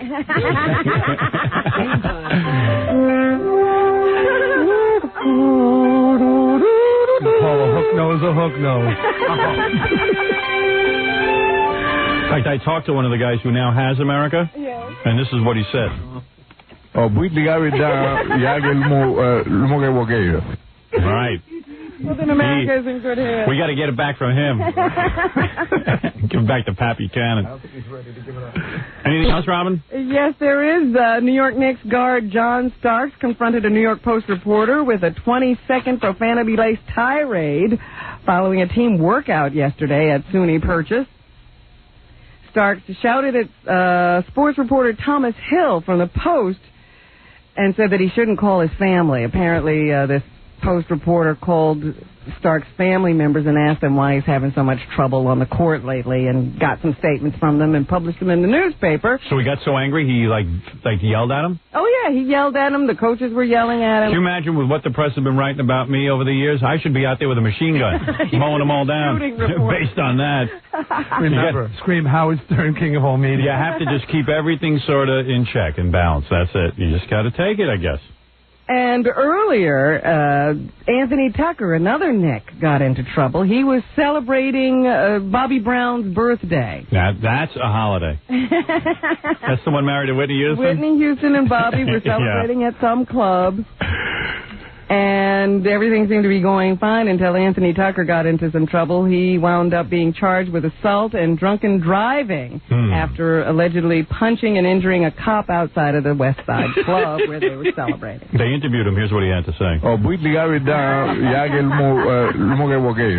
I'm sure that's not him. Whatever. I mentioned earlier today that Random House is suing Joan Collins because they say she can't write a book, even though they decided to pay her $4 million, whether she could write one or not. Yeah.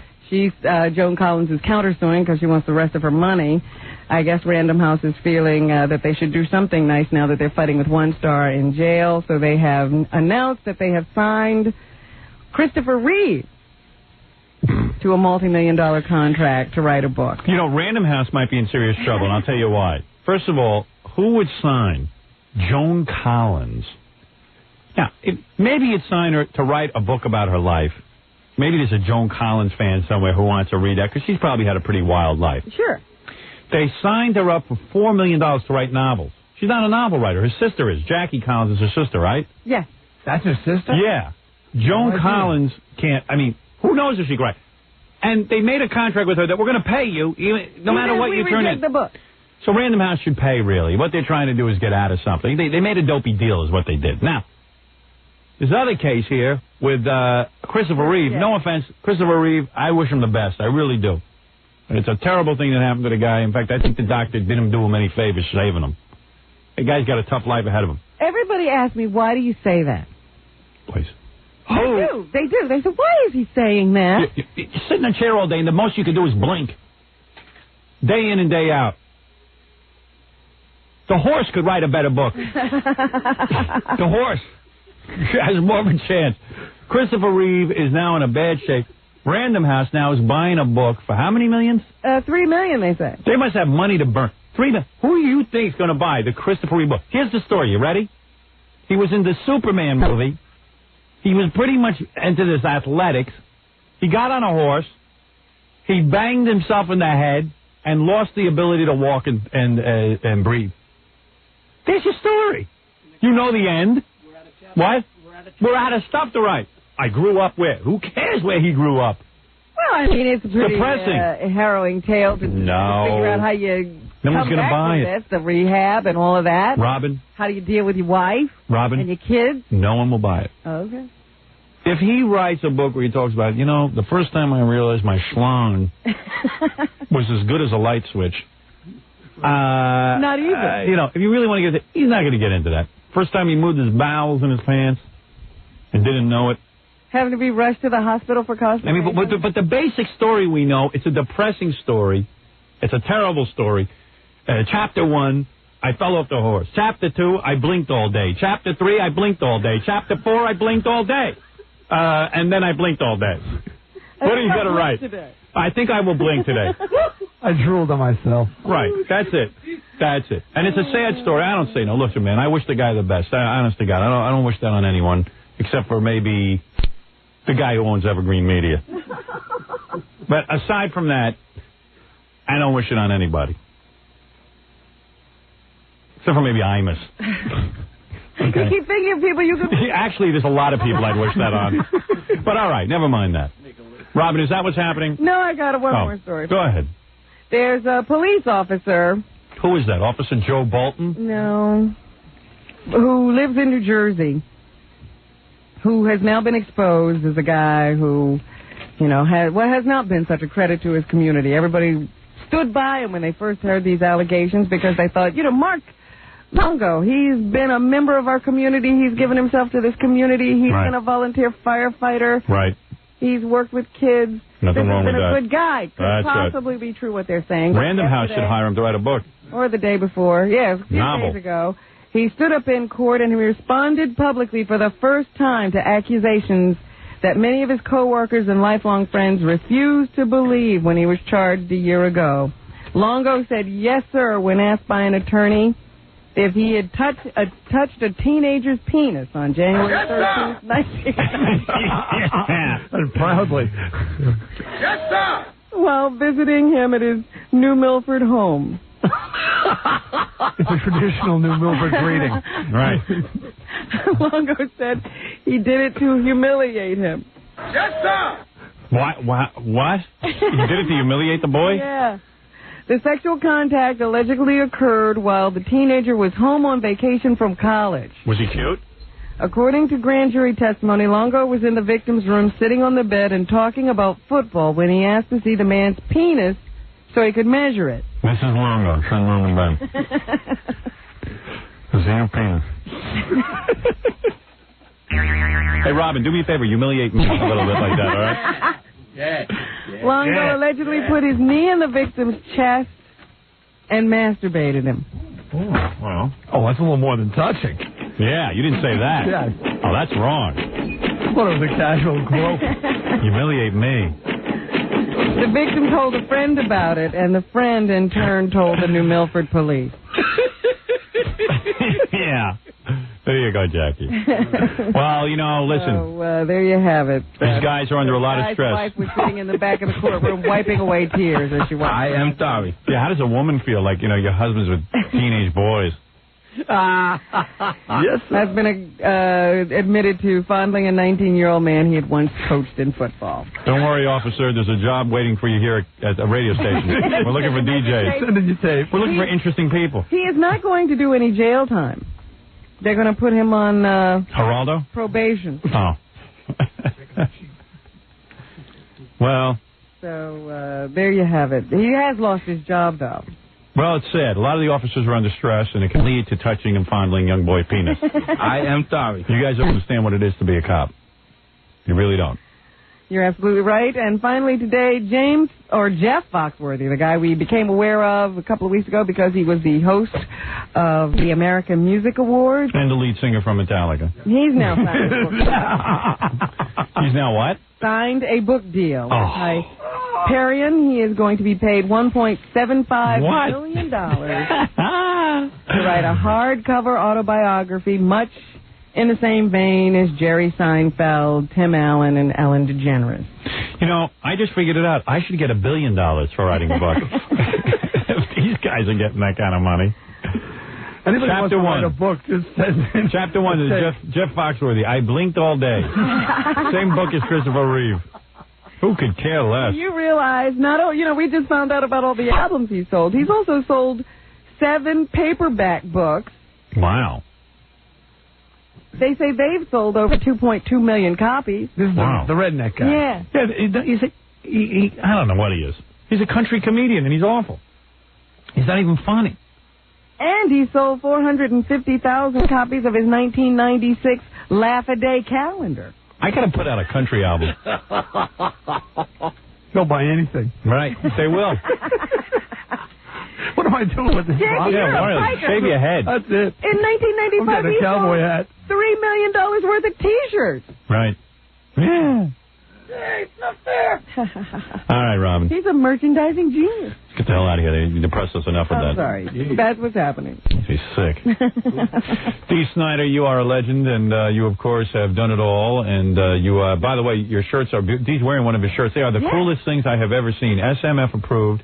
And what's the number? Go ahead, give it a plug. All right. 1-800-SMF-0016. You can get a catalog. Yeah. Okay. Well, Santa, if you've already called in for a catalog, haven't got it yet, we really were overwhelmed by the response. Robin, I'm still waiting for mine. You called in and you couldn't get one? I called him. Really? Called me. And you still can't get one? They're going. All the rest of them are going out this week. They're going out this week. You love his stuff. It's very cool. Really Everybody nice stuff. here likes the stuff. Yeah, it's nice. Thanks. Jackie Penthouse, Joke Page Marlowe, get your hysterical 2-hour video. The Wild Game Stump the Joke Man. You've ever seen Jackie's video? Yes, of course I have. See? A long time. You didn't order it, though. He gave it to you, right? Oh, yeah. But my brothers and stuff. He doesn't give it away. My brothers and stuff, they've been, ordering this stuff for ages. Really? We go way back to the off-hour rockers, me and Jackie. $15 plus $4 shipping and handling. Jokeland special, buy 2, get 1 free. Call 1-800-323-KING. Jackie all happy now. He's got some. Somebody ordered. Get some money. This Saturday. Yeah, I got the check. I remember it personally. This Saturday night, February 10th. And you know what? They were your brothers, and I still cashed the check. Right. Yeah, I took money from Dee's brother. Right. Yeah. This Saturday night, February 10th, at the world-famous Club in A. Hey, he doesn't send me his albums for free. This Saturday night, February 10th, at the world-famous Club in A in Sayreville, New Jersey, it's Jackie. For information and samples of Sergeant Pecker, call 516-9221. Spend some time with Jackie. It's a lot of fun. This Saturday, King Norris Unplugged at Mother McGee's in Huntington. Hey, join Baba Fohai this Thursday from 5 to 7 p.m. at the Princess Ski Shop, Giant Stadium Blowout Ski and Snowboard Sales at Meadowlands. And don't miss Stuttering John appearing in Tony and Tina's Wedding this Wednesday and Thursday night. All right. As John, the actor, takes to the stage. If you're planning a wedding, a party, or you need a DJ, and I know who you should call. Scott the Engineer at Rocket Entertainment at 718-BAG-5040. Is he submitting a tape? Oh, I bet. We should have Scott submit a tape. See, I listen to his show. He thinks he knows the music. Right. And by the way, if any of you want... Didn't Tom say personality? Yeah, but I think he has a personality in that he doesn't. An anti-personality. Well, he could do like a smoking show. Like he could have the tobacco hour. I would say the only way you can figure out if he has a personality is to take a cigarette from him. I've got some good tunes to play today. I'll be playing Tobacco Road. All smoking music. Smoke on the Water. Smoking in the boys' room. Smoking in the boys' room, and then later on I'll be doing an interview with the head of Sir Walter O'Reilly Cigarettes, who will be here visiting, sponsored by Brandon Williamson. We're doing my show, an all-smoking show. If anybody has some requests, give me a call. They have to pertain to smoking. Today is R.J. Reynolds' birthday. Happy birthday. I'd like to give a shout-out to R.J. Reynolds. Noon today, we'll be guessing how many tumors I have on my left lung. If you got the right number, be the 92nd caller. And I'll tell you, I really like being a DJ. My headphones never stick to my head because there's no hair. It's easy. Oh, there he is. Because an autographed chest X-ray. Why don't you make a tape? I'm being serious. Anybody who wants to be a DJ on this station. Be Johnny Winston. Johnny Winston. There you go. There's some of that humor coming through. There you go. That's what we can hear if we do it. Right, there you go. Actually, I've been thinking about being Johnny Winston. That's pretty good, don't you think? I'll use Jackie as a joke writer, all right? Okay. You're already Scott Salem. Yeah, I'm Salem. Well, that works. Yeah. Your air name should be No Old Personality. Hi, this is No Old Personality. No personality. No personality. Good, I like it. Now, if while I'm on the air, if you hear a thud in the studio, and I should happen to die, and you're the 92nd caller, it'll be great. So be sure to listen closely to your radio dial. Scott the Engineer Show. I'm serious. Every has to do with cigarettes. How many cigarettes did I smoke yesterday? Yeah. And you can win cigarettes. That's right. And he gives away cigarettes. Today, a very special contest. Yesterday we gave away cigarettes on the air, but today I'll be giving away cigarettes from my personal pack. I'll be opening up a pack of my very special brand. What's that pack you smoke? Merit 100s, thank you. I'll be smoking Merit 100s, and hopefully you'll win some from my personal stash. And I'll be smoking exactly 92.3 cigarettes this hour alone. It's a good show. It sounds giveaways nice. would be ashtrays, all cigarette-related products. Lighters. I don't mean to bore you, but I'll get right back to the music. But I think it's ironic that I smoke merits, yet I have a life without merit. Socrates. Smokerties. Smokerties. I think, therefore I'm bald. The Scott Salem Show. That's with a you. great show. I'm being serious. Tom has said to me, I swear to you, this is not a gimmick. Okay. Him and Kevin Worthley sat down with me and said, we don't know what we're looking for, but we haven't found it. We've got over 200 tapes. We haven't found it yet. You're right. And he said, would you get on the air and, could you be part of this and ask for disc jockeys? I said, fine. I said, what is it, like a gimmick? Because I don't want to be involved in a gimmick. Can people actually get a job? He goes, I'm telling you, we want people from everyday walks of life. Couldn't be more every day than me. But you hardly walk. Right, I don't walk. God, you'd have less listeners than hair. That's not possible. Are you going to really put together a tape? Yeah, why not? Do it. I'm being serious. Maybe we'll get into it. You never know. I think Elephant Boy should make a tape. Why not? But you can't help him make the tape. It's got to really be Elephant. Yeah, right. No. Yeah. Well, that's what you want. The real guy. Yeah. Put on front. I mean, I think it's sort of demeaning that, when you watch the network news, and Tom Brokaw says he's leaving, they don't go on the air and go, look, we've looked at all the tapes of everybody, and I have never heard NBC, CBS, or ABC. No, because a certain amount of professionalism should be developed. Like I know that I could not get a job in New York radio when I got out of college. I really had to go on the road, and with good reason. I sucked. And it takes a certain amount of proficiency. At least I used to think. Yeah. But evidently it doesn't. We going to have any homeless up here? What? Did you just drain the energy out of the room? On purpose? Of course. Or did you do it by accident? I'm a member of the D generation. The D stands for dull. Get me out of this. When you break a plane window and everything gets sucked out. He opens his mouth. If you should by accident hear a joke on this show, I just want to warn you, it wasn't intentional. I can't believe it. I better go smoke. Go listen to this smoking record. You should keep the mic open. Smoke Temple Pilots. You should keep the microphone open while you smoke, so you can smoke with the audience. We're going into the extended music set now. Sit back, light up. You see, but that's what you ought to do. See, that would make you a great DJ. If you give Kevin Weatherly a tape, and all of a sudden, you hear him, now, since I'm known for my smoking, even though you can't see it, I will perform theater of the mind. Now you'll hear the match lighting. I'll do the 3 cigarette salute. And listen to me inhale. It could be a smoke set. Scott will be playing music as long as the smoke lasts. See, I would listen to that. We'll do a twofer. I play 2 songs by the same artist while smoking 2 cigarettes simultaneously. A little Smokey Robinson. Yeah, but everything has to be consistently smoked. 2 songs, 2 cigarettes. Yeah. Here's a cot and a 9-inch nail. Now what I'd like to do is pack my pack. Now, we'll listen to this. Oh, yeah. Can I do pack it? Tap, tap, tap. Here you go. Let's tamp together. Everybody. Come on, everybody get their packs out right now. Smoking's going to become popular again. Don't you hate it when you have your cigarettes, but you don't have a light? On today's show, I will call a restaurant that doesn't allow smokers. And yell at them. Hello, you're on the air with Scott Salem, the smoky engineer. What can I do for you, sir? Scott, I'd really like you to call that restaurant right now. Give them what for. You got it, pal. All right. I'm dialing the phone. I'm going to light up and smoke during this very tense moment. Why doesn't somebody remake Smoke Gets in Your Eyes? That's a great song, rock version. First, before I dial, I'll tap my cigarette ever so lightly on the ashtray to remove the ash. I'm going to have a lighter installed in my coffin. Because I have a feeling that there is an afterlife. No, I have a feeling that when I'm yelling at this restaurateur, that I will not have time to tap my cigarette and get rid of the ash. So I'll do it in advance. That's a little preparation. Dialing the phone, and let's see who calls. Hello? Yes, are you the proprietor of this establishment? Yes. Well, you're on the air with Scott the engineer. I never heard of you. No one has. I'm going to say something very controversial now to you, sir. Go ahead, I'm busy. It's lunchtime. All right, here we go. Hey, let the people smoke. Let my people smoke. Hey, get off of my smoke. Loud. I'm very creative, huh? The Moses of smoking. Thank you, sir. Goodbye. Goodbye. You fascist. You just made my demo tape. Better be the world's most dull show. I told him, huh, folks?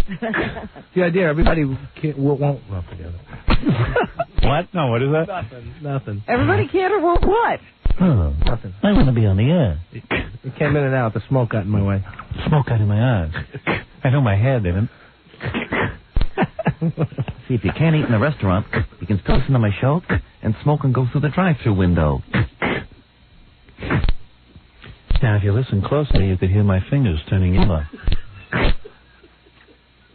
Why don't you give me a call? Tell me about the first time you noticed your fingers were yellow. Yeah, get smoking news, smoking tips. All right. Call me up and tell me what you coughed out of your lung today. Well, now here's Robin with the news about smoking. Please, just keep it to the cigarette smoking news. story. Yeah. Anyway, are you really going to make a tape? You should. All right. I'll do it. All right. Okay. I think I'll keep it music intensive, though. Scott's addiction. Scott's addiction. Been caught stealing cigarettes. Alice in Chains smoking. Right. Now you're getting the hang of it. Yeah, give everybody a smoking name. Yeah, my cigarette is stuck to my lips. Everyone should have so much courage as I.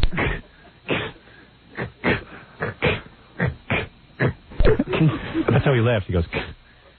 I picked that up. Yeah. Every time he says something, he thinks he's funny. Pick myself up.